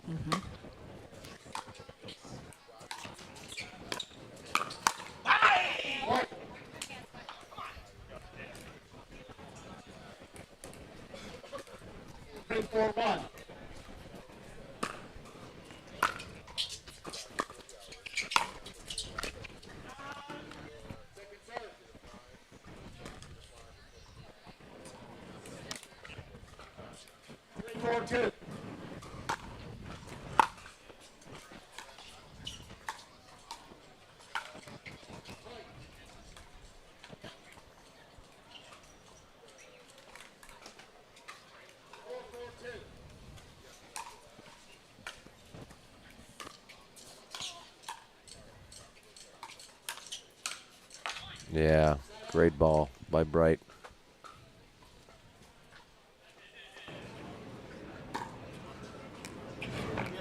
Yes. 4-4-1. All right, tied up at 4s.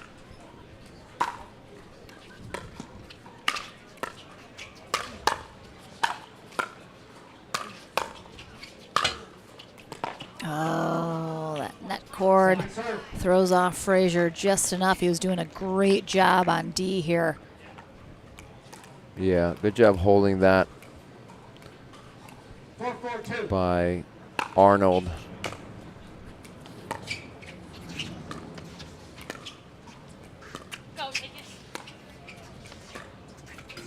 Yeah, and for the viewers, when you hear us say someone holding the ball on their paddle, or it just means they're pausing before they make their shot, and just they can kind of deceive their opponents as to where they're going to go.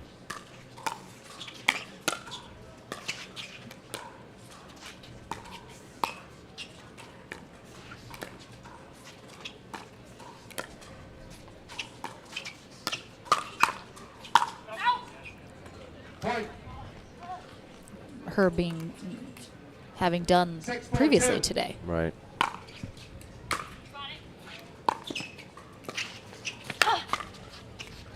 Again, the two-handed backhand Ernie. How do you? I mean, Ernies are hard enough for me to even think about doing. Anna Bright's out here just two-hand backhand. Yeah, definitely Ernies. limits your reach for sure. He's off the ocean. You can see a little bit our baseline camera occasionally swaying in the breeze as well from that high position, but hasn't been too. It hasn't been a huge faster. Hasn't been very gusty. Right. But right. definitely kind of a continual breeze that the players are having to deal with. Right now, Bright and Frazier out in front 7-4 here in game one of this winner bracket final. As we come back from the timeout from Stratman and Arnold.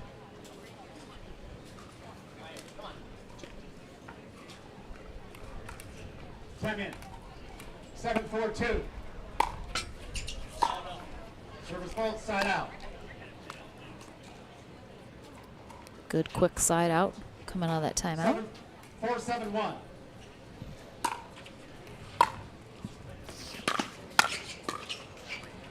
Second serve. 4-7-2.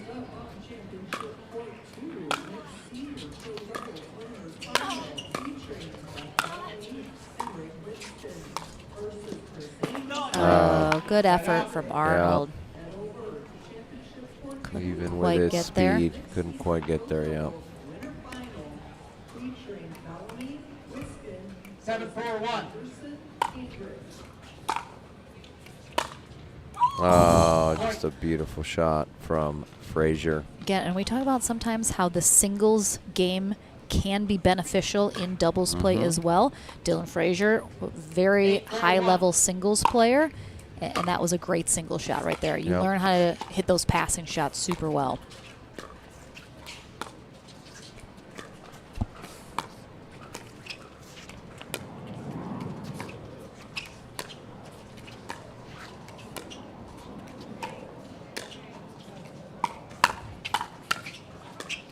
Nice defense from Bright. Oh, my goodness. So much effort. Again, Arnold talked about in their last interview when sometimes he's just got to scream for himself. He's got to fire himself up, and sometimes that comes, across like he's getting a little crazy out there, but he's not. It's just what he needs to do for himself to fire himself up.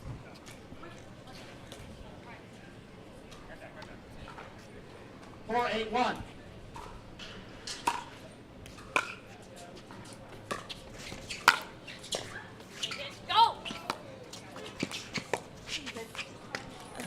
Stratman was right on that net. That's tough.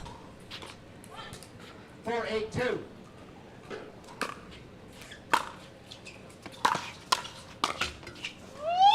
Good idea. Yeah, Bright looked out a little bit there. Good drive by Stratman and good idea by Arnold. Just didn't execute.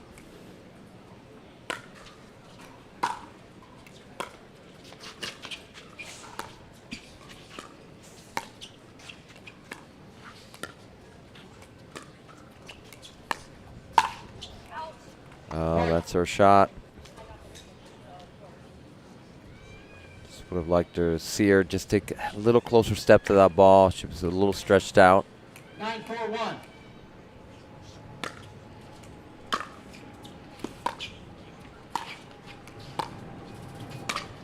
No. Second serve.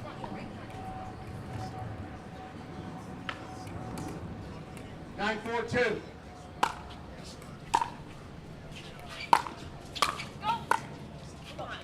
Side out. Good hold. Yeah, we've seen leads dissipate pretty quickly here today in other matches, so Stratman and Arnold certainly can get right back in here if they can just get a couple of these rallies to go their way.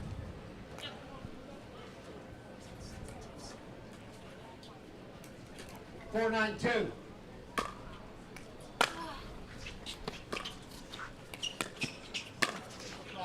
Oh, great shot from Arnold. 5-9-2.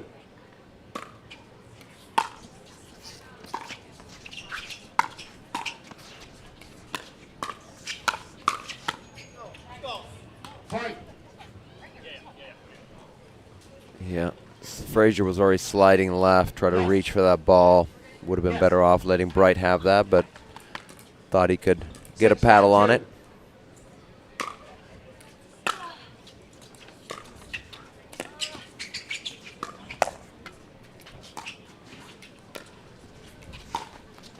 There's that lob that we saw in the earlier match against Todd and Young. This time she misses long. I don't know if the wind changing directions is affecting that shot. Oh, this is great read. Great read from Arnold. You see him right here, just sort of pause And that's then what, just inside out. when you said they hold it on their paddle, that's exactly what Arnold just did. Yeah. Kind of waited till he saw Frazier commit Right. to that middle and then. Again, she finally misses. 6-9-1.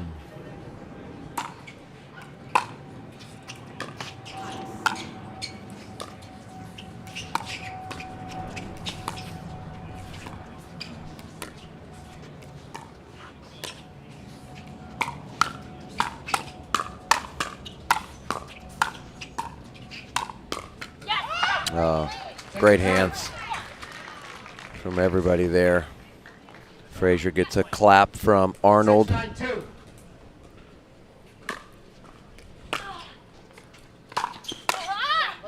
Point. Bright asking Frazier if ball was going out. He said yes. 7-9-2. She said, call me off of it. Frazier's not known for being the loudest of communicators, so he's going to have to take it up a notch, that's for sure.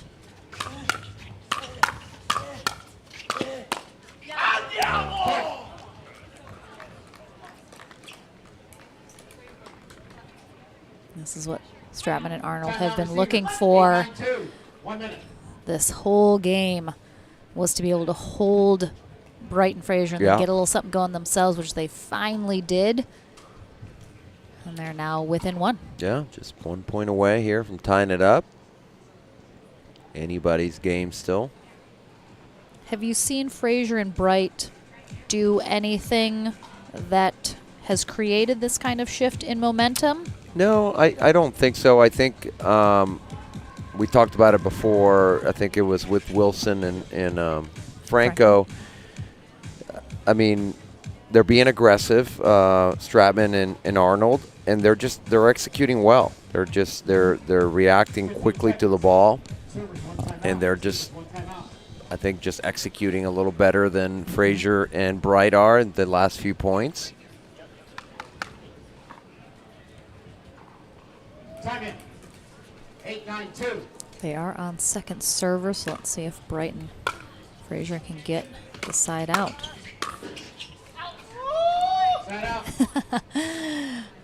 This is a little more screaming than I'm used to from Julian Arnold. I'm used to the andiamos, but not the wailing. Yeah.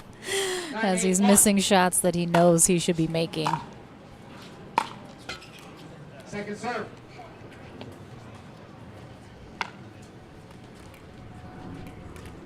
9-8-2.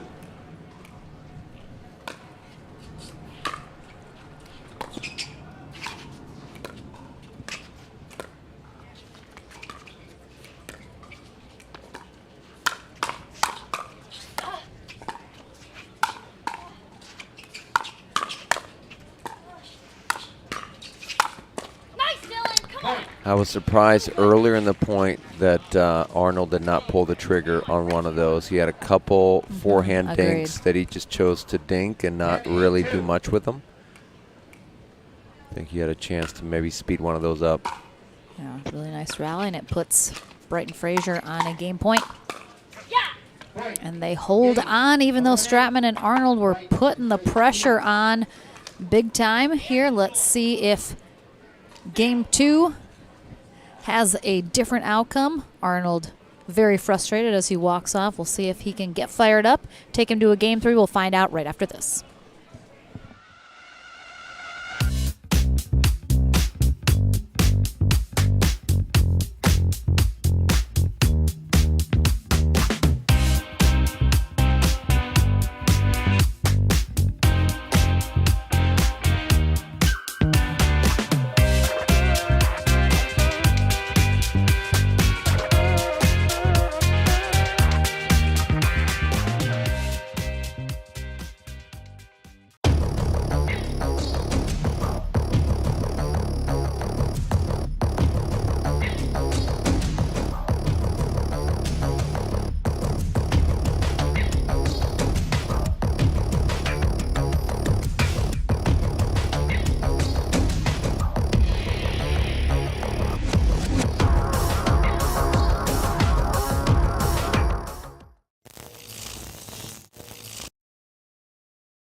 Welcome back into the action here in our winner bracket final match in Pro Mix doubles. Anna Bright and Dylan Frazier on the near end, taking on Lauren Stratman and Julian Arnold on the far end.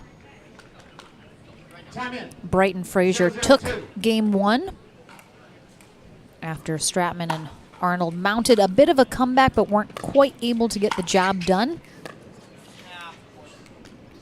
Winner of this match heads to gold. Loser heads to bronze. 0-0-1.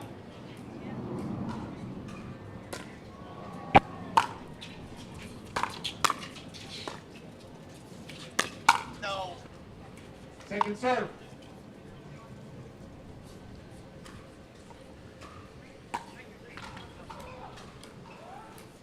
0-0-2.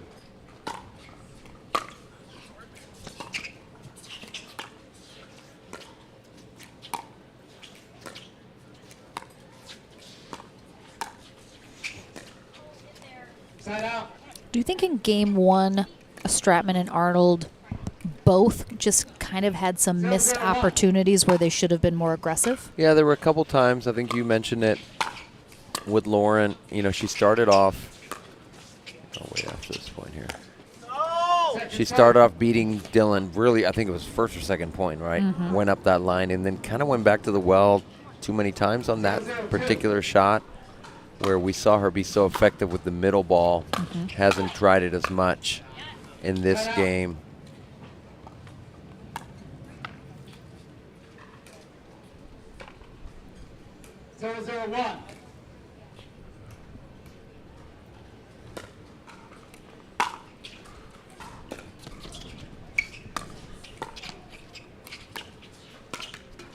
Second serve.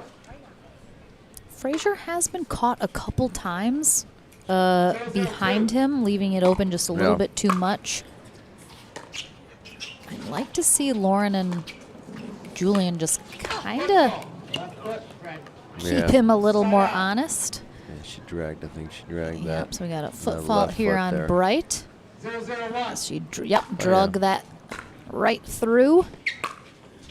If only she'd picked it up, she would have been good.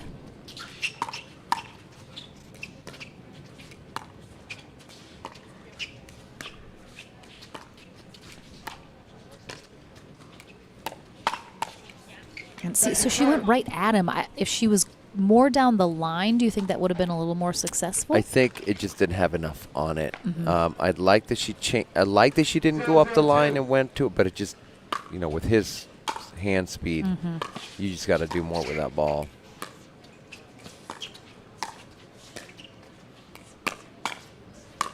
Yeah, I mean, that's Great. exactly what I was hoping that they would see, because Frazier's been really just camping out in the middle. Right. 1-0-2. Good eye there from Arnold.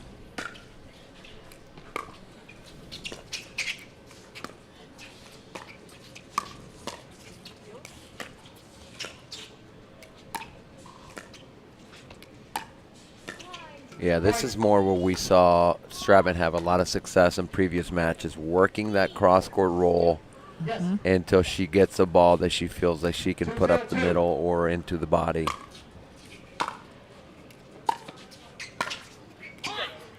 Oh, that's a nice spot. Yeah, they sort of flipped the script, and Bright did what we were just talking about, but did it to Arnold.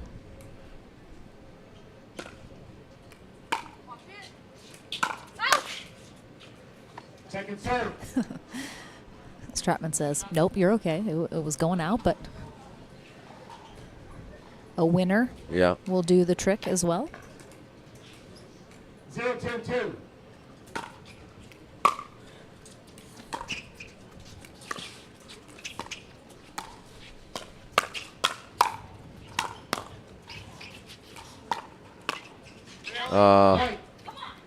Like we often see, you get the hard ones and then miss the easier one.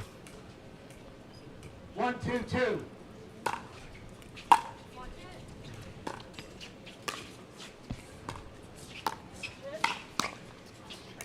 Point. Bright and Frazier really looking to speed it up quite quickly. Yeah, yeah. 2-2-2. Someone needs to give JW a spoon or a fork or something. He's doing some work on that. He's always eating. When they look. Oh.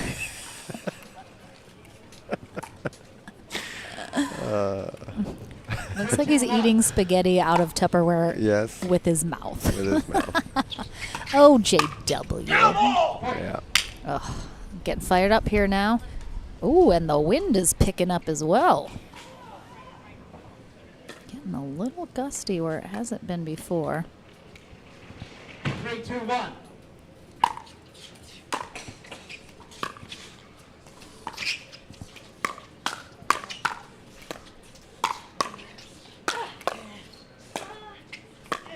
Yeah, great get. Oh, come on. Oh, it's a Rob Cassidy. Oh. He was out of the kitchen. He could have hit it. Yeah. Great What get an effort. He was out of the kitchen. Semi-dive there. We talked to Byron Frezzo at dinner last night about that amazing highlight point from Rob Cassidy last weekend. And as long as, even if he's still on the ground, as long as he has reestablished with his butt, his thigh, his knee, as long as it's out of the kitchen and reestablished, that counts. It doesn't have to be your feet that are reestablished. So I think that's a good clarification for anyone who likes to dive on the court. Yeah, those dumb people. I know. You don't know anything about that, right, Daniel? No. Oh, my goodness. Wow. Nice. Yeah, great defense effort there. Yeah, great effort from Arnold. Just too much from Frazier. Oh, there you go. Someone gave him a spoon. Oh, that's nice. Good. Someone took pity Maybe on him. someone hurt us.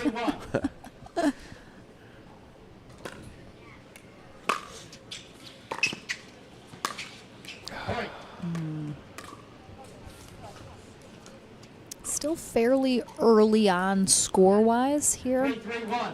in this second game.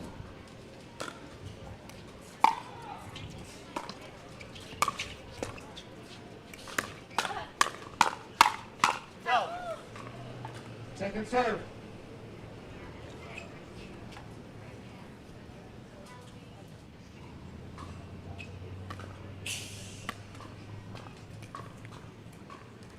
Yes.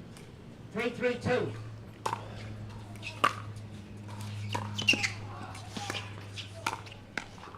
Oh, just a little confusion in the middle there between Yeah. Stratman and Arnold. 4-3-2.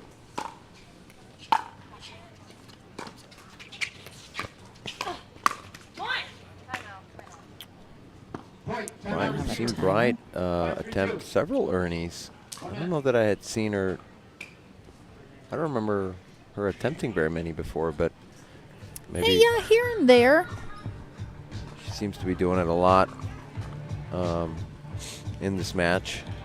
I feel like too, or I mean, she is, as we know, fairly new to professional pickleball. Really, just coming onto the scene this year earlier. So, I think probably, obviously, tennis doesn't have Ernies. Right.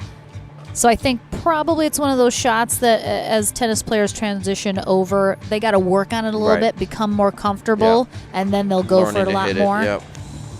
So she's an aggressive player, likes to be pushing it. So certainly the Ernie falls within the wheelhouse of her style of play.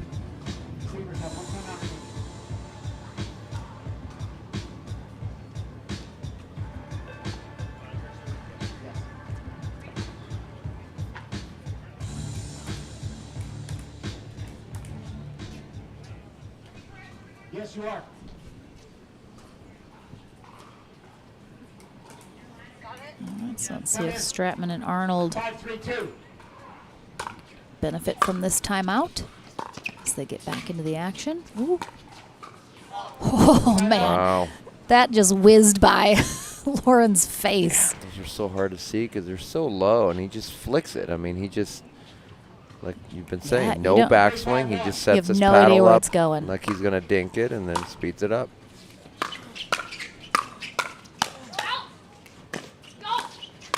Nice Lauren, job. look at Lauren. Like, what were you doing? Can't even see Lauren on screen. She's in the backcourt. Yeah. Just It's like you're lucky you got that. that was funny.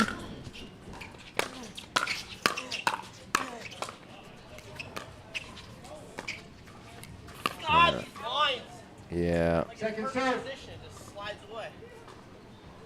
It's like Arnold saying those lines are a little slippery. Yeah, he was As saying they are fresh. They're very he fresh. was in good position, but 4-5-2. the ball will skid when it hits a line. Some lines more than others.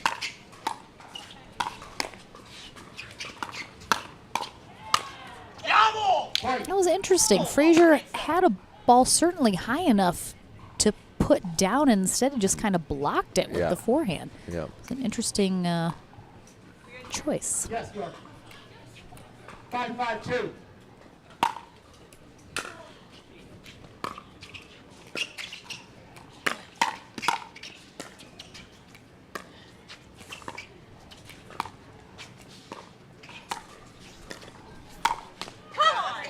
Yeah, there's her forehand attack there.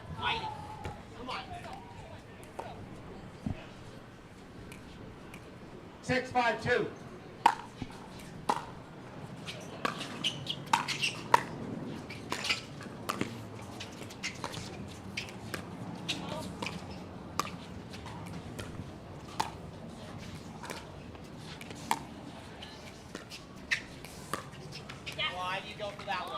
Side out.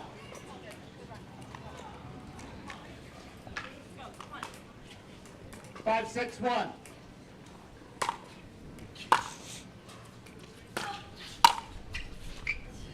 Point. Ooh, wind getting real gusty now. Yeah. Almost picked our tent up. 6-6-1.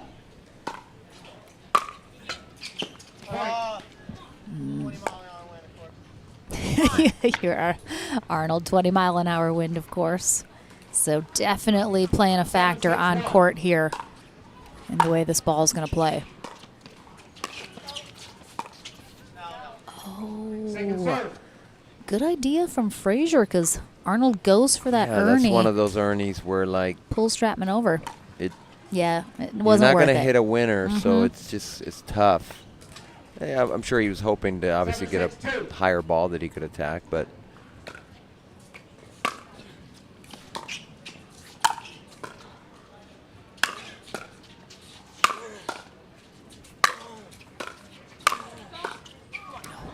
Side out. good job by Arnold to keep the pressure on, but not try. Sometimes it's easy to overhit those balls. You feel like you're not putting it away. Oh, that was quite a poach there from Arnold.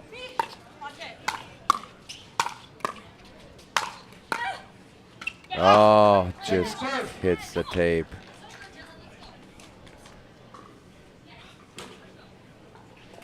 Six, 7-2.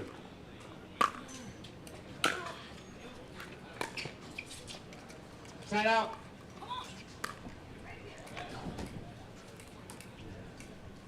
Seven, 6-1.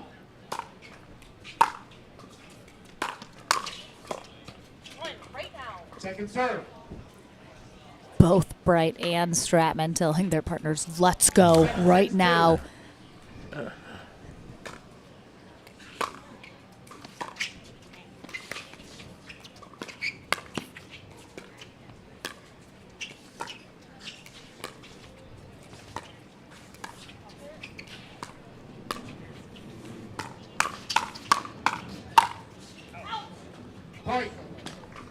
Wow, Really good nice lead. hands again. Yeah, great hands. Good leave by Bright. 8-6-2. It's the other risk of the cross-court attack is you're dealing with a sideline. As I mentioned, Bright and Frazier got bronze last time they played together in Delray Beach. If they can make it into the gold medal match, they're already going to be secured a minimum silver. Yeah. So 2 points away. We'll see, can they get it done? I know both these teams would love to be straight through that gold medal match and not have to deal with the bronze, which is an extra match that needs to be played. Looking at our back draw, I believe, the Johnsons are still waiting to play in the final feeder match. Oh, and they will take on DJ Young and Paris Todd. So winner of that matchup will be into bronze and take on the loser of this match. There is a chance we will maybe get that final feeder match here on championship court. I certainly hope we do, as one of the teams here will need a bit of a break before that bronze medal match. Yep. We'll see what the tournament desk gods have to say about it. All right, 2 points away from a gold medal match spot are Anna Bright and Dylan Frazier. Make that one. Yeah, good job jamming Stratman there. 10-6-2.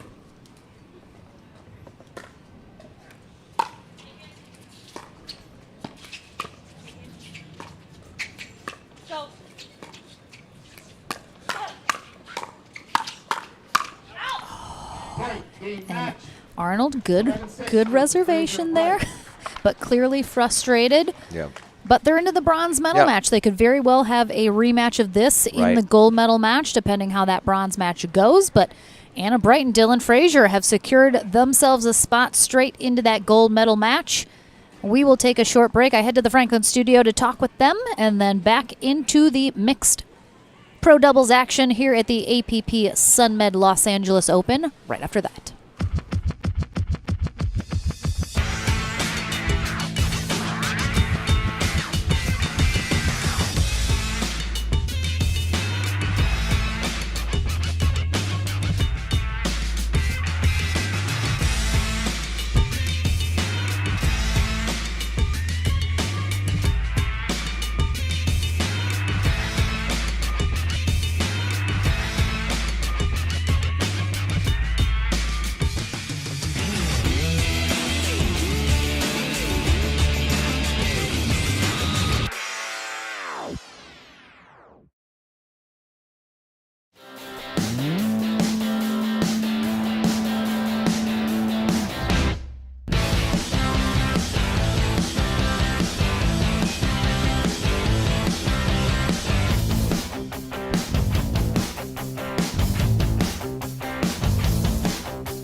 ready for next gen. This is Next Gen Pickleball. I'm so ready for the Next Gen Tour. Super excited about next gen. I can't wait for the APP Next Gen Tour. I'm super excited for next gen.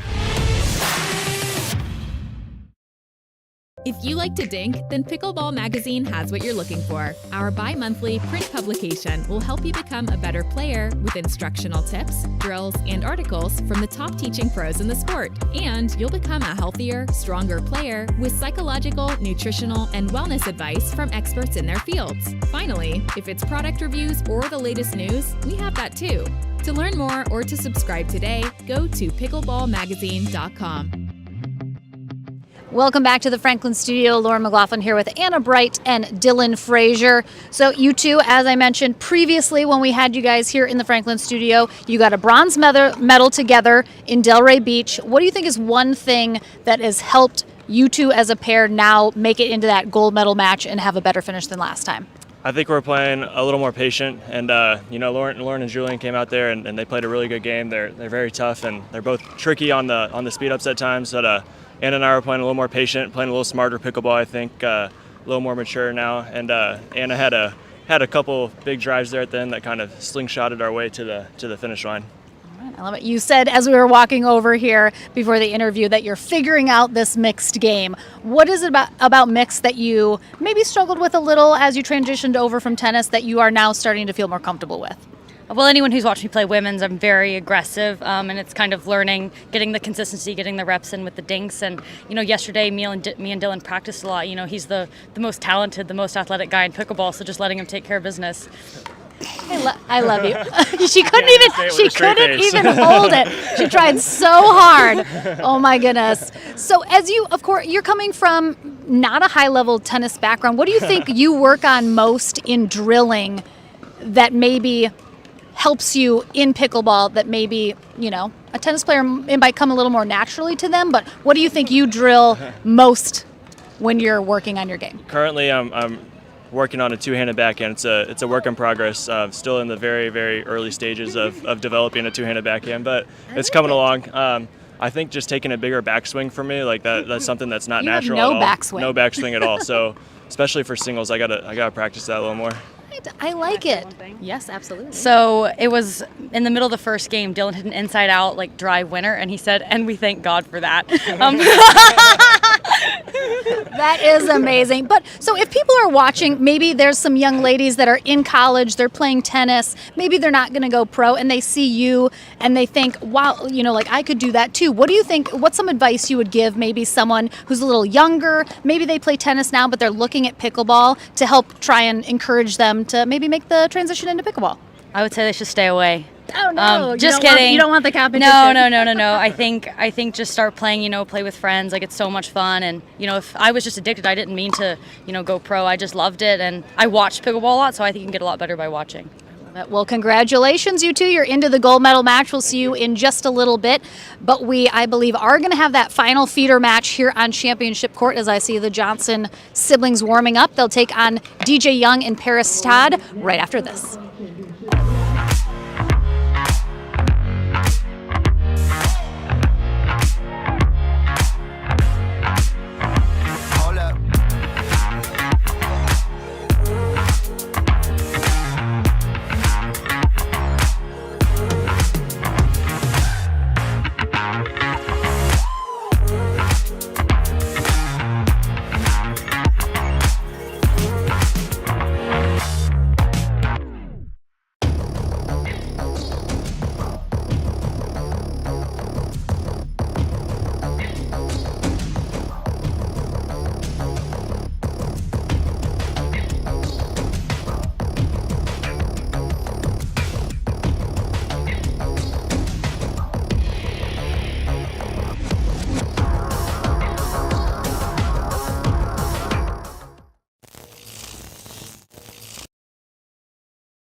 If SoCal has you wondering, where do I begin? Start here. Cheering for the visiting team? Here's your line of scrimmage. Come for a culinary odyssey? Tonight's special is everything. Here for work? Hang around for the weekend. Hit 3 theme parks. Crush coffees or crafty beers or whatever strikes your fancy. Because with friendly locals, Main Street vibes, easy accommodations, and all of SoCal within reach, no matter what you've come to get up to, in El Segundo, we'll invite you to start here.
Welcome back, everyone.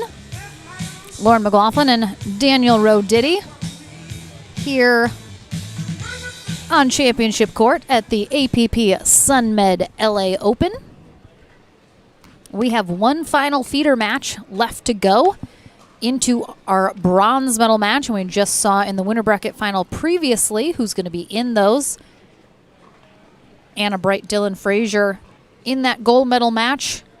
Lauren Stratman and Julian Arnold in bronze, and they will take on the winner of this match.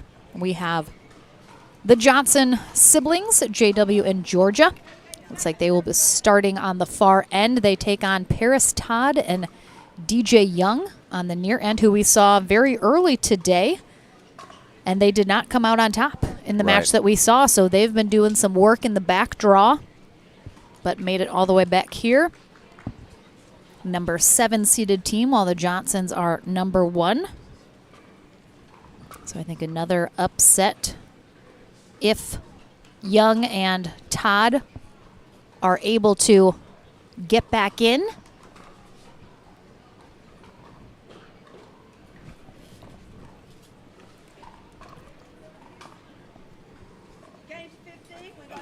This is 1 match to 15. We'll switch ends at 8.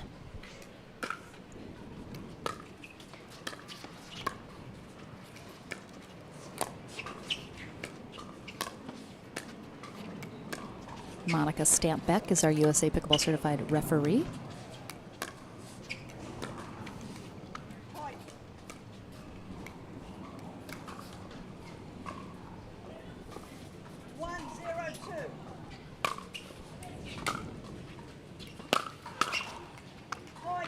Such a low drive from Johnson. Yeah. Just dips right over the net. 2-0-2.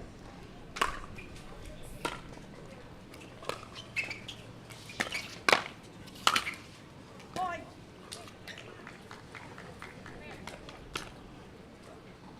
3-0-2.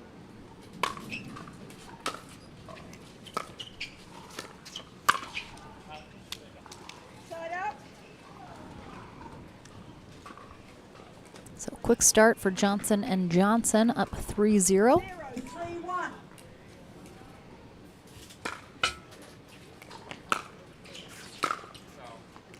Second server.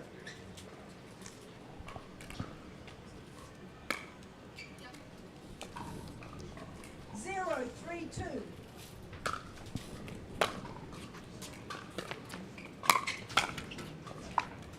Side out. A little bit of a slow start here for Todd and Young. A few errors.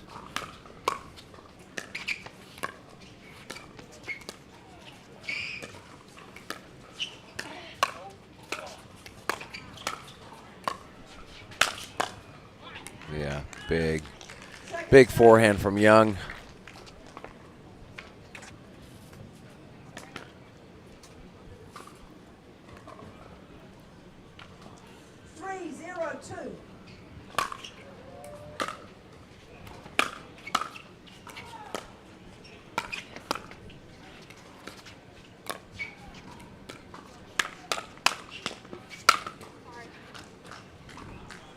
So as I mentioned, Todd and Young have been doing a little bit of work in the back draw. After they got dropped down, they had to defeat the De La Rosas 15-3. Then took on Etta Wright and Pesa Tioni, who I think a lot of people were introduced to last weekend in SoCal. The score was 15-11. And then had to defeat Regina Franco and Thomas Wilson 15-12 to get here to this final match to 15 of the day.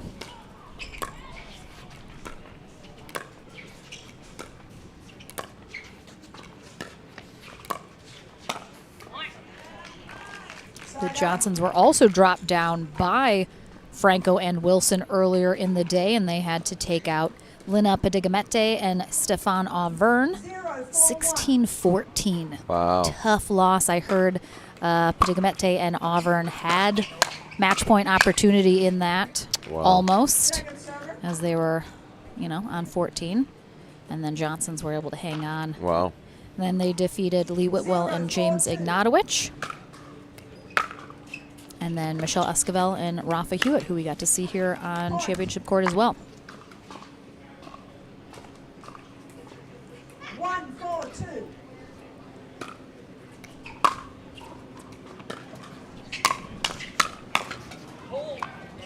Side out.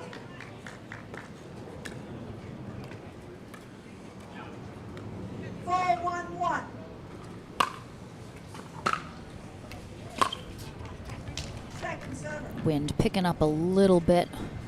Seemed to be manipulating that ball a little bit.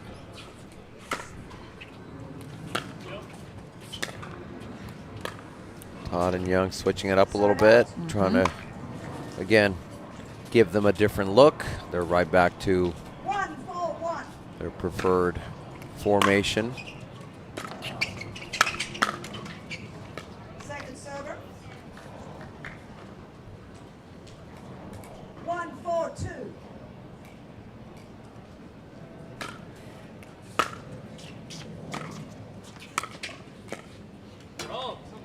Side out.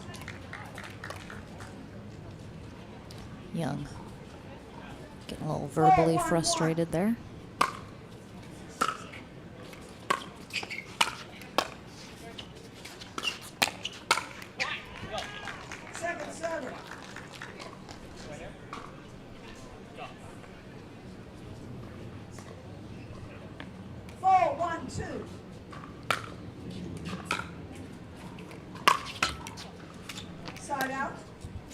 Young. We talk a lot about Young. I think he has just so much talent and absolutely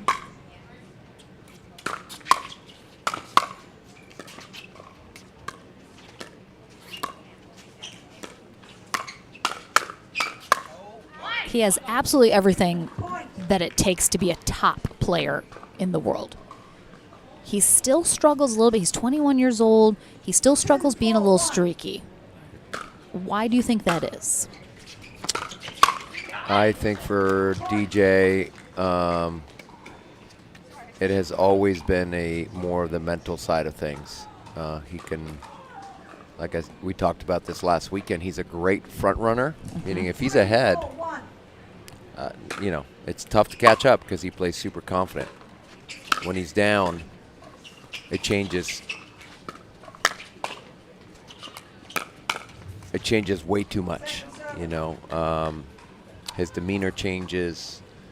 So I think as he matures, which he already has some for sure. Oh, I've known him for several years, and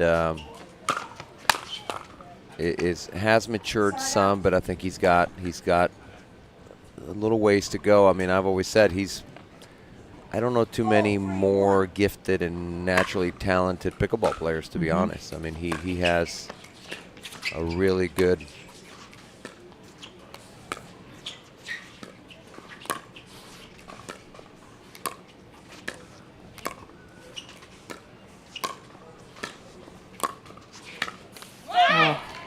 we see an example there, but I think as he continues to mature, we're going to see him kind of reach new levels consistently because he's made good runs in tournaments, but doesn't do it as consistently as I think he could once he gets the mental side of it to match his more physical ability.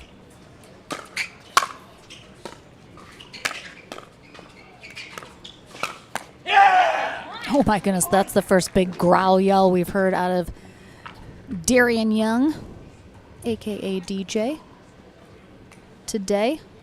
That's exactly what you're talking about. That's the mental part of it right there. Right. When he's feeling good, he's fired up. Yep. He's more engaged.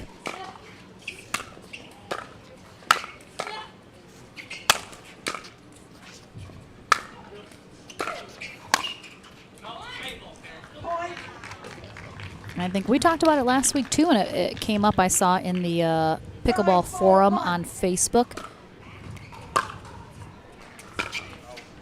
that there's so much talent in pickleball right now that ultimately you can have all the talent in the world, which DJ does, but if he can't focus on the hard work that it takes to get him there, the talent will only get him to a certain point. Right. Yeah, I think maybe at this stage he isn't, as focused on the training aspect of the game. Maybe he's kind of relying maybe a little bit too much on just his talent right now, which can lead to some of those, little streaky results here and there.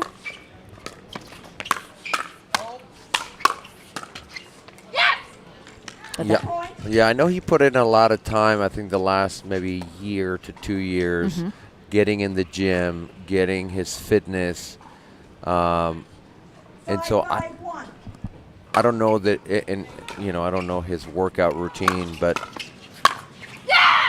I think it's just the mental side of him. He's maybe he's working really hard on the court and spending a lot of time. I'm not really sure, but and he is at Dreamland in Dripping Springs, right. So he has a lot of great peers there to play with. Yeah, I thought that was a good move for him when he told me he was moving over there. I thought that was going to help him just be around some great players and learn from them, from more than really the mental side of it.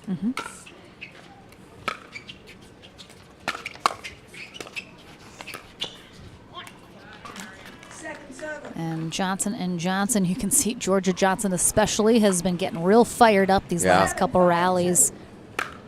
And they're looking to get that 8th point that triggers the end change. And they will. It doesn't matter. She looks graceful no matter what. We saw her do a little splits onto the butt last weekend as well. She did it earlier here. I'm sure she's hoping it doesn't become the signature Paris move, the splits into a fall over. To a sit-down position, yeah. But Johnson & Johnson out in front, up 8-5 on the end change in this match to 15, spotting the bronze medal match on the line here. The loser of this match will be our 4th place finisher, which not too shabby. Right. A lot of good talent here today for our first day of live streaming coverage. Again, back tomorrow morning with our men's and women's doubles, and we'll conclude the weekend with pro singles on Sunday, all the way through our gold medal matches each day. And then we kick back off into our Next Gen series. Very excited. We'll be back in Oklahoma City next weekend, followed by San Antonio the next one after that. So we won't be able to be there, though, because we'll be in England. Yeah. Merry old England. We're very excited to go, along with Michelle Esquivel, Rob Cassidy, Lee Whitwell. Yeah. Cassandra Gerke. Should be a really fun time. Yeah. Yeah, it should be a lot of fun. Can't wait. Looking forward to it. Doing some clinics, doing a pro-am. Just trying to promote pickleball. Yeah. The English Open's the biggest pickleball tournament in Europe right now. So there'll be a lot of great players there from all over the world and all over Europe. So I'm super excited to just, get to travel internationally and meet some of the other pickleball players from around the world.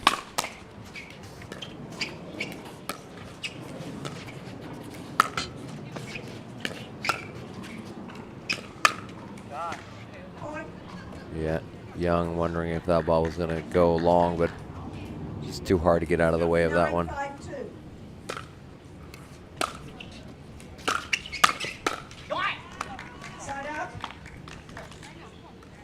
Yeah, and I think it's exciting for those players in Europe who can't come over here to play these tournaments to be around someone like Lee. Great shot there from Young. Be around veterans like Cassidy and Esquivel. I think that's really, I'm sure it'll be fun for them. I'm sure they've never heard of me, but they'll be glad to meet the others. 7-9-1.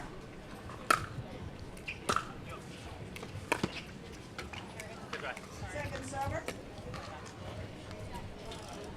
All right, Young and Todd right in it here, only trailing by 2, which is nothing in pickleball terms. Right.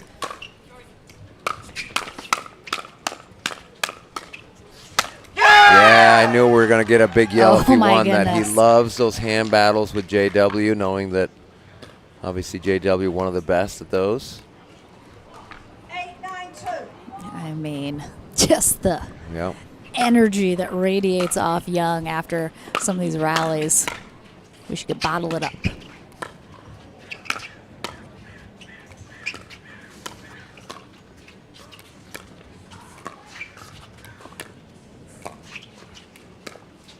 Oh, that was beautiful. Just a oh my great gosh, lob. JW, I can't believe he got that.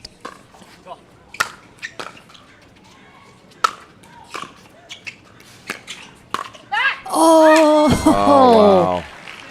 What a rally on both sides. Look at that perfect lob. That was, G.W. Johnson, he had to stretch with every he got it, and it looked like the wind. Wow. The wind must be blowing left to right, because that ball, DJ Young was waiting for it near the center, and he had to go. He could have earned it, but of course he didn't know the wind was going to blow it so far over, but still comes out on top, all tied up at 9. Yep, we got a timeout here from Johnson & Johnson, as you definitely tell Georgia, she got a little aggressive at the end, feeling that they were getting back into that rally, and overdid that final shot, which of course she wasn't happy about. So I think this is a really great timeout. Obviously, you want to cool down, especially Young, but Todd as well, and just shake that off. You got to shake that off, refocus.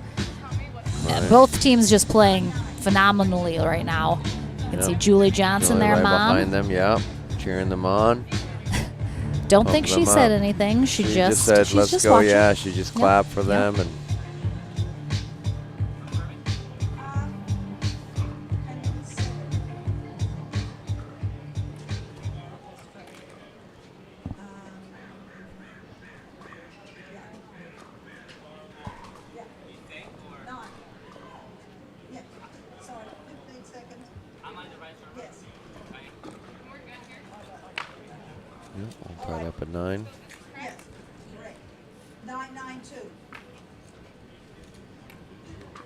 All right, back into the action. Young with the serve, tied up at 9.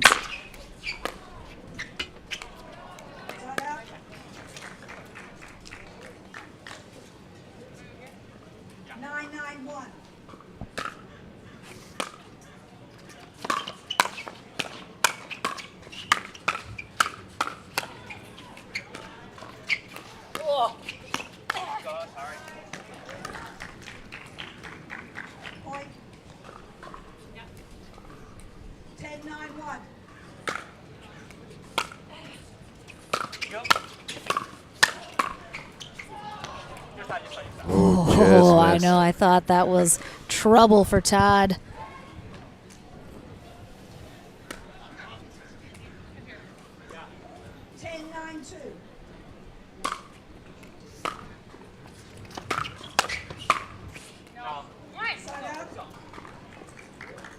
Well, good hold. Only gave up 1 point there. 9-10-1.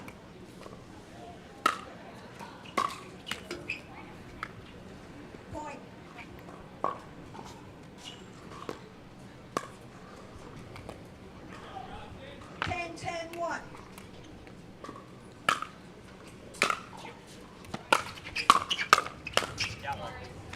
Second server.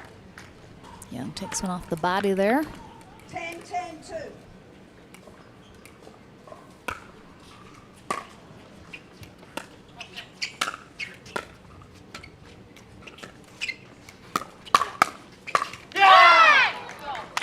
Yeah, Georgia just didn't move her feet. Yep. It's like she was ready for the first one, not the one coming back.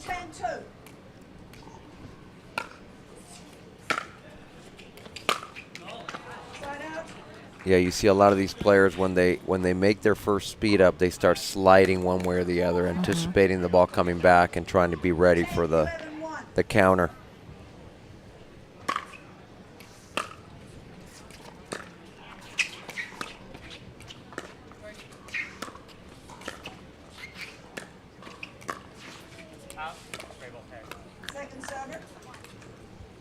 Yeah, Georgia's had just a few little mistakes here in the last few points. I have to think JW's going to try and take over a little bit more, maybe try and alleviate some of the pressure that Georgia might be feeling. 11-10-1. But right now I think their main issue is DJ Young.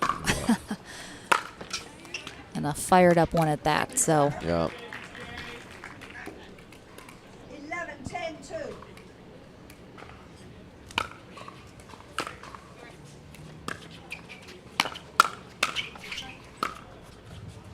Yeah, the wind, wow. Yeah, that just, you could see Johnson had to take that extra step. Yeah. Center line all the way over almost to Georgia.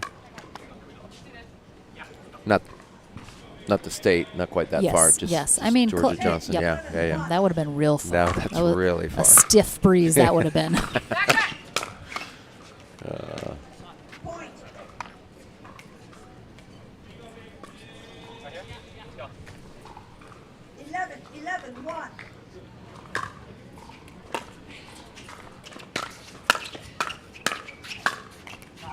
Yeah, Georgia was ready for that ball. Great job going behind Young.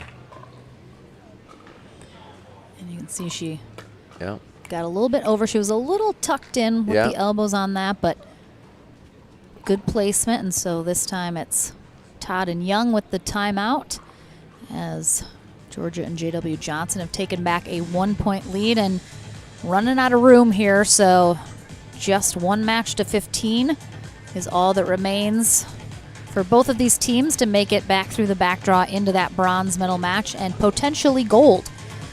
So we'll see who is able to hold on.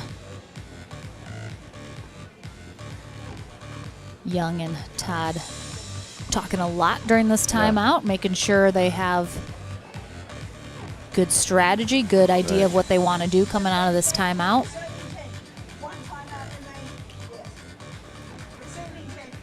I have to imagine part of that conversation is try to keep it away from JW Johnson. Right. As is everyone's discussion when they're facing him. But Georgia Johnson holds her own like Yeah, super quick hands. nobody's business next to her brother, so.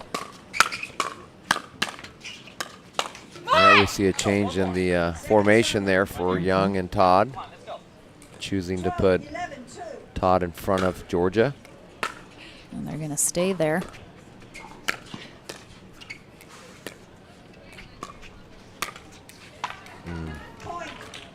That's the challenge, though, right? It's like when Young wants to come over, now he has to come over with his backhand. Yeah, it's a little tougher.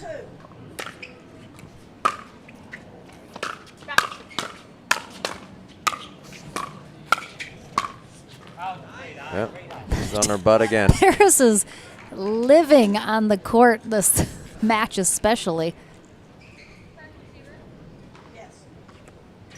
All right, so Hoping Johnson for and a Johnson. sponsorship from Tide, maybe.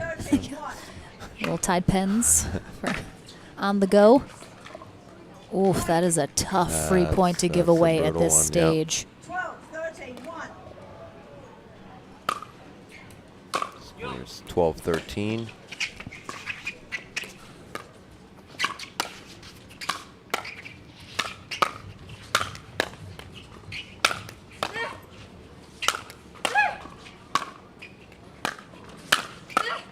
Oh, wow. Great defense. Oof, J.W. Johnson had to work for that one. 12, 13, 2.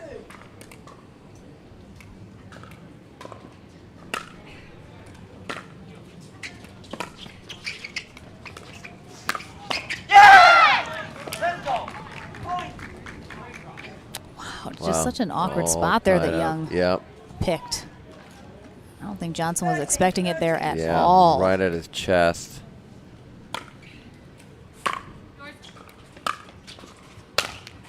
Oh, that ball just you might have to check if that's a crack.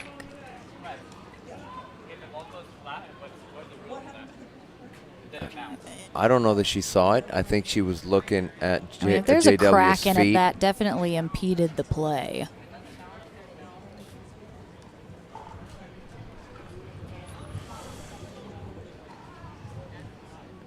I don't know if it is a crack or whether or not the ball just hit a hole and dies, or.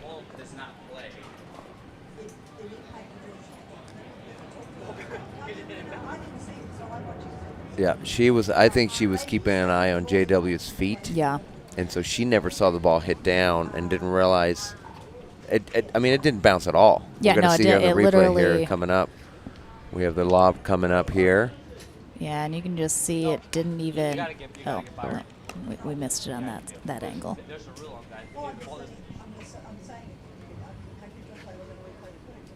We got Byron Frezzo over here. We'll see if. Well, you probably do get Byron, and we can just figure it out. 'Cause I'm not sure if you guys are okay with replaying or not.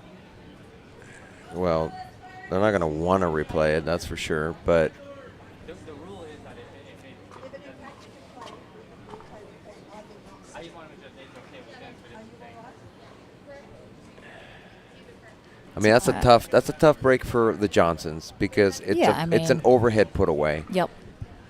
Would Todd and Young have gotten it back? Maybe. Yeah. But you know what they were going to do with that is Do different. they want to let them have another chance at it? Is Right. It's at 13-all. It's really because that's a side out. So that's. Okay,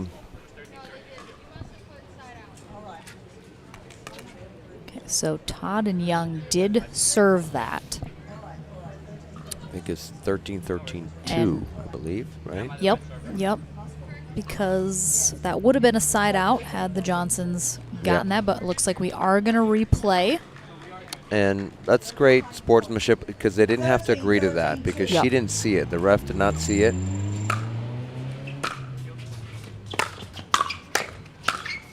Well, I think that's fair. Yeah. It's fair that it went that way. It was a tough break for Young and Todd that it didn't bounce, but it was, it was an overhead put away by JW. He's not going to. I mean, the Johnsons just some of the best sports in the game by far. So, I mean, I'm not surprised that they replayed that. Yeah.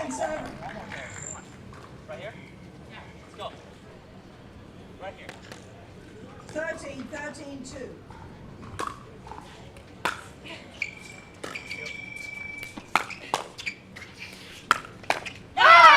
Wow. It's a big, big hold for Todd and Young there. Let's see if they, nope, they're going to go back to stacking. I was curious if they were going to keep that formation with Todd in front of Georgia.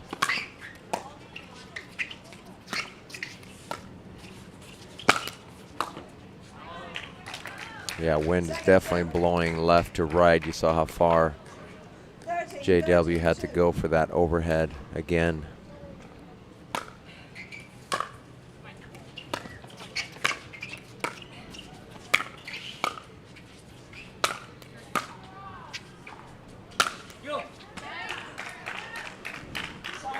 Well, I mean, two huge holds from both sides. Yeah, JW's getting some good overhead practice here. He absolutely is. He got to work that shoulder rotation. 13-13-1.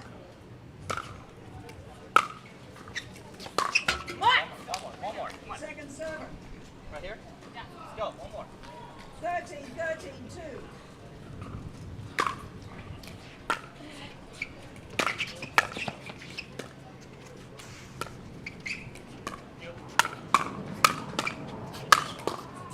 Wow. Oh, that's a great ball from Todd. Yeah, they're great pickups. Yeah, see right here, I would love to see Young and Todd keep the same formation. Now I realize they're serving, they're a disadvantage, but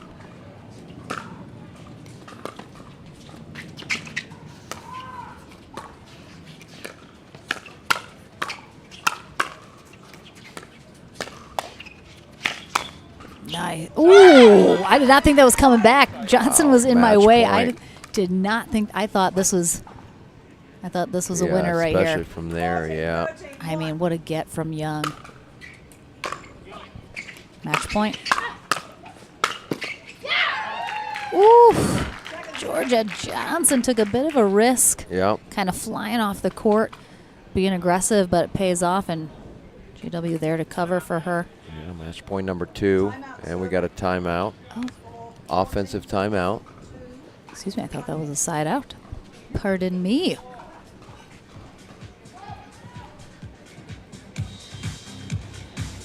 It looks like Todd and Young are thinking of speeding it up to Georgia right now. That's kind of worked for them in the last, several times they've attempted it.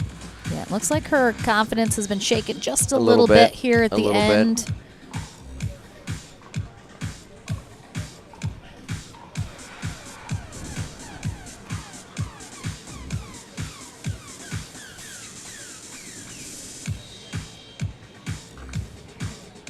Yeah, I think they'll definitely look to target Georgia. Yeah, and that's why I'm surprised that they're not reverse stacking. It's easier to keep JW out of it because you don't have to go in front of them with the cross-court dink. You can go straight ahead. We'll see how much JW can get involved here. Try and take over, but Georgia Johnson can hold her own, that is for sure. Second match point here for Todd and Young to make it back into the bronze medal match.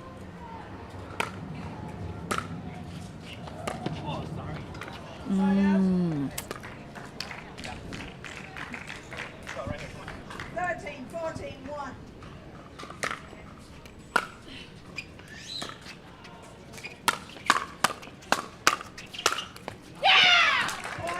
The Johnsons have not been able to score on their serve the last 2 attempts. Yeah. So And they've see, been stuck at 13 for a while. That's the difference there. Todd had to attack cross-court, which gives Georgia a lot more time to react to that ball. Oh, and that's just a really Match unfortunate point. The error other way there. now. I mean, look how quickly. Yep. 2 match points for Todd and Young. I want to see them And switch all of a here. sudden- I want to see Young and Todd switch. Nope.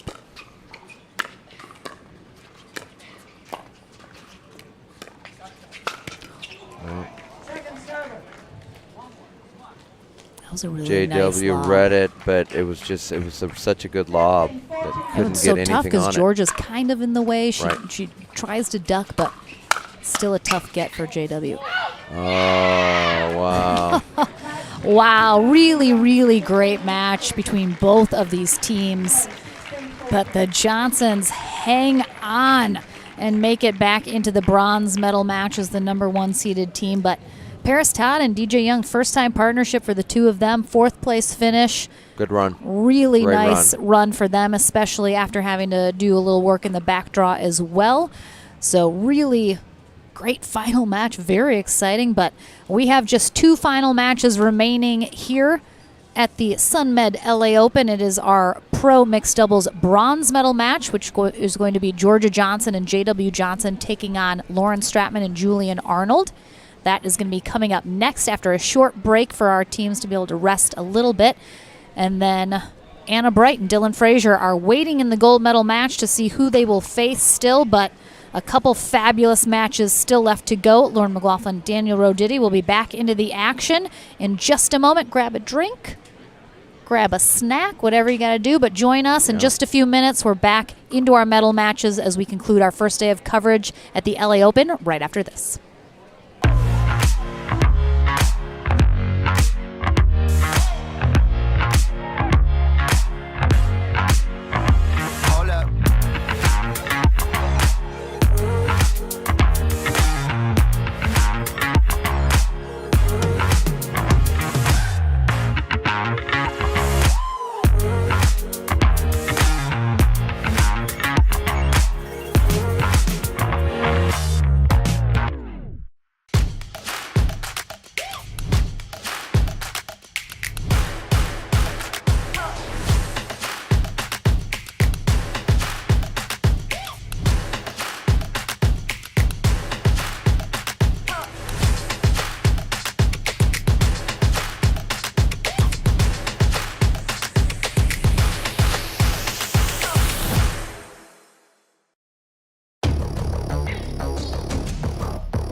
If SoCal has you wondering, where do I begin? Start here. Cheering for the visiting team? Here's your line of scrimmage. Come for a culinary odyssey? Tonight's special is everything. Here for work? Hang around for the weekend. Hit 3 theme parks. Crush coffees or crafty beers or whatever strikes your fancy. Because with friendly locals, Main Street vibes, easy accommodations, and all of SoCal within reach, no matter what you've come to get up to, in El Segundo, we'll invite you to start here.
ready for next gen. This is Next Gen Pickleball. I'm so ready for the Next Gen Tour. Super excited about next gen. I can't wait for the APP Next Gen Tour. I'm super excited for next gen.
Welcome back here to our final two matches of the day in El Segundo, California for the APP Sunmed Los Angeles Open.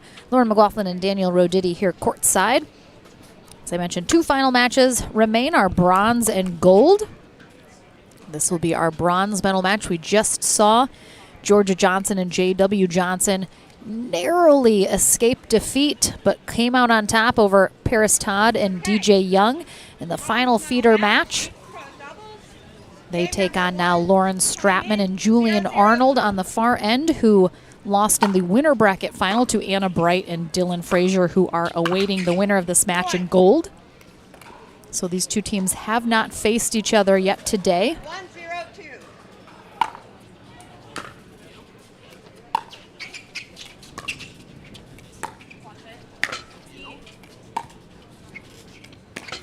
Oh my goodness. Two net cords in a row. That second one called a little wide. 2-0-2.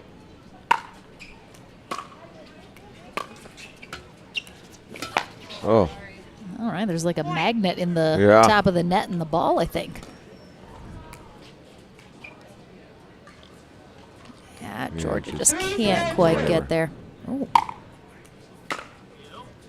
Claire Kavanaugh is our USA Pickleball Certified referee for this match. Point.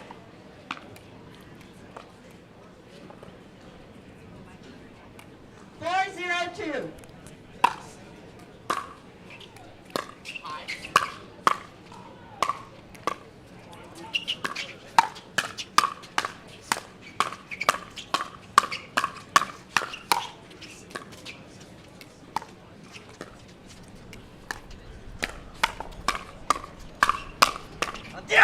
Wow. Great exchange. Just great hands all around there.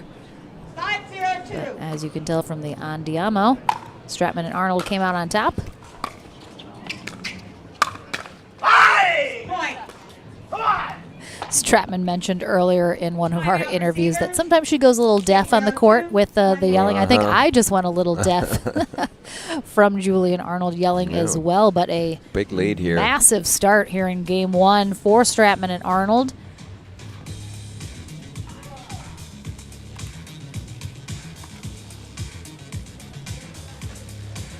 And I think very similarly to Stratman and Arnold, who are still out, they're just bouncing around out there. They're ready to go. Yeah. They're not going anywhere. They're feeling great. The Johnsons not really talking, though, in their timeout. This is, I think, a momentum killer timeout. Yep. They are trying to just slow their roll. They're just going to sit over here every single second they have till going back. And I think both teams, probably not a lot of discussion needs to go on either side. Right. They both know what they need to do. Right. What's going to get them to come out on top, and it's going to be a matter of execution. And right now, Stratman and Arnold are the ones executing at a higher level. Yeah, and it's not, yeah, I'll wait after this point. It's not uncommon to see a team come out of such a kind of an emotional win, right? So close, you know, so tightly fought, and come out a little slow in the next one, kind of flat. And they're a little flat right now.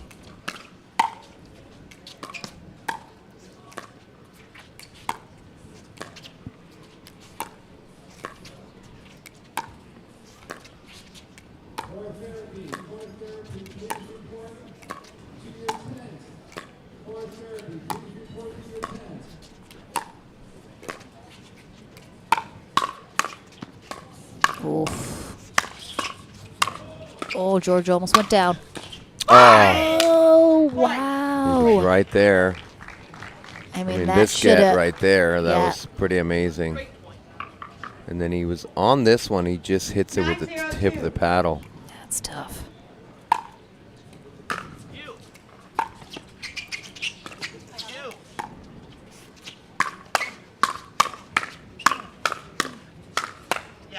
And we saw also earlier when the Johnsons played Thomas Wilson and Regina Franco, they lost the first game. Just a really slow start for them, and then they won the second game 11-0. Yep. So yeah, you mentioned that, yeah. That we'll sometimes see they if can come this out a is little slow. just a combination of what you said. You know, they Yeah. just came off a big win and maybe a bit of an adrenaline dump after that. But unlike the one match to 15 that they had no other time to readjust, they will have the second game here to try and turn this around if they're not able to mount a comeback.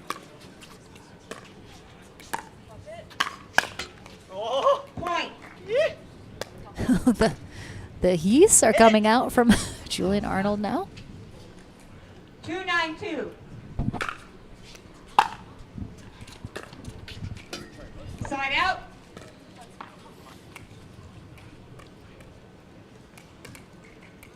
10-2-1.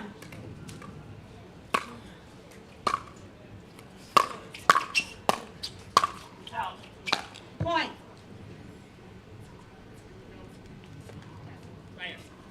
And Georgia Johnson, she's grown so much in her game, but especially earlier on, she's just so hard on herself. Yeah. You could see there was very frustrated. And she turned away from Johnson and just took a moment to take a deep breath. Yeah. But nice hands here. Julian just playing the whole court there. He's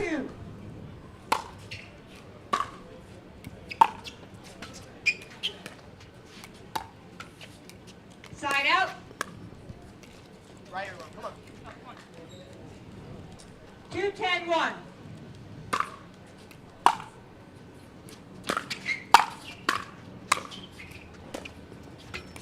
Second server. 2-10-2.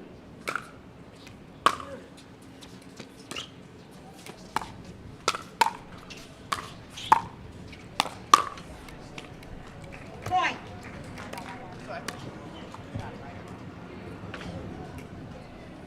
Three, 10-2.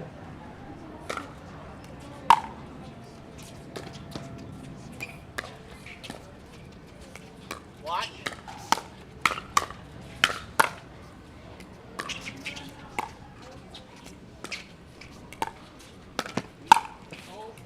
Oh, that ball just misses long. bit of a risky Ernie there for Johnson, as it was very low and he kind of had to come underneath it.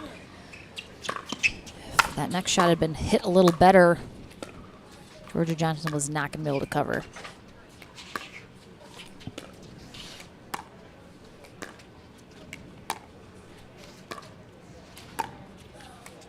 All right. I mean, I'd expect a timeout after this. Yeah. If they win this, I think they. And Timeout, yeah. Yeah. Yep. That'll be doing it. I think Stratman and Arnold know all too well that cannot give any, leave that door open at all for the Johnsons, because they were down 10-2. Now it's 10-6, and they're cruising here. So that needs to be stopped very quickly by Stratman and Arnold. What adjustments do they need to do to be able to get that side out and close out this first game without the Johnsons coming back all the way? Yeah, I think they need to settle down a little bit, not let the moment get too big, and I mean, obviously Johnsons are a little bit of a run here, and I think for Stratman and Arnold just to stay calm, not press. Sometimes when the starts getting away from you, you can start pressing a little bit and maybe force something. They need to be patient, wait for their opportunity to attack. All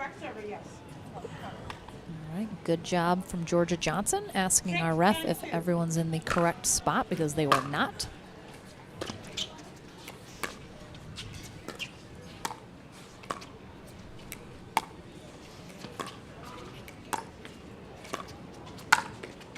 Yeah, and they do just that.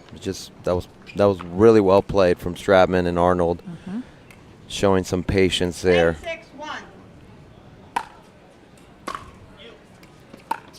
Game point here for Stratman and Arnold. Oh, and same exact shot. Same sequence of events. Yeah, right at the left hip. Well done. That was a good timeout. They stayed really calm. They came out. They did exactly what they needed to do, and they closed this out. So well done. We'll see if the Johnsons can fare a little bit better here in game two, perhaps. Not let that lead get away from them so quickly, so fast. But game number 2 here in our bronze medal match coming your way right after this.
Welcome back to game number 2 here in our Pro Mixed Doubles bronze medal match. Georgia Johnson and J.W. Johnson on the far end now. Oh my God. Point. Get a quick point on the board over Julian Arnold and Lauren Stratman. On the near end, Stratman and Arnold taking game 1, 11-6. Side out. The wind is definitely blowing pretty significantly here, so both teams going to have to make that adjustment now with a different wind condition. Second server.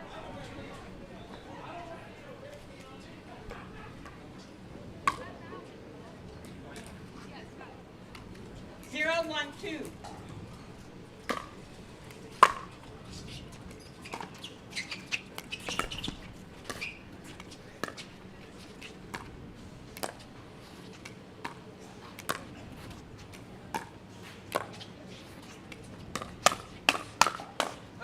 Oh! How did that miss Georgia Johnson? Holy cow. Like, look how close that came. It's the reflexes of a 15-year-old right there. Yeah. I would have got hit right in the face. Yeah. Same here. I would have tried to swing at it. Or that. A Yeah. mixture. Yeah. 2-0-1.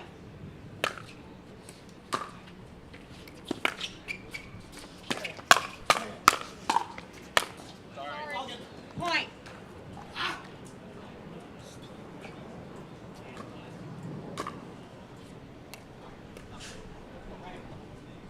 3-0-1. Nice big swing there from Johnson, but keeps it under control.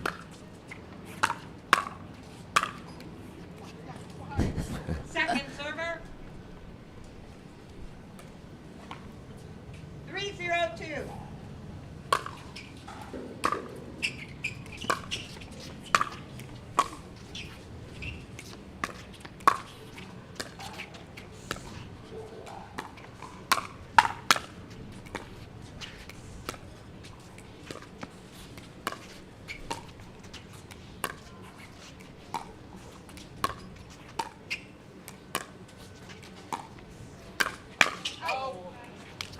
Point. Well, similar to what we saw against Wilson and Franco. 4-0-2. Really short return there. Yeah. And that's what led to that sequence of events. Timeout receivers. And I asked, I mentioned to DJ that I thought they would have kept the reverse stacking maybe a little more, and he said the reason they were doing that, it was more of a return issue for Paris. She was leaving the return short, and JW was crashing in, so it wasn't so much the matchup of being in front of Georgia. It was simply having a tough time getting that return deep, probably partly because of the wind. But yeah, I thought they maybe could have kept it going for other reasons since it was working. But Rafa Hewitt's doing a little dance over here in the pro tent, entertaining Georgia and JW during this timeout. He's got to go to the bathroom or he's actually trying to dance. I mean, who really can say these days? Yes. 15-7. Servers have 2 But yeah, very similar situation here as, well, speaking of DJ Young, there he is. 4th place finisher here today with Paris Todd. But right now, Johnsons are in control. Up 5-0 fairly quickly in this second game of the bronze medal match. Yeah, Arnold, Stratman were up, 8-0, 9-0 maybe? Even got to 9-0. 5-0-2.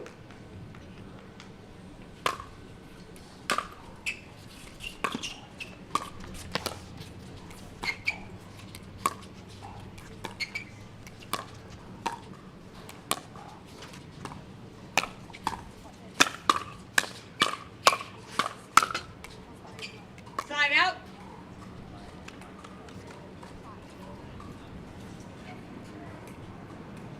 0-5-1.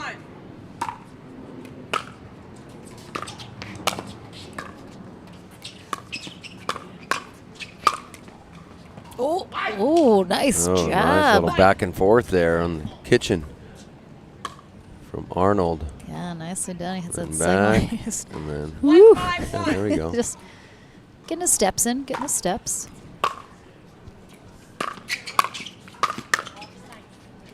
Point. Go. Come on.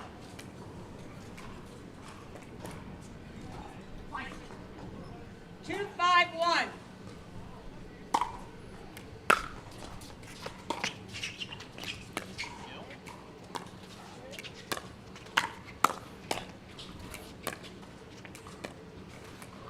Second server. It's always, I feel like I'm sure the pros think that's one of the easier shots to hit is just a simple dink. Right. And when you miss that, that's extra frustrating. Oh. Almost thought he was going to get that back over. Yeah. Yes. 3-5-2. Ooh. Point. And they're right back in this. Only one away. 4-5-2. JW talking to himself there, frustrated with the missed return. Wow, great job by Georgia being ready for that ball as JW showed like he was going to try to take it, and she was ready. And we've talked about this in mixed doubles. It's really tough on the women. They have to be ready. Yeah, either way. Right, they don't know if their partner's going to come over or not.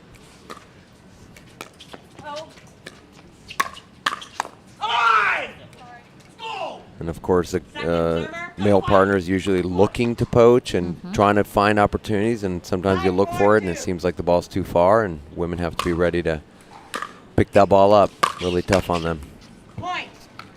And I think, you know, we mentioned both these teams just so familiar with each other. Yep. Because they have, you know, relationships that extend beyond the court. So Right. that certainly helps with kind of knowing your partner that well and what they're going to do.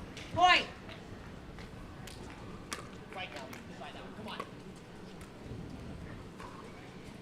7-4-2.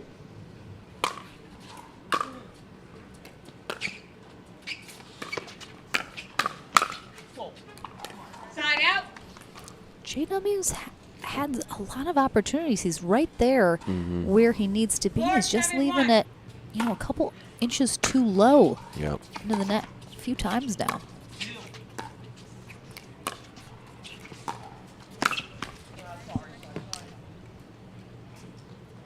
Second server. That's why, I mean, JW Johnson's so dangerous because it doesn't look like he's going to be able to reach a ball, and then he just takes that big final step and he's there. Yeah.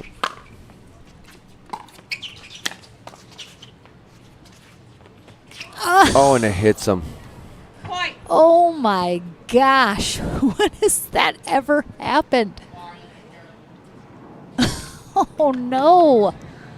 Oh, that's So for the viewers out there, heartbreaking. hopefully that makes you feel better if Yeah, that's I ever mean- happened to you or swung and whiffed on an overhead. I really thought he was going to hit it. And then I think just You at the realize last minute realized he it- was right at that and then the- sideline. And I don't know if the sun played any part in it. I don't know if he was looking up at it and lost the ball and didn't know where it was. But Yeah, maybe. I mean, another possibility for our Sunmed recovery point of the day. Second server. 7-5-2.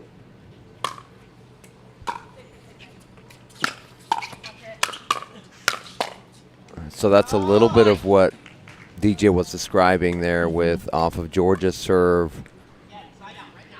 Lauren Stratman wasn't able to get depth, and then just JW just crashed in on it. Point. Timeout receivers. All right, so 1 minute. gonna have a timeout here from Stratman and Arnold as Johnson and Johnson 2 points away from pushing this to a third game. Certainly, it's been an interesting match. Yeah. Interesting games. Some weirdness going on here today. Yeah, we've seen at stretches, not obviously through the whole match, but at stretches, just JW making mistakes he doesn't normally make, just leaving some balls in the net, miss some, one or two returns, and but they've kind of regrouped and pulled away again a little bit. They had that. Was it a 6-0 lead? Maybe 5-0 lead? Yeah, 5-0 lead. 5-0. Yep, and then Stratman and Arnold fall back.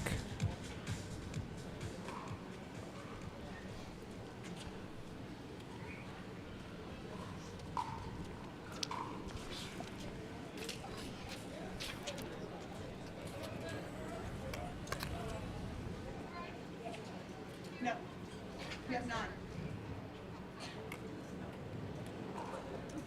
Sign in 952.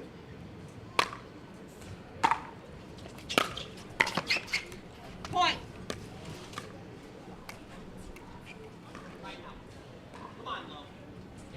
10-5-2. All right, game point here. Stratman and Arnold need just one stop.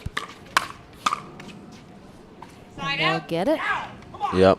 JW thinking Arnold was going middle. He had that forehand ready. Instead, Arnold goes at his left hip. Nothing he could do except take the hit. Second server. 5-10-2.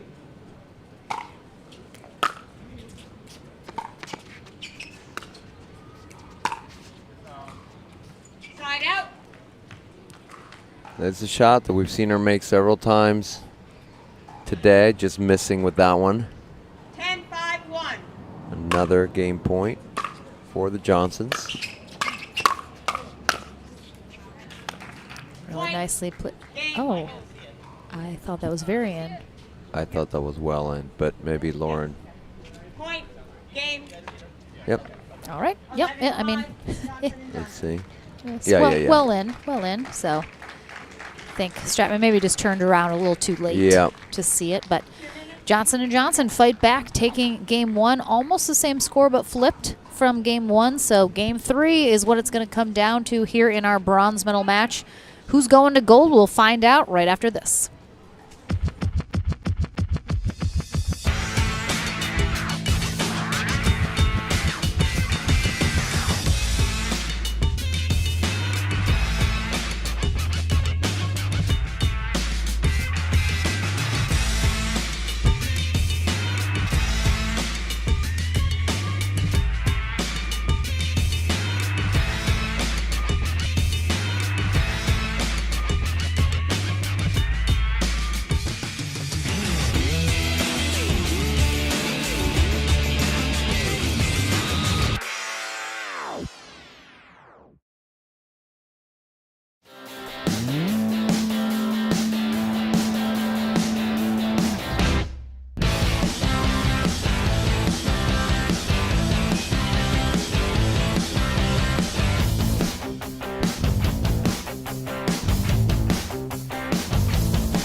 Welcome back to our final game of our bronze medal match. Game three underway right now. Lauren Stratman, Julian Arnold on the far end. They take on Georgia Johnson and JW Johnson. We'll switch ends at 6 here in this third game. And a spot in the gold medal match on the line. Stratman and Arnold looking for a rematch with Anna Bright and Dylan Frazier as they were defeated in the winner bracket final, while the Johnsons looking for a first-time face-off.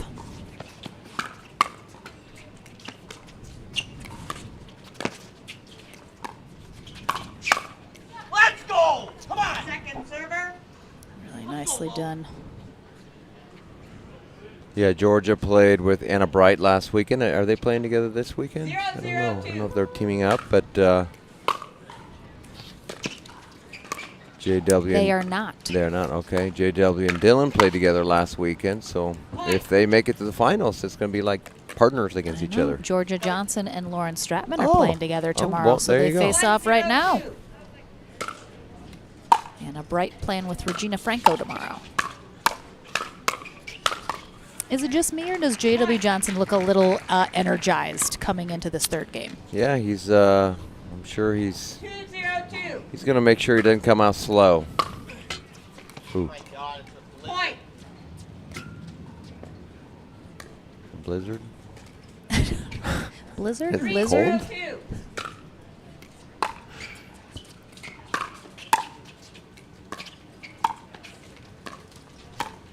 I'm sure he was referring to the wind, as it's picking up quite a bit here. Ooh, ATP. Oh, look at that defense. I mean, it was a great ATP. Oh, jeez.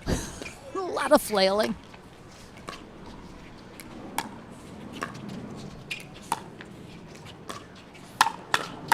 Wow. I mean, that was a great ATP, but the get by... Yeah, I JW might here. nominate that as the Beautiful. recovery. And he got that in the air, too. I thought he got off the bounce. What a great gut. Nice rally all around. Yeah, it looks like he just, it's like he took a little boost of 5-hour energy. Yeah, big smile. In between second and third game, but J.W. Johnson especially just coming out real hot here in this third game. I think they know, this is game 3. It's do or die time. Yep, and every game has been like somebody has started off super hot, 9-0 in the first game, I think 5-0 in the second game for the Johnsons, and now 5-0 again. And I mean, you can look at them. They're laughing, they're smiling, they're having a good time. Julie Johnson has told me many times in the past that when J.W. Johnson is smiling and feeling good, having a good time, that's when he's the most dangerous, because that means he's playing loose. Right. He's letting it come naturally. Yep. And that's a tough J.W. Johnson to face. He hasn't been at his absolute best throughout this match previously. Had some errors here and there, as have both teams, but coming out here, it seems all cylinders are firing right now.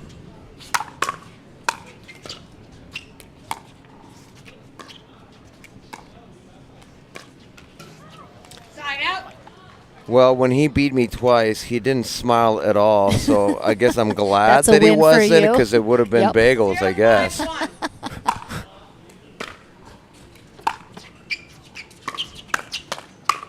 Come on. Point. Maybe he was bored. He did yawn a few times during it. Is it on a live stream? Can we go back and watch it? Fortunately, it's not. Oh, darn. Yeah. It was about 4.5 minutes long. So. 1-5-2.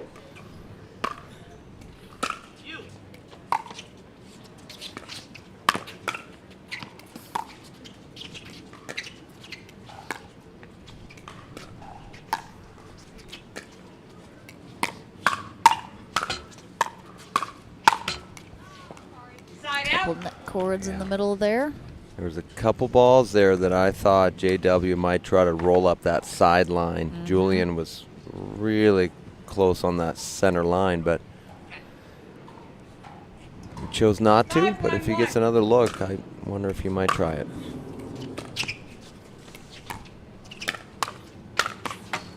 Not quite. Went at the body, but he did change it up a little bit. So we Stratman have and a- Arnold changing their kind of stacking formation to see if, again, I'm a fan of it because why not? You got to try something. You're down 6-1 now. Yep. You got to try some different stuff. Yep, so we have the end change, and we got a skipping Georgia Johnson over there. Have to imagine, obviously, when J.W. Johnson's playing and feeling really good. That alleviates a lot of pressure off of Georgia Johnson, allowing her to play loose as well over there. Just, I mean, yeah, they're just having a great time. They're feeling good. This third game is by no means over yet. Nope. Lauren Stratman and Julian Arnold absolutely can come back, especially when you change ends. The conditions are different. Yep. Wind might be a little more favorable. Blizzard maybe not as bad on this side Exactly. for Arnold. Those lizards just getting in the way. Yeah, was it lizard? Blizzard? I don't know what he was saying. Maybe he meant like a twister tornado, but Yeah, he said I blizzard think he instead. said blizzard, me talking more about the wind. We got it. We figured it out. He's from Southern California, so this is as close to a blizzard Yeah. as he's going to get. Right, so again, loser of this match will be our bronze medalist. Winner will head to gold. Great job from Georgia Johnson. Asking if she is the correct server. She was not, and that would have been a real momentum killer there to have that kind of an error at this stage. It stays in. That's just. Ugh, yeah, that's tough. Those are so tough, especially when you're down. Just. 7-1-1.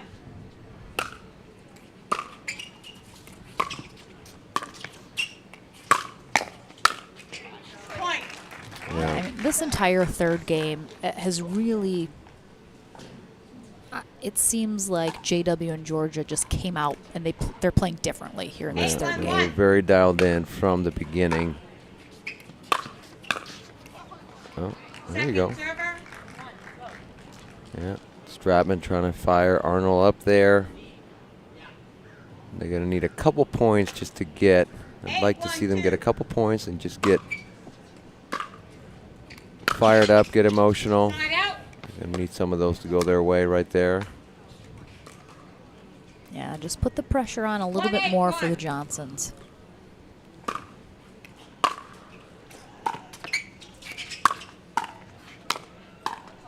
Yeah, it's way too high. Second server.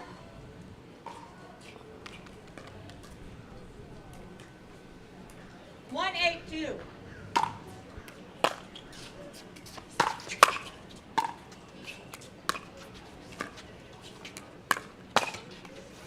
Side out. She was sitting on it, kind of moved that left foot back a little bit too much, I felt. 8-1-1.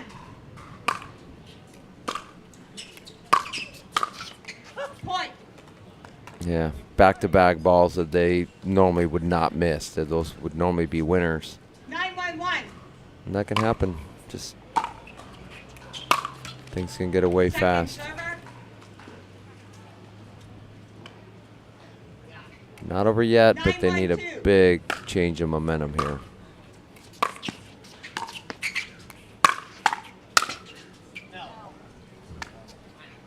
Side out.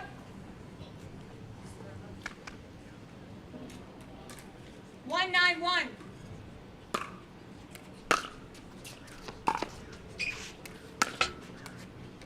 Point. Well, we saw a couple of those earlier in this match. 2-9-1.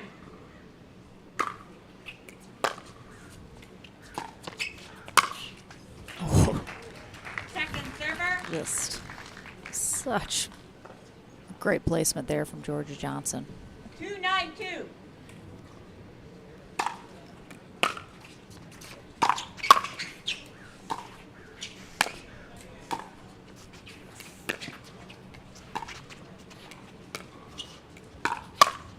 Oh.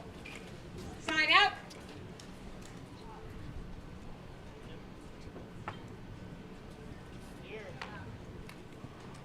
Nine, 2-1.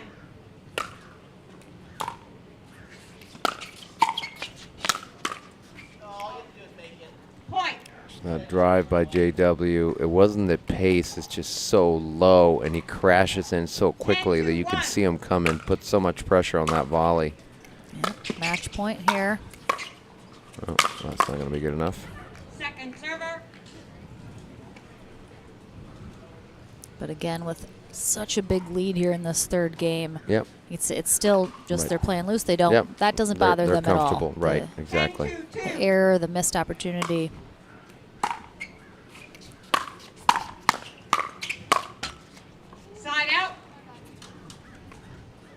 if Stratman and Arnold get anything rolling here, we'll maybe see a little less smiles from the Johnsons, but so far they've been unable to deliver on that. I'm guessing we're going to see a third shot drive on this point. No, not off of that ball. Point. Right into the tape again for J.W. Johnson. Had a few of those. He's smiling right now because he knows he's got a big lead.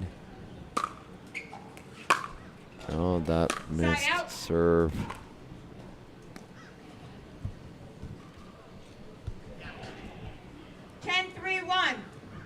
And a reverse stack here.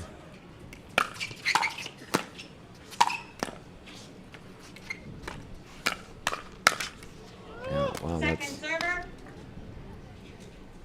uncharacteristic of JW. 10-3-2. I have a feeling Georgia Johnson's going to be the one to try to finish this. Side out. If she gets the opportunity. Right, right. JW just had a meaningful conversation with his paddle about, all right, look, buddy, this is Stop a big hitting deal. the net. Yeah. We need to get it together. Oh, yeah, that's nice. Really good. Second server. 3-10-2.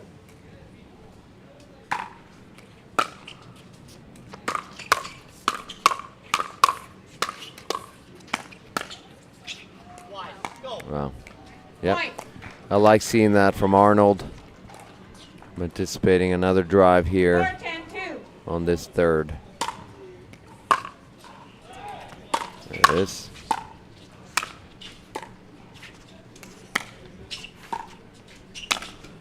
Point. Interesting. I have to imagine Georgia and JW. 5-10-2. Not quite as big of smiles. Side out. Oh, they were doing that was a good run. That was a good little run. It was, Stratman yeah. and Arnold. 10-5-1.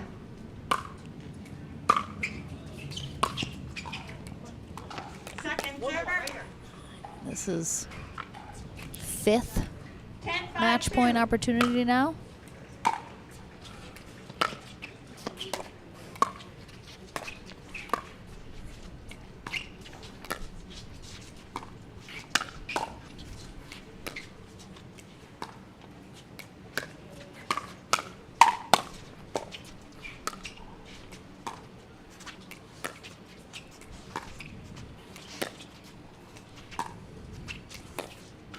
Oh, wow. Great fight. And now we see a struggling to little bit of finish energy here. over here. We see a little bit of better body language here from Arnold and Stratman.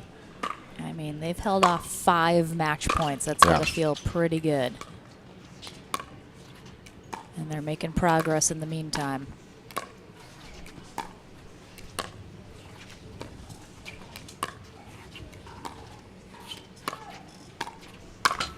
Oh.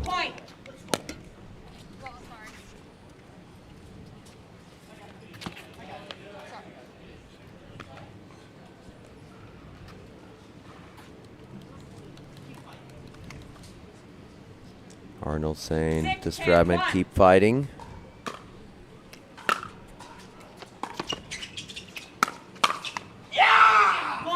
There we go.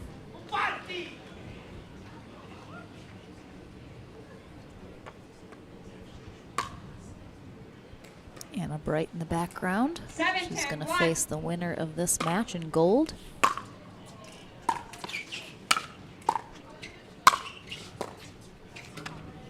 Second server.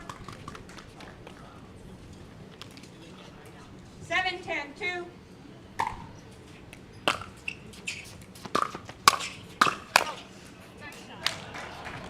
Side out. Do they have a 6th and 7th Wow. match point holds in That's, them? Or can the Johnsons finally 10-7-1. I think if close JW this gets a out? forehand, he's going to drive it. Nope, too far.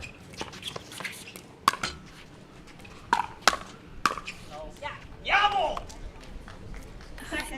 Georgia's trying to pushed finish that that a little. up. She Yeah. pushed it a She little, did, little she did. impatience. I'm guessing JW's going to, if he has any chance to take this third, he's going to take it and try to drive it at Stratman. No, it's too low for that.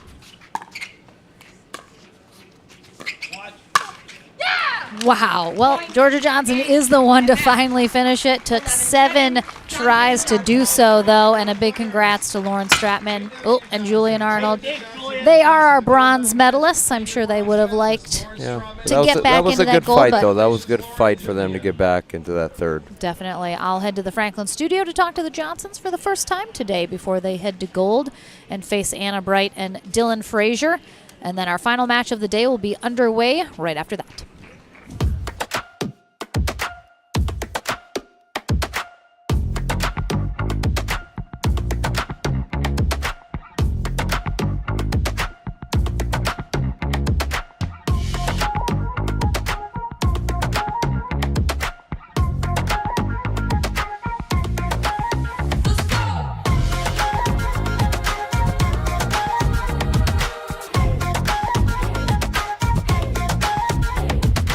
If you like to dink, then Pickleball Magazine has what you're looking for. Our bi-monthly print publication will help you become a better player with instructional tips, drills, and articles from the top teaching pros in the sport. And you'll become a healthier, stronger player with psychological, nutritional, and wellness advice from experts in their fields. Finally, if it's product reviews or the latest news, we have that too.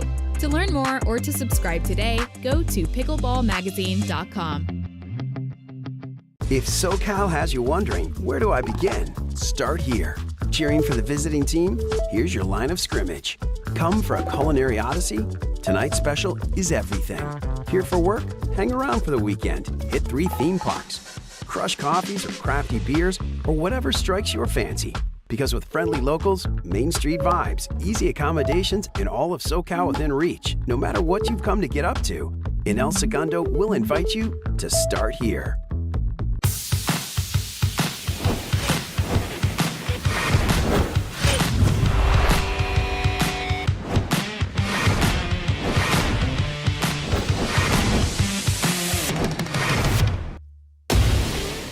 I'm so ready for next gen. This is Next Gen Pickleball. I'm so ready for the Next Gen Tour. Super excited about next gen. I can't wait for the APP Next Gen Tour. I'm super excited for next gen.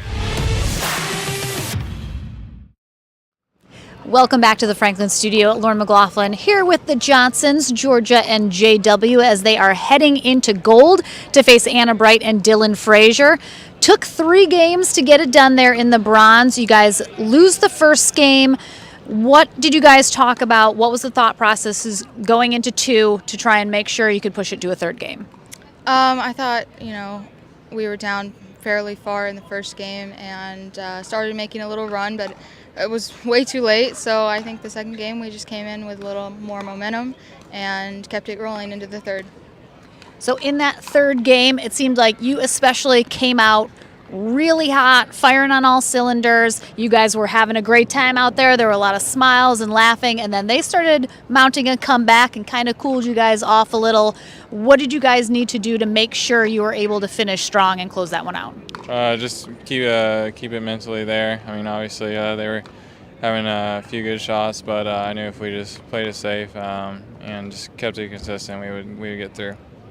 It took you 7 tries on match point to close out that bronze medal. You were the one to finally seal the deal. Yeah. After you're not able to finish and it keeps going, you're getting those side outs, they're coming back. How do you stay, like he was talking about, you mentally stay focused? Does it get a little tough? Do you feel the pressure building a little bit when you're not able to close it out after a couple times? Yeah, for sure, especially, when the score just keeps getting closer. So I think you just, trust your partner and do what you know you need to do. Don't try anything extra, special, whatever. You guys have a good time. You guys have a great relationship as siblings, being able to play together. I imagine at home there's a lot of pickleball talk as well, since Mom is also a big player. What do you guys talk about maybe at the dinner table that is not pickleball related, if you do at all? Not pickleball? Well, that's a tough one. I don't know, because it's mainly pickleball. If not, maybe it's what else to do, what to eat, stuff like that. That's about it.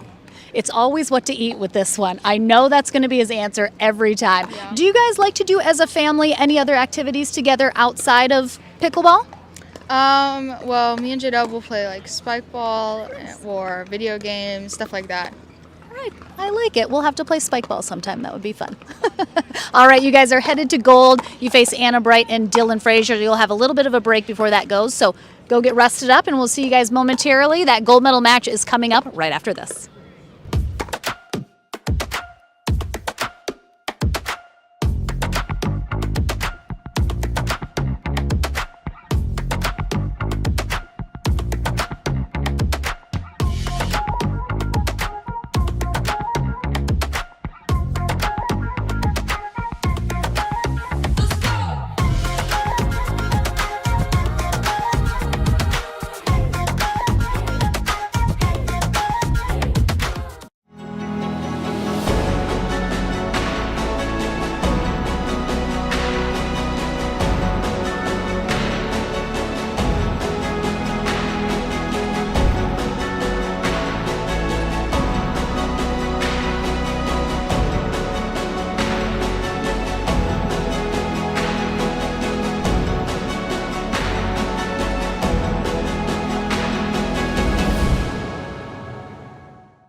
so ready for next gen. This is Next Gen Pickleball. I'm so ready for the Next Gen Tour.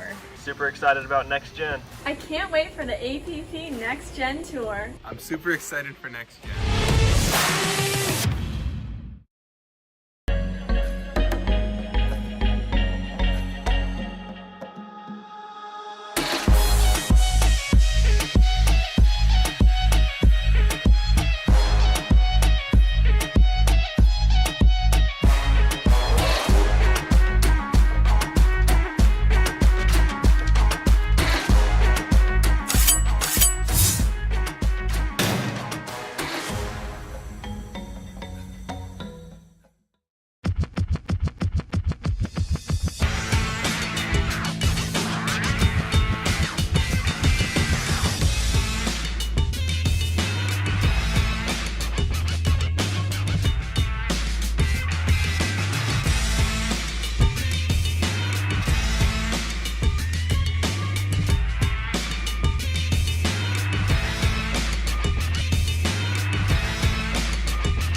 Welcome back, everyone, for our final match of the day, the official gold medal match photo being taken here on Championship Court at the APP Sunmed Los Angeles Open. Lauren McLaughlin and Daniel Roditi. We have Dylan Frazier and Anna Bright coming through our winner bracket final into the gold. They take on Georgia Johnson and J.W. Johnson, who had to do a little fighting in the back draw to get in to this gold medal match. But let's take a quick look first at our Sunmed recovery point of the day, featuring Georgia Johnson and J.W. Johnson against Thomas Wilson and Regina Franco. An amazing get there from Georgia. Just some unbelievable defense from the Johnsons. But ultimately, Thomas Wilson, just too much to handle. But that was our Sunmed recovery point of the day. And I really was hoping it was going to be the little net battle between Thomas Wilson and J.W. Johnson. If you didn't watch that match earlier, go back and watch it. The start of, was that the start of the third game, I think? Might have been, yeah. Because we were like, is this real? Is this happening? It was the funniest thing I've ever seen. That's pretty good. An exaggeration, but it was up there. So we have James Neighbors is going to be our first USA Pickleball Certified ref for this gold medal match. Second referee will be Howard Hepworth. And we are just moments away from our final match of the day here in El Segundo, California, just south of Los Angeles. Airport, about a stone's throw away. Right next to LAX. But luckily, the planes have not been coming directly over us. We're out of the direct flight path of them landing and taking off. So it's really been very unnoticeable that we're so close to LAX, which is very nice. So, again, Anna Bright and Dylan Frazier coming through the winner bracket final. They're undefeated so far here today. So if the Johnsons want to take that gold medal from them, they'll have to win the 2 out of 3 portion to deliver the first loss. And since this is a double elimination format, that means a tiebreaker match to 15 will be played. And then our gold and silver medalists will be awarded accordingly. Yeah. So this could certainly go either way. The Johnsons are the #1 seeded team here today, and as I mentioned, they had to do some fighting in the back draw. Let's take a quick peek back at our bracket to see how the day has shaped up for both of these teams. We had Georgia Johnson and J.W. Johnson, as I mentioned, the #1 seeded team. They defeated Etta Wright and Pesa Tioni 11-8, 11-4 in their first match of the day, and then faced Regina Franco and Thomas Wilson, as we saw in that clip previously, in the quarterfinals, and that is where they were dropped down into the consolation bracket, while Anna Bright and Dylan Frazier had to bye their first round and then faced Maggie Brasha and Kai McMakin in their first match of the day.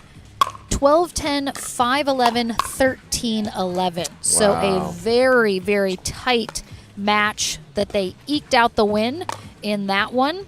And then they took down Lee Whitwell and James Ignatowicz, 11-2, 11-3. But then faced again Regina Franco and Thomas Wilson in the semis, but they got the best of them. And then faced Lauren Stratman and Julian Arnold in the winner bracket final, coming out on top 11-8, 11-6, which is why we just saw Arnold and Stratman in the bronze medal match. But the Johnsons able to come from behind, take them out. But that was the very first pro mixed double medal that Lauren Stratman and Julian Arnold have won together as a pair in the tournaments that they've played. So well done to them, our bronze medalists. But gold and silver still to be awarded here. And as I think everyone knows, Anna Bright and Georgia Johnson played together last weekend in SoCal, as did Dylan Frazier and J.W. Johnson. Right. So Johnson and Frazier will pair up again tomorrow in men's doubles, but Bright and Johnson not playing together. Anna Bright will play with Regina Franco and Georgia Johnson with Lauren Stratman. But either way, these 4 players, very good friends. They know each other very well. Outside of Dylan Frazier, the 3 other players live in Southeast Florida. They get to play together a lot, train, drill, while Dylan Frazier is in Ashland, Missouri. Overheard Anna Bright asked the ref, what happens if J-Dub crushes another ball, referring to that ball that he hit an overhead against Todd and Young, and the ball just kind of hit the ground and rolled. There was no bounce. He hit it so hard. Talking to, or Jack Johnson said to me, of course, Jack being the father of JW and Georgia, he said, I hope they win this in 2 because my stomach can't take it. I didn't want to say to him in the moment, they can't win it in 2 because at best they have to win it in 3. That's the best case scenario, but I didn't want to say anything. I was like, you're right. His stomach can't take it from the nerves, or he's just that hungry You they know, need to go I didn't ask for clarification. I'm going to go with nerves, as Julie I Johnson think- often says she's a ball of nerves every time the kids play. Yeah. But yeah, as I mentioned, it's going to take more than just 2 games here. Yeah. Yes, they'll be serving from this side. And ma'am, you want that ball? I kept this ball new. So, looks like we're moments away from getting started here. As we've mentioned in the past, Georgia Johnson, 15 years old. Big brother JW, 19 years old. And I know JW's birthday is in November, when he will no longer be a teenager, but I'm not positive when Georgia's birthday is. But Okay, players. Okay. they'll be on the far end to start. Anna Bright and Dylan Frazier will start serving on the near end. This is game 1 of the gold medal match. All players ready? Time is in. 0-0-2. All right, here we go.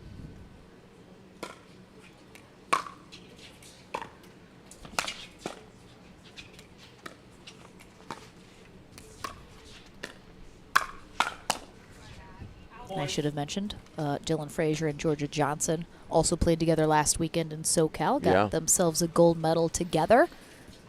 1-0-2. Yeah, took out J-Dubs. He played with Lee Whitwell last weekend, who were our silver medalists.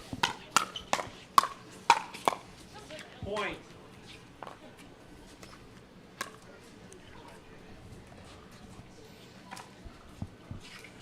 Two.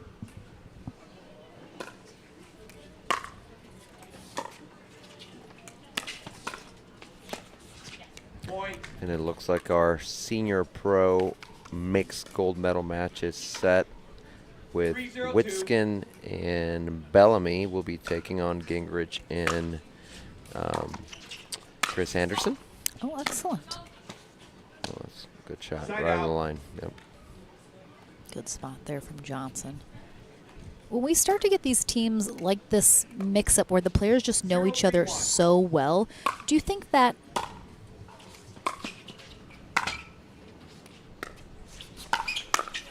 Second serve. it's such a weird combination because they're such good friends? Do you feel like that kind of takes a little pressure off both teams because they know each other so well, they're great friends, and no matter the outcome, it's kind of, hey, we're still gonna,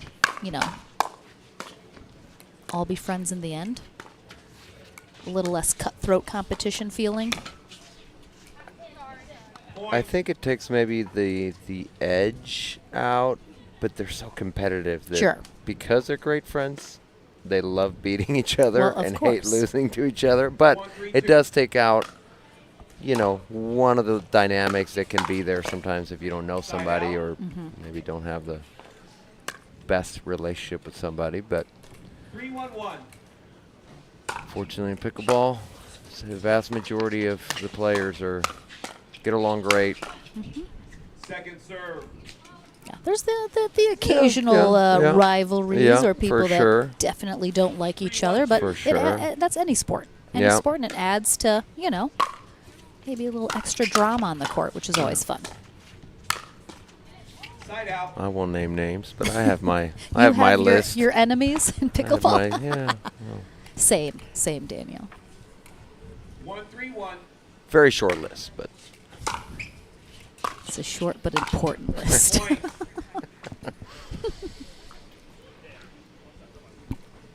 Two, 3-1.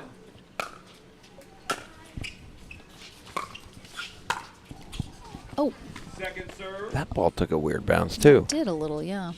Even though it wasn't hit that hard, it was just it was hit and roll.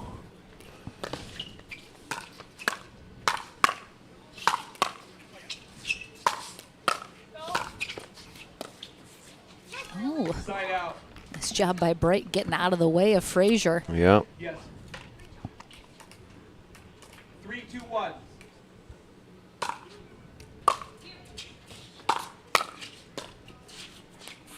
Oh, that Ooh. skidded right off of the line. Yeah. It looked like Georgia had it, and it just skidded right here. I mean, there's probably a lot of top spin as well. Yep. Just bounce that right out of her reach.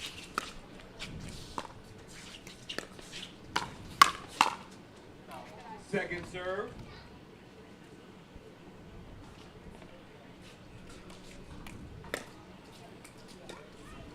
Four, 2-2.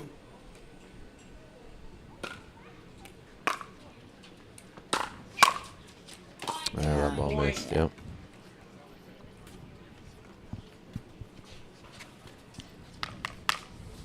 Five, 2-2.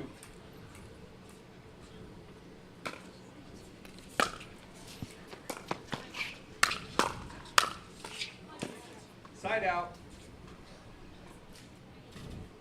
I'd love for somebody to watch a match that Dylan Frazier's playing in and just try and count how many twirls of the paddle happen in the match. That would be very hard. Hundreds.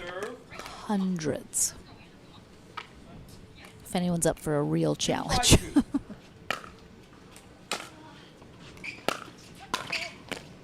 Side out. We might need to find another accountant who would enjoy doing Who's that. really into numbers. Yeah. 5-2-1.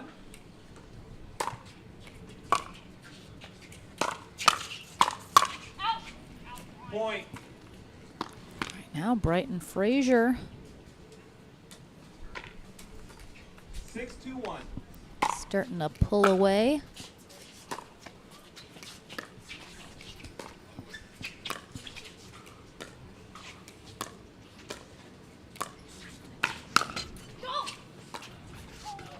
Second serve. Yeah, see, that's tough. It clips the net, and Frazier, he just needs to put it back over the net. He just needs to go straight forward, get it over the net. But he tries to go cross court and leaves it a little short as a result.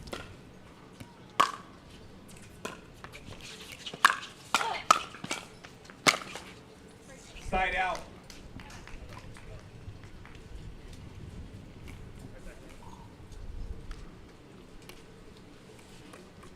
Two, 6-1.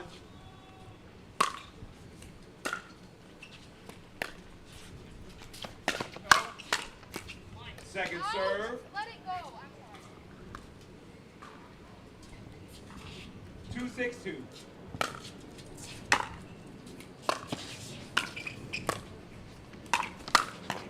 Point.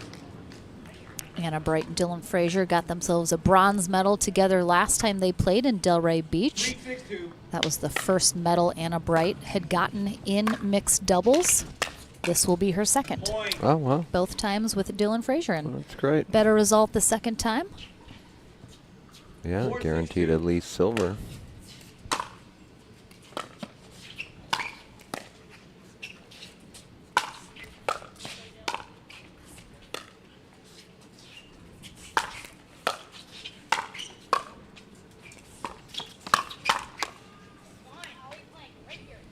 Good defense by the Johnsons, but just not enough there in the end.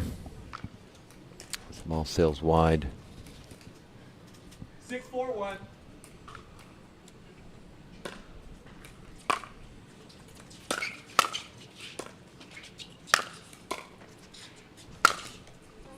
That was a nice pickup. Bright was directly behind Frazier, who missed that overhead, and she was able to pick it up. Just couldn't quite get the next one. 6-4-2.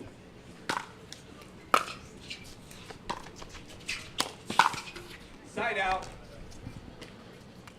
Frazier reading it well, but just maybe anticipated that ball being a little closer.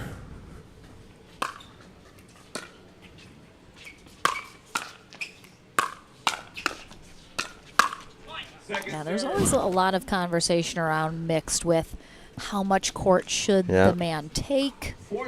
When is a little too much? Right, right. I think J.W. Johnson has a really nice balance because he's looking, but he gives Georgia a lot of space to work with and only really inserts himself into the point when he feels like it's going to be a really big advantage or that he can finish the rally with a shot. So he does a good job giving her a lot of space.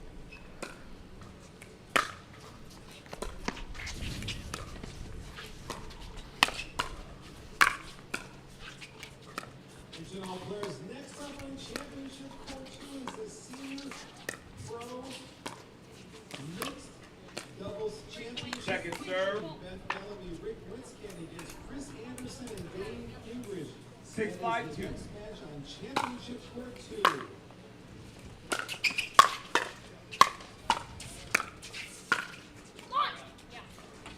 2. Just misses it. Bright was hoping she was going to catch that line. But after a pretty good lead for Bright and Frazier, it's all but gone as Johnson & Johnson looking to tie it up here. Point.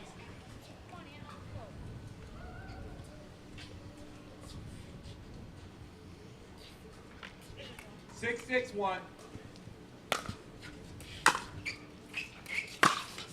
Second serve. Big rip there from Georgia. Got a little bit on top of that ball. Yeah, she's been struggling a little bit all day with her drives. In earlier matches as well. She's left a couple of them too low. Yeah. And she does have a very slim margin when she goes for those drives, often just clearing the net. So yeah, similar to what we've seen JW, just his have been going in for the most part.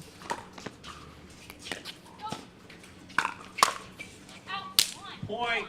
He's had more of a hard time with relatively easier shots on his forehand side that he's left on the tape. 7-6-2. Side out.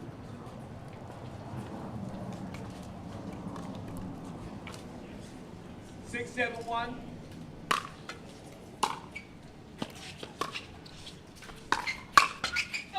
Second serve. almost sometimes I feel like JW should insert himself a little bit more.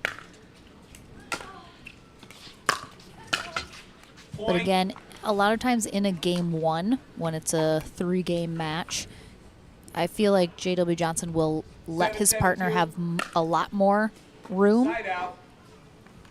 And then if he feels the need to then in the next game or two, he'll get a little bit more aggressive. Yeah, and then sometimes you let your partner have a few because you want her to be confident and to feel confident and feel that you trust her. Second serve.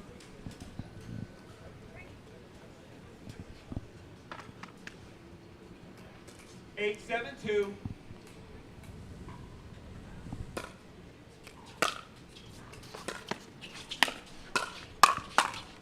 Side out.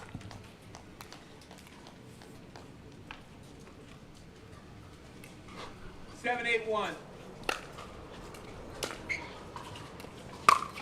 Ooh. Second serve. Yeah, just no topspin on that. That was almost like a inside-out cut ball that just had no topspin to bring it back down. 7-8-2.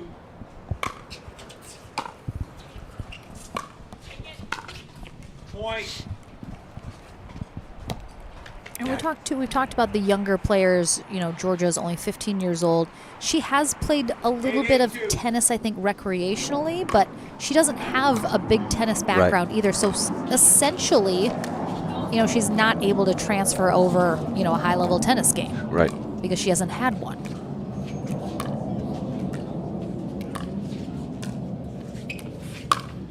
So a lot of times she hits the ball very flat. Yeah.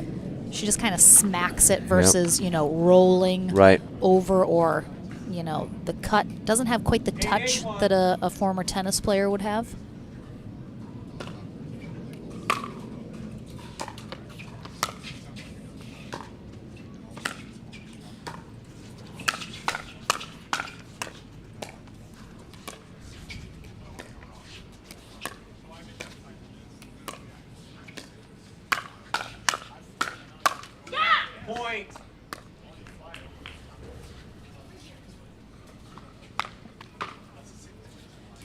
9-8-1.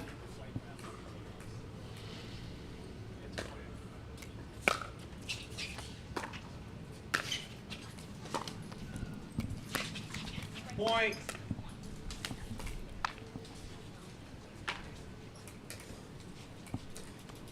Got game point number 1.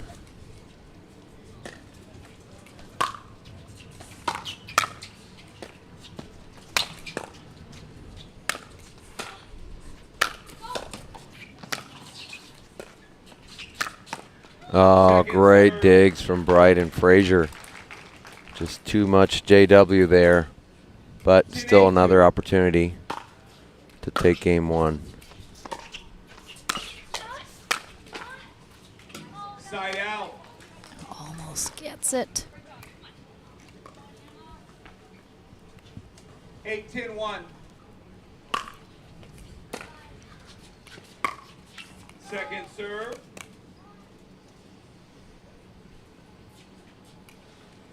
8-10-2.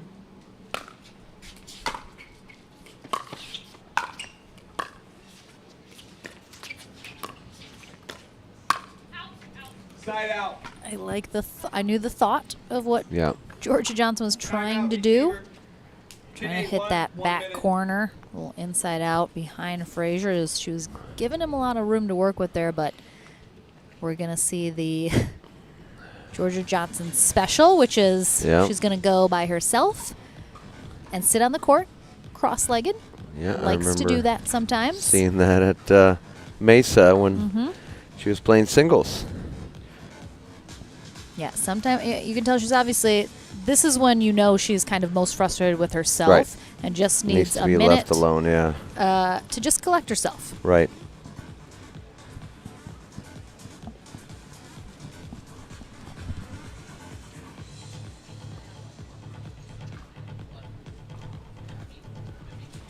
Players, 15 seconds. 15 seconds, please.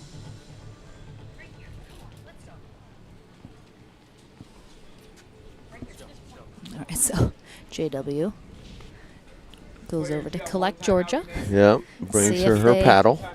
See if you're they gonna can need this. Yep. Time in. 10-8-1. See if they can get the stop, or will Anna Bright and Dylan Frazier. Point and game. And they do. So Bright and Frazier one step closer to the gold medal as they take game 1. We will take a short break. Game number 2 coming your way here in our final match of the day right after this.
Welcome back to game number 2 here in our final match of the day at the APP Sunmed LA Open. It is our gold medal match here for pro mixed doubles.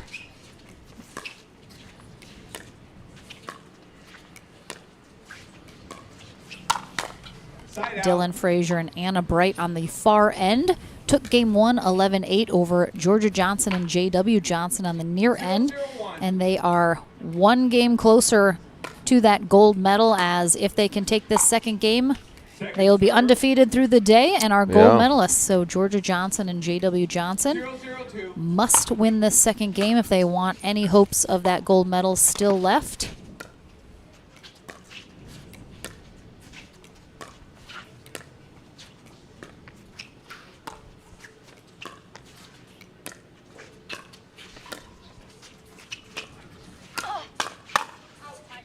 Side out.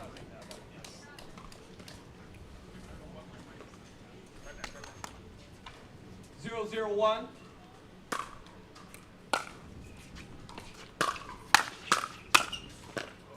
Second serve.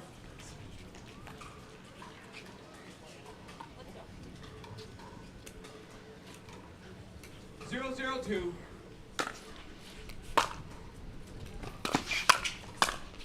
Ooh, that's nice from Georgia Johnson right there. Yeah. We've more than seen, you know, JW and Georgia Johnson come alive after having lost a game, so certainly possible that will happen again. Yeah, see, that's more aggressive than JW normally would ever get, and I think he understands the importance of winning this second game, so he's going to do everything he can to make sure that happens. Yep, not a lot of margin for error as they have to win all 3 in a row here.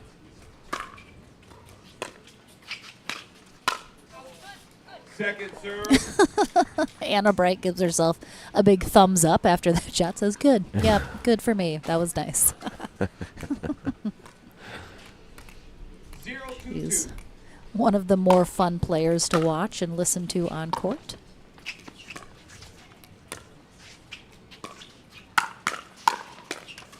Point. Nice hands battle here between Frazier and Johnson. Side out.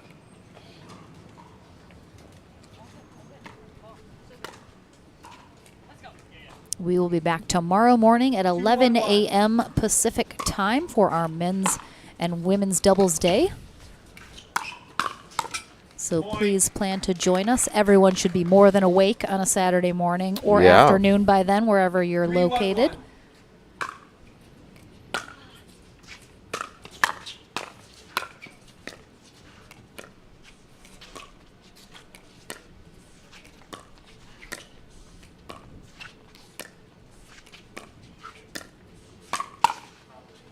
Really nicely done from Georgia Johnson, being nice and patient, waiting for the right moment. Yeah, I mean, you know, the game 1, she just made, you know, a few errors. You could tell she was very frustrated. Oh, good job asking the question. They're so good. Both of them are really good about asking. And they've caught themselves a couple times being in the wrong spot.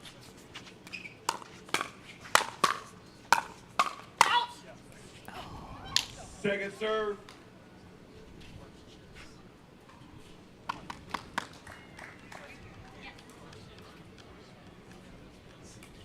Four, 1-2.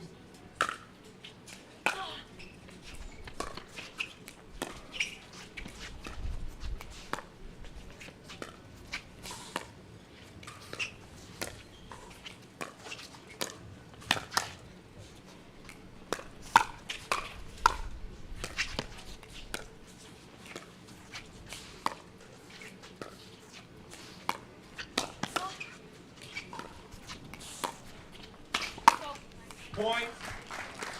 Johnson having success going right at Frazier's body on a couple of these. 5-1-2.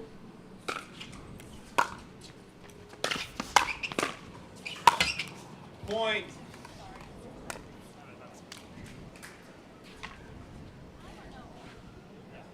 like we've seen in the past. Johnson and Johnson rolling here in this second game. Out in front 6-1, and a timeout is called from Brighton and Frazier as a result.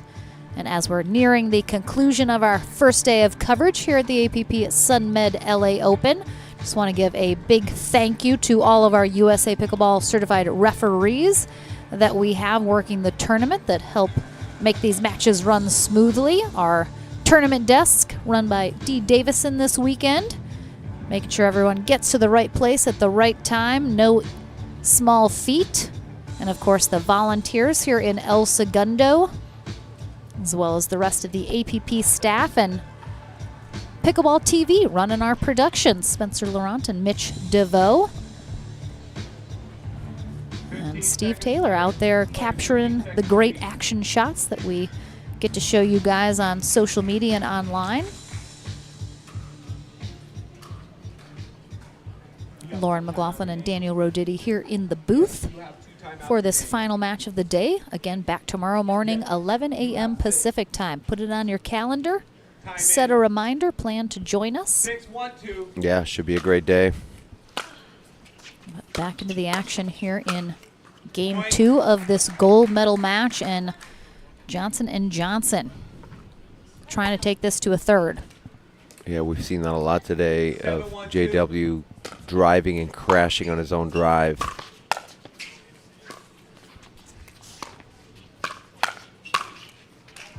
Yeah, they're on a roll right now. And we've seen this in previous matches with them. Mm-hmm. It can just get real hot all of a sudden. 8-1-2.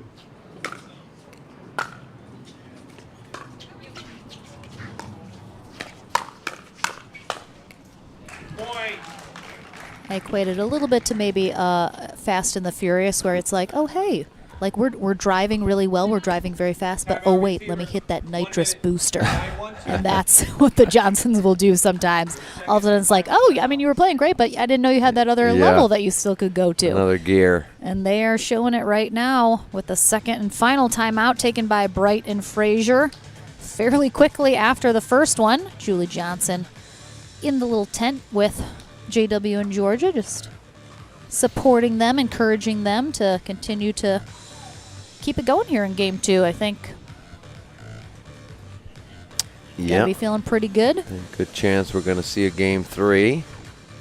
Certainly not over yet, but they have all the momentum right now. Everything going right for them. Georgia very dialed in with that backhand. We've seen a couple backhand winners already in the last few points. And JW really dialed in with his forehand drive and just applying pressure. Time is in. Time in. 9-1-2.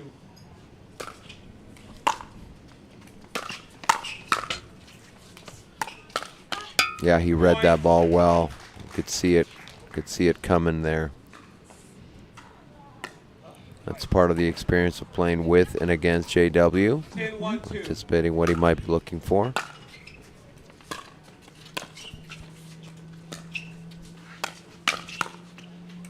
Ball misses. I mean, nice lob. He set himself up for the next shot, and that second game, all JW and Georgia right there. We'll see what Game 3 holds in store for us here as we near the end of our gold medal match. Let's see if a tiebreaker match to 15 is in our future. We'll find out right after this. If SoCal has you wondering, where do I begin? Start here. Cheering for the visiting team? Here's your line of scrimmage. Come for a culinary odyssey? Tonight's special is everything. Here for work? Hang around for the weekend. Hit 3 theme parks. Crush coffees or crafty beers or whatever strikes your fancy. Because with friendly locals, Main Street vibes, easy accommodations, and all of SoCal within reach, no matter what you've come to get up to, in El Segundo, we'll invite you to start here.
If you like to dink, then Pickleball Magazine has what you're looking for. Our bi-monthly print publication will help you become a better player with instructional tips, drills, and articles from the top teaching pros in the sport. And you'll become a healthier, stronger player with psychological, nutritional, and wellness advice from experts in their fields. Finally, if it's product reviews or the latest news, we have that too. To learn more or to subscribe today, go to pickleballmagazine.com. Welcome back to Game 3 here in our Pro Mixed Doubles gold medal match. And if J.W. Johnson and Georgia Johnson play like they did in the second game, we very well could see a tiebreaker match to 15 in our near future. But Anna Bright and Dylan Frazier are hoping for a repeat of Game 1. Right. So we'll switch ends at 6 here in this third game. Yeah, and as we've seen many times and have talked about, often one game does not translate to the next. It just, it's a brand new game, and it's just completely different. 2-0-2.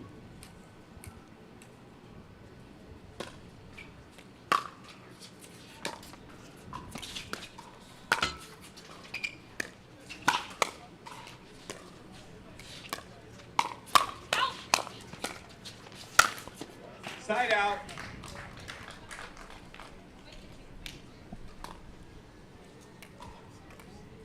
Zero, 2-1. Second serve. There's that drive from Georgia that's just, she's put it into the tape more She needs than to maybe she drop, hasn't. she needs to drop the paddle head below the ball more before contact. She's coming across the ball, and when you're trying to put topspin, if you come across the ball, that ball is not going to go up.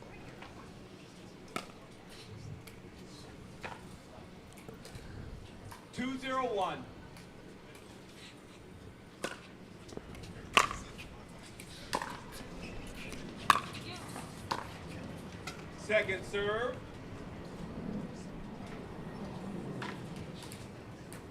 Two, 2-0-2.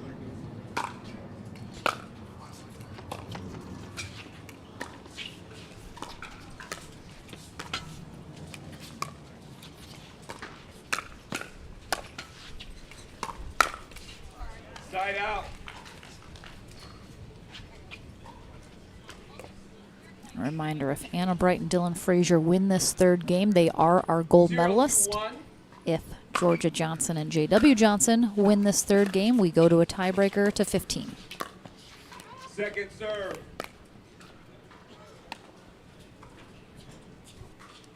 Zero, 2-2.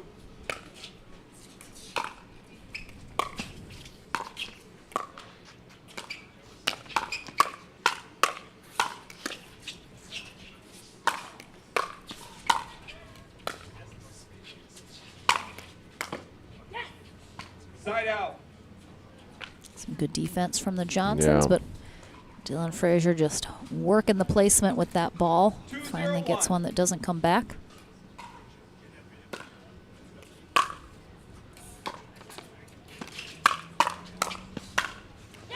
Point.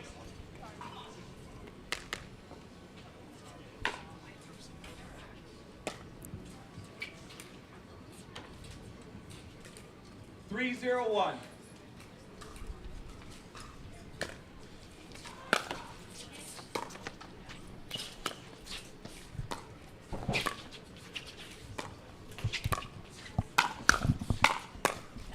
Point. Yeah, Dylan doing a little bit of what JW did in game 2 there. Just very aggressive, moving the ball around.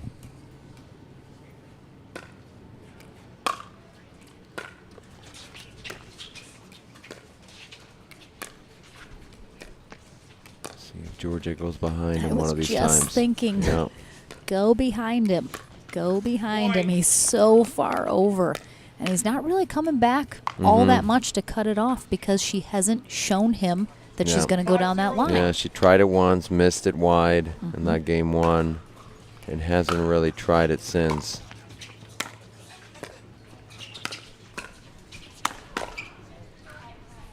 Second serve. Just misses that.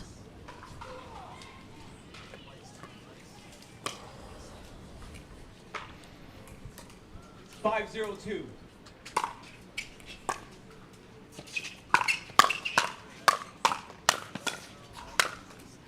Great job by Georgia after that very short return. Right. That I think she knew Frazier was going to attack because Yeah, he came she up was so ready. close. Yep. Handled it very nicely. Ooh, that just misses. All right, so Johnson & Johnson on the board here in game one. Another slower start for them on that end of the court.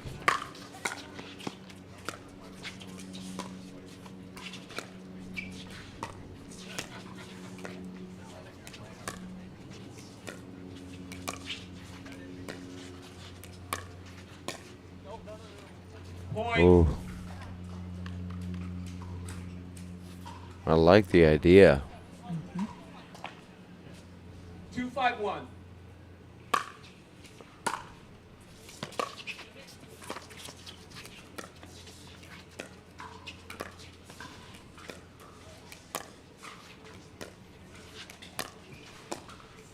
Point.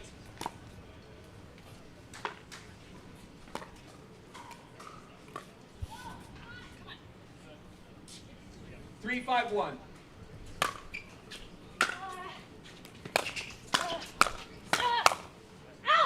Second serve.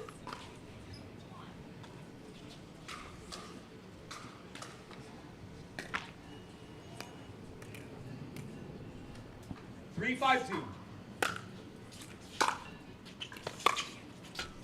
Side out. A little bit of a run for the Johnsons. 5-3-1. Frazier and Bright looking to get the end change on 6. That's a great return there from JW. So deep to that backhand corner of Frazier.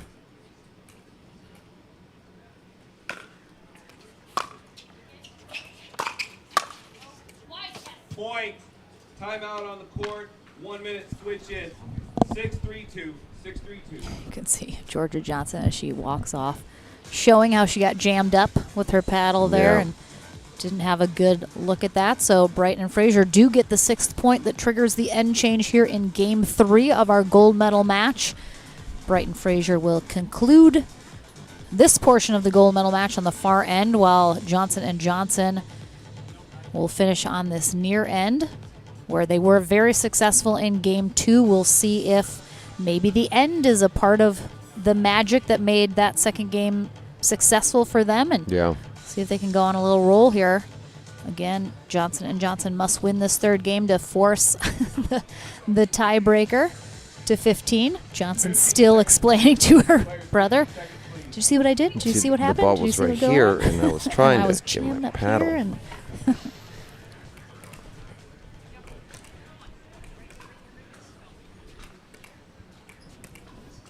Time in.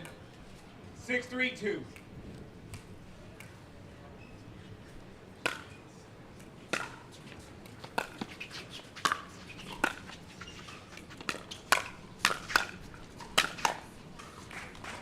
Side out.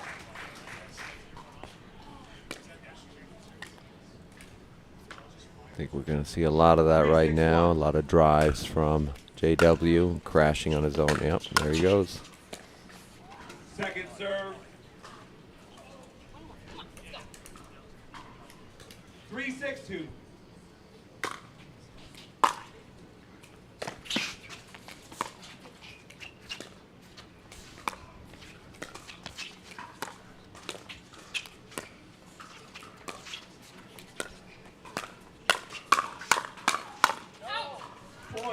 good leave. And you mentioned it earlier, when JW does crash, like he does, you can see him coming. You can see him in your either peripherals you're going to hit directly. It's very intimidating knowing he's crashing the net and he's going to cut off or try to cut off a lot of your options. Right, right. And it can just lead to errors because you see him coming and it just puts pressure on that first volley that you hit. You're, you know, technically the fourth shot. Mm-hmm.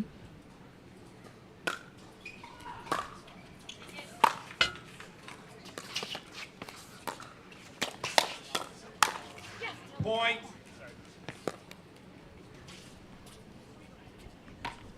JW not happy with how he played this out.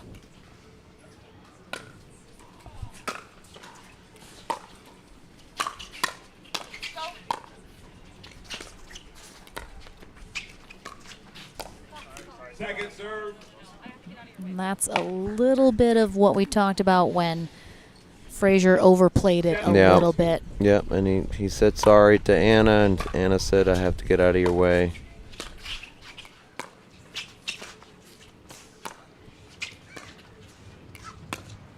Oh, wow. She does such a great job just dropping that paddle down a little bit. You see the paddle head just drops. Yes, you are. 8-4-2. Point.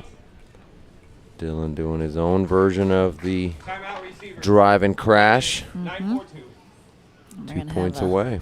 Timeout here for Georgia and JW, as you mentioned, that gold medal hope slipping away through their fingers here in Game 3 as Bright and Frazier went into that end change in front and have stayed there, extending their lead now.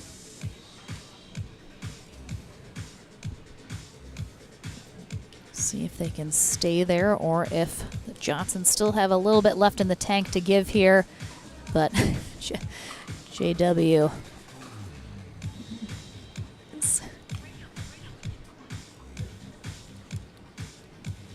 It's funny, everyone talks, he is very unemotional, but I feel like if you pay attention, he's very funny. Sometimes he's very overdramatic, and I like it. Yeah, he's not loud. He just shows his emotions with his eye rolls and. One of the best eye rolls in the game. Side out. All right, big side out coming out of the timeout. 4-9-1.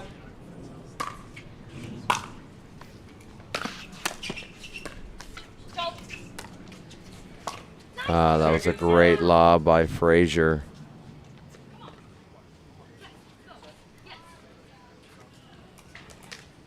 Yeah, over that left shoulder of Georgia.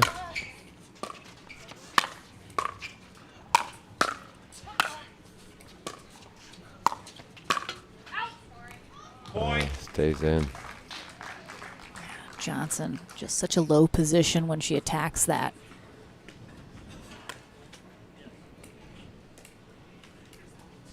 Five, 9-2.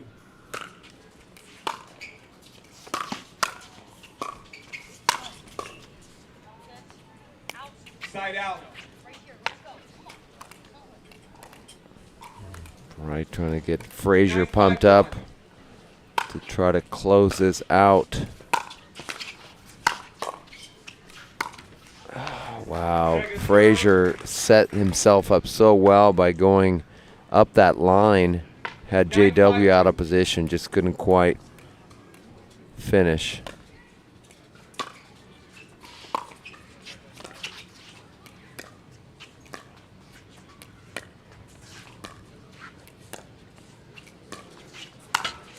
Gosh, that almost looked like Anna Bright might have had an ATP opportunity, but I don't know. Maybe it wasn't.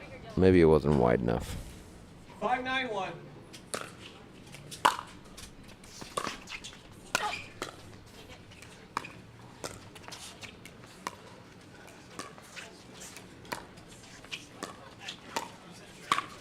There is what I've been looking for from Georgia Johnson. Really all match.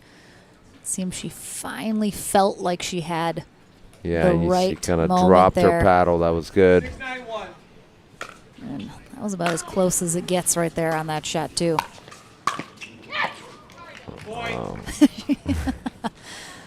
Gets a little smile out of JW Johnson after Georgia just took that to Dylan Frazier. Got aggressive, and we say it time and time again. No lead is safe in pickleball. Right. And while Bright and Frazier looked like they had that gold medal in their sights, perhaps without that tiebreaker match at 15, The Johnsons say, Right. we still have Just something to say within about 2. that. Oh, Julie Johnson got a little refill from the water bottles for Georgia.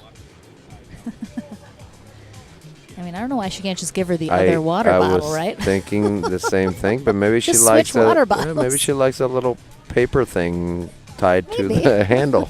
Well, who am I Maybe to it's her judge thing. someone's preference? It's maybe her thing. And whatever they want to do with their water bottle. All right, this is certainly still anyone's game. Pardon me? Yes. But the outcome's very different depending who takes this third game. Time in. 7-9-1. Still in first serve. Oh, just some wow. miscommunication there. Oh, look at Georgia crashing. Oh. I liked what she did. She knew that JW was out of position because he was scrambling with that third shot.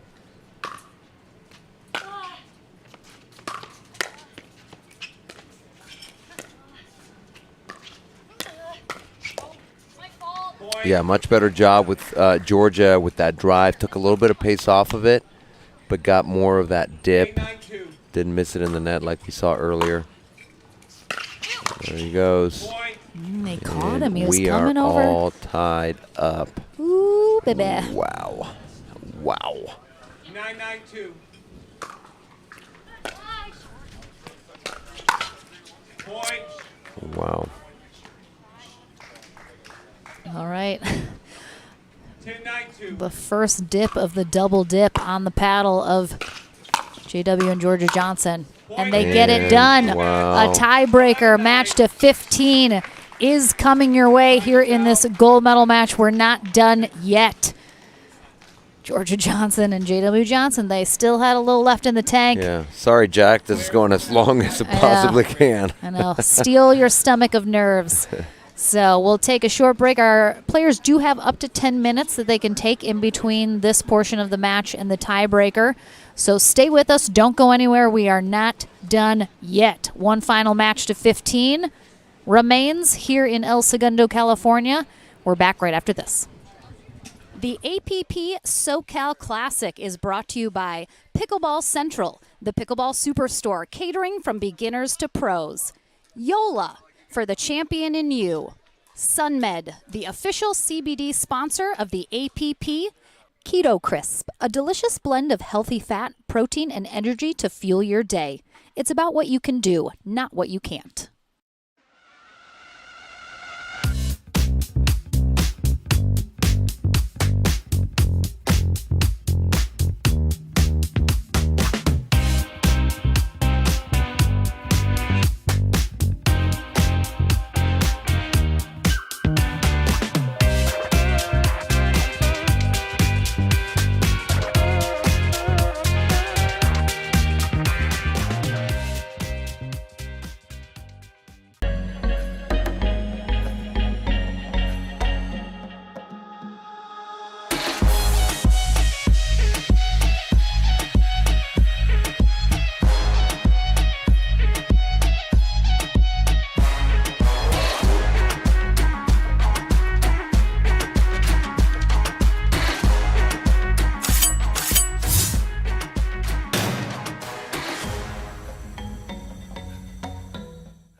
so ready for next gen. This is Next Gen Pickleball. I'm so ready for the Next Gen Tour.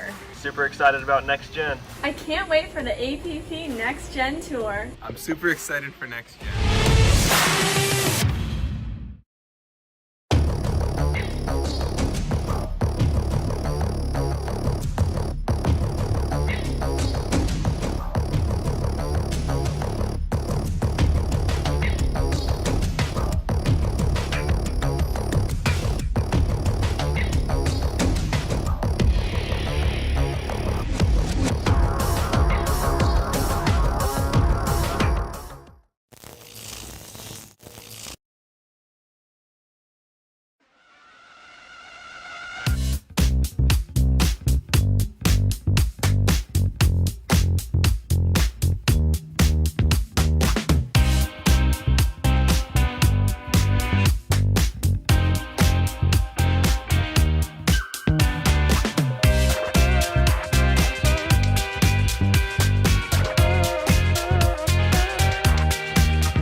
If SoCal has you wondering, where do I begin? Start here.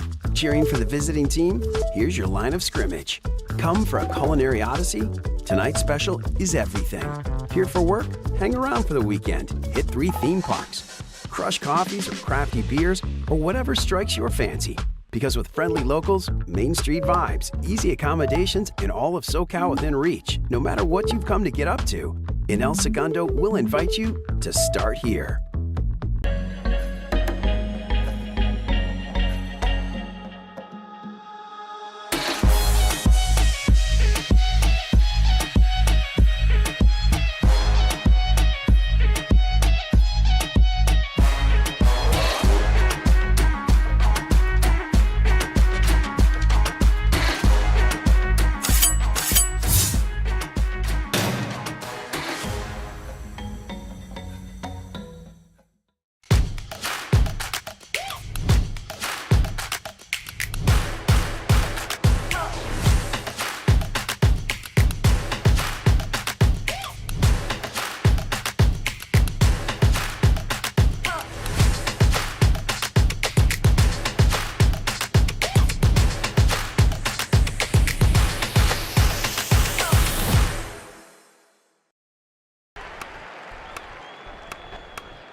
Welcome back, everyone, to the final match of today's coverage. It is the tiebreaker match to 15 here in our gold medal match. J.W. Johnson and Georgia Johnson on the near end, taking on Anna Bright and Dylan Frazier on the far end. Ooh, big Ernie attempt there.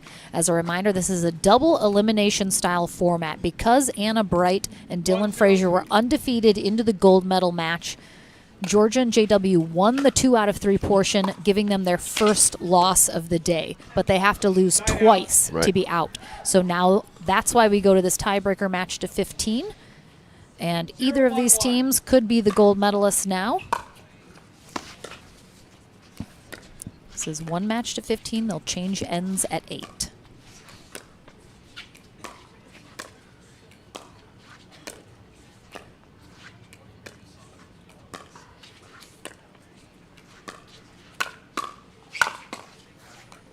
serve.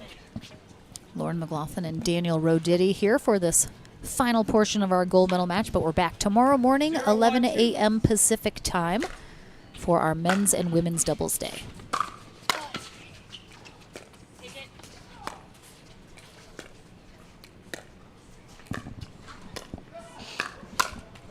Excuse me.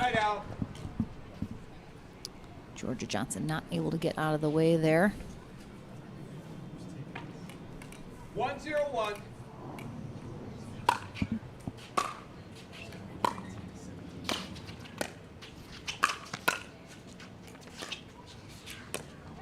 Second serve. So Frazier and Bright won game one in the 2 out of 3 portion. We're playing very well, but then Georgia Johnson and JW took the next 2. Point.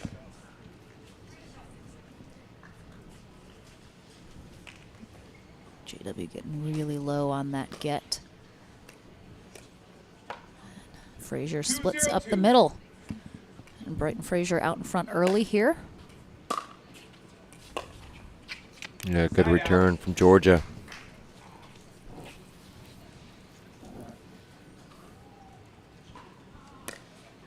Bright checking that ball for possible cracks. 0-2-1.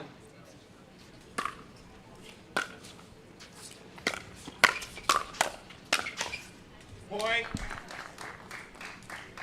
I think both the Johnsons are going to be looking to get pretty aggressive here in this match to 15. Yep. But then again, Anna Bright and Dylan Frazier like to be aggressive as well. But they haven't, doesn't seem like they're trying to be quite as much as JW and Georgia are. Yeah, we're seeing more drops from Bright and Frazier. We're seeing a lot of drives from the Johnsons. There's another one. And if it's working, why not keep doing it? That one very well done from Georgia Johnson. Just clears the net where she's left a couple of them a little short previously. Second serve. 3-2-2.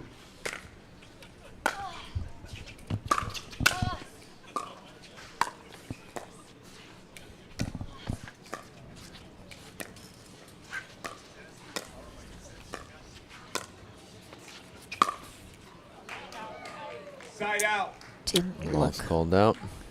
quite like she got it. And again, because Georgia Johnson hits the ball so flat, it's hard for her to hook around it like a lot of players will do.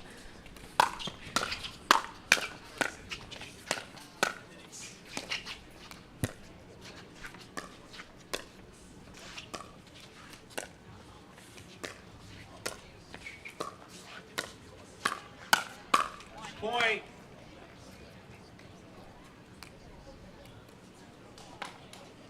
Three, 3-1.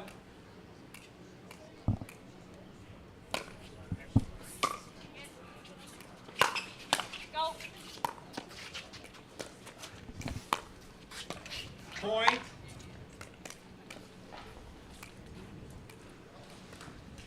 So because there's a little bit more time going into this tiebreaker match to 15, it really is like a fresh new match. Yeah. You can't really count on any of the momentum you had in the 2 out of 3 portion.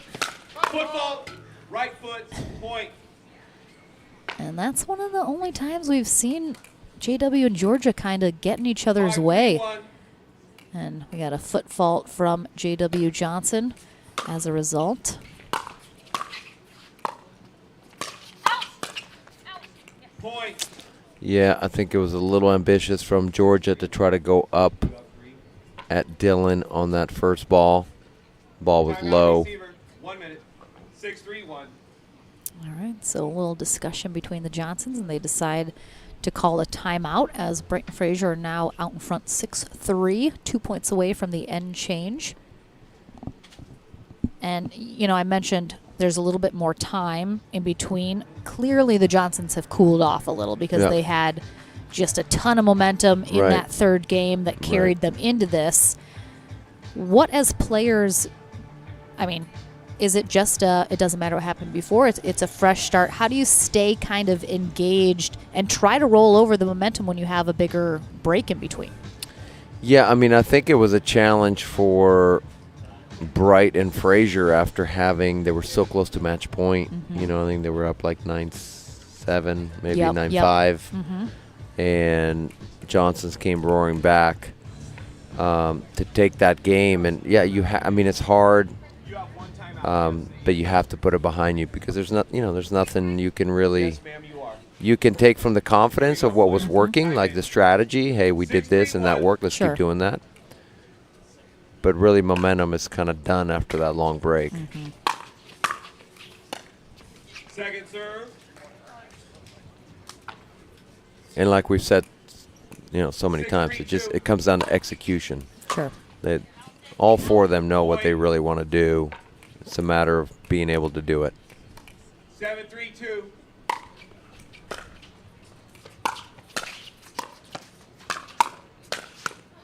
Side out. Good hold. They do not give Bright and Frazier that 8th point in the end change. Let's see if the Johnsons can close the gap a little bit before that happens.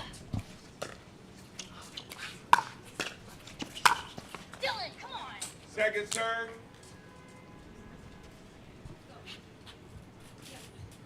Three, 7-2.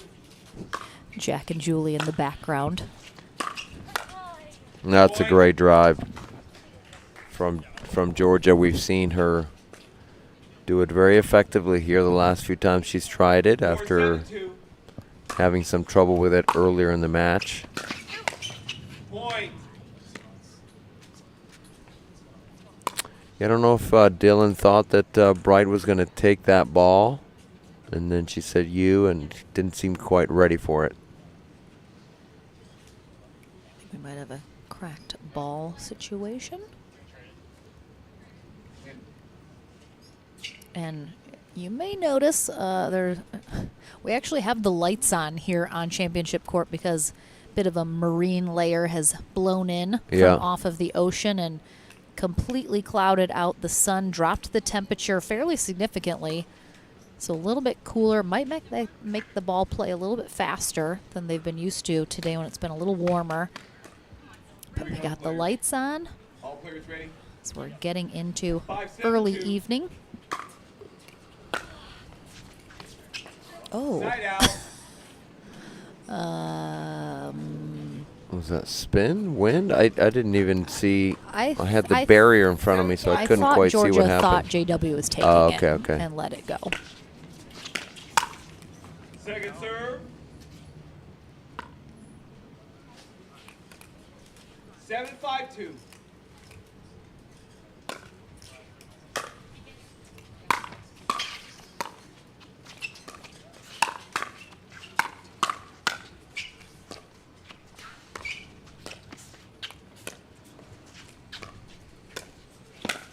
Yeah, just do it. Another thumbs up for Anna Bright to herself. Yeah, very sarcastic. Good. Yep, thumbs up to myself.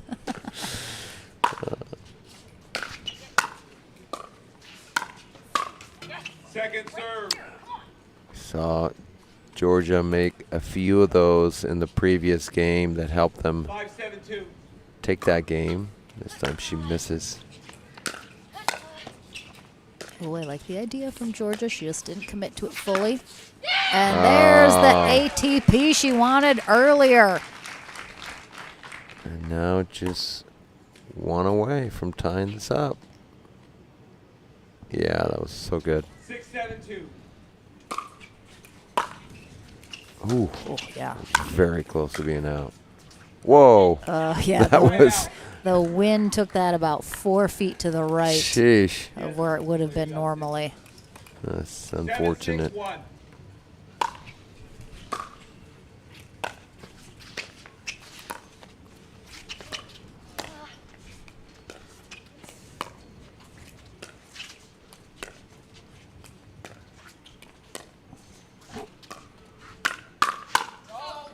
Second serve.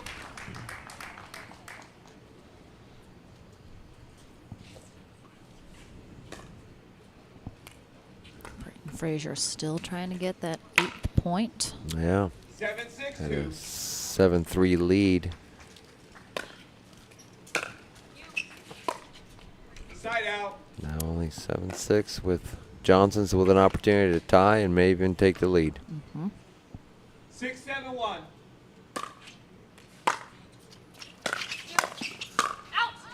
Second serve.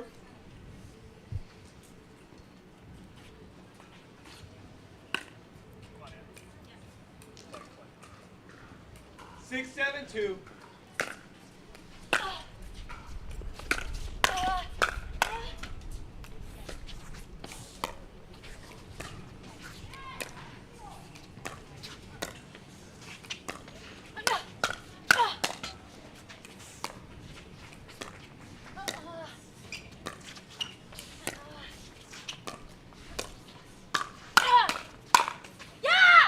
Side out.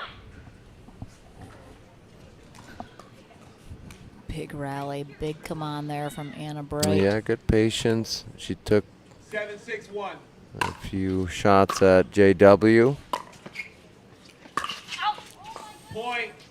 Yeah, that's so tough. You've mentioned because she hits the ball so flatly without a lot of roll, when she's low, there's really no way for her to get it to dip back down on the other side, so she ends up sailing it long. Yeah, she's starting to press a little bit. I think I'd like to see her settle down, stay patient, wait for the right ball. So I think everyone that watches pro, whether you're new to the game, have been around a little while, the stack is a huge part of the pro game. Every single pair stacks. Right. They just do, regardless of it's in men's, women's, whatever the case may be. Do you think, as an amateur player, the stack can be confusing? It confuses me sometimes if you don't, practice it, learn it. Even if you don't do it, do you think it's worthwhile for lower level players to learn how to stack? Oh, yeah, absolutely. And if for no other reason, like we've said so many times, in the different tournaments, you want to be able to change things up. Even if you're not going to stack all the time, you want to learn how to do it situationally. Sure. And so I think it's very valuable for amateur players to practice stacking during rec games, and even practice, the guy being aggressive, and I think all that for sure. Yeah, and there's different versions of the stack as well, so, start with the simplest one. Right. A lot of people like to start with half stacking, which is you only stack on the serve. It's a lot easier to figure out where to stand, and you don't have to, it's easy to switch.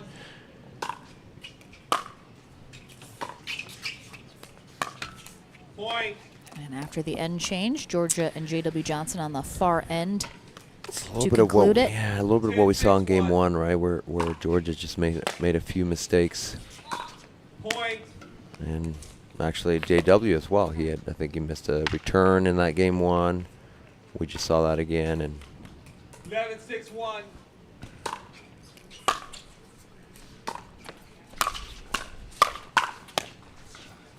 Point. Oh, George is going down. That was a slow slide Yeah. to the ground. 12-6-1.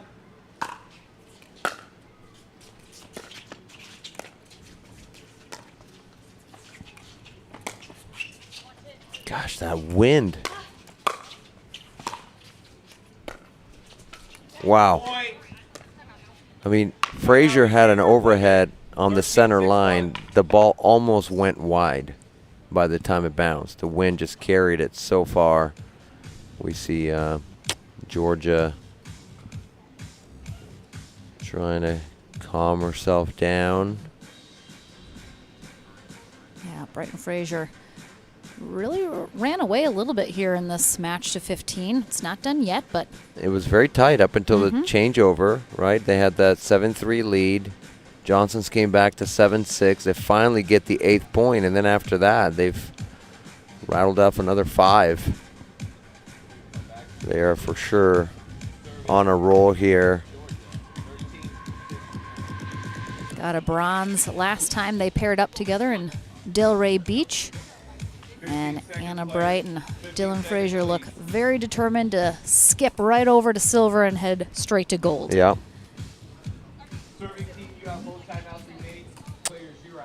Johnsons have been able to fight off match points in a couple other matches earlier in the tournament.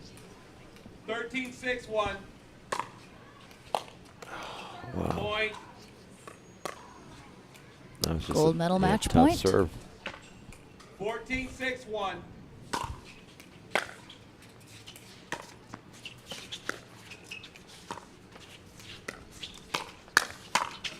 Second serve.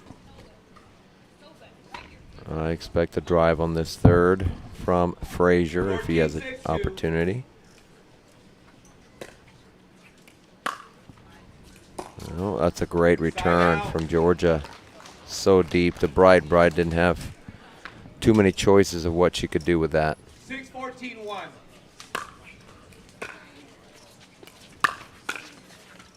Point.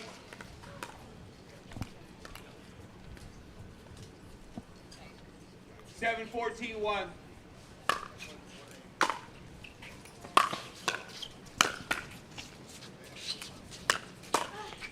Wow. What a get from I both mean, Bright there- and Frazier. yeah, But that there's one, that no reach way. from Frazier is incredible. 7-14-2. And just drops it. I mean, there's not much that JW could do with it. Side out.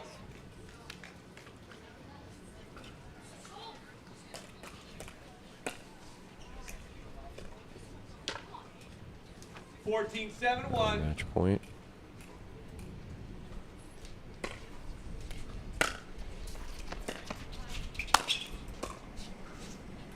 Oh, Yeah, yeah, too that's, short, that's yeah. wind right there. Yep. Holding that up. 14-7-2.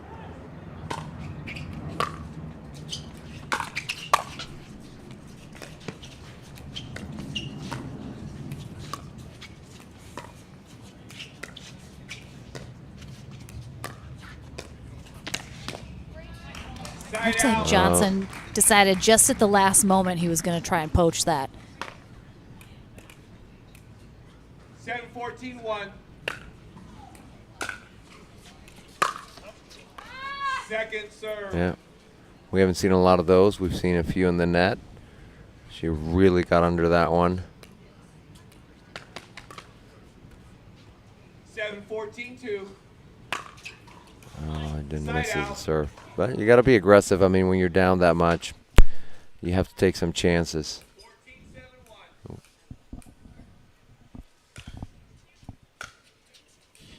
Another gold point opportunity.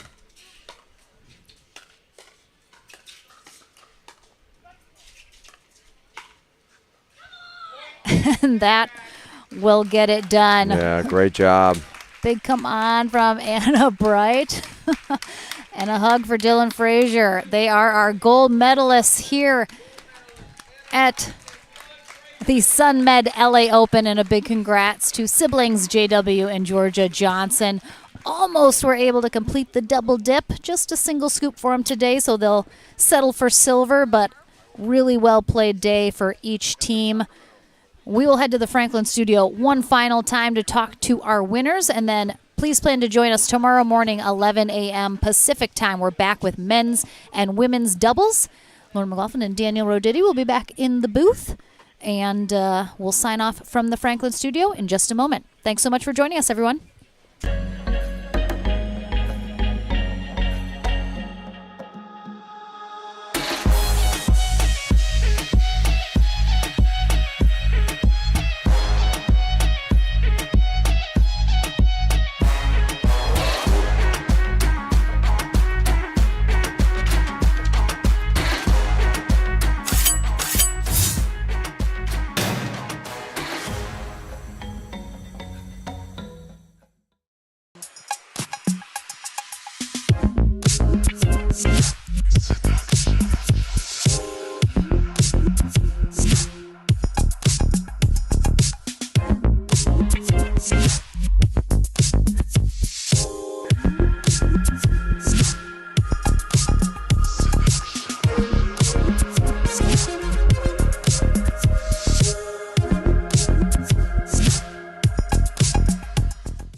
Welcome back to the Franklin studio. One final time today, Lauren McLaughlin here with our gold medalists, Anna Bright and Dylan Frazier.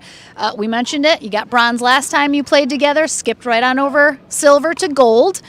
How do you think today's performance overall went in the success of your partnership? Oh, it was such a good day. Had a lot of fun too. I told Dylan before the finals, even if we managed to lose twice, I've had so much fun, and we barely scraped by in our first match, and I think we just got better with every match. It was a really good day. You have gotten the best now of partner tomorrow, J.W. Johnson, the last 2 tournaments coming out on top, getting those gold medals. Last weekend it was with Georgia Johnson. Yeah. You guys are very good friends, but does it feel a little good to beat him? Do you kind of give him a little something for it after? Yeah, for sure. I'll have to give him a hard time about it, but also just because that's a really great team. I mean, everybody knows J-Dub. J-Dub's playing really well. Georgia keeps getting better by the second, and I think they're going to be a top team in the future, so it feels good to come out on top of that one. Well, gold medalists here in LA for the LA Open. So, you guys can't go much higher than gold. So you've set the bar very high for your partnership in the future. Anything left to add? Any shout outs to anyone before we sign off for the day? I just want to say that next time me and Dylan play each other, I'm going to be wearing a Team Dylan Frazier shirt. I like that. That. Anything to add? I'll just give a shout out to my mom and dad who are watching at home right now. They're very supportive of me. They've been a big help on my pickleball journey, and so thank you guys for always supporting me. I love it. Now I feel bad. I love you too, my family. Just in case. Just a quick love everybody out there. Thank you so much, everyone, for joining us. A big congrats once again to gold medalists Anna Bright and Dylan Frazier. We'll see them both tomorrow in men's and women's doubles. We're back at 11 a.m. Pacific time for that coverage on Facebook and YouTube. Thank you so much for joining us, and we'll see you tomorrow.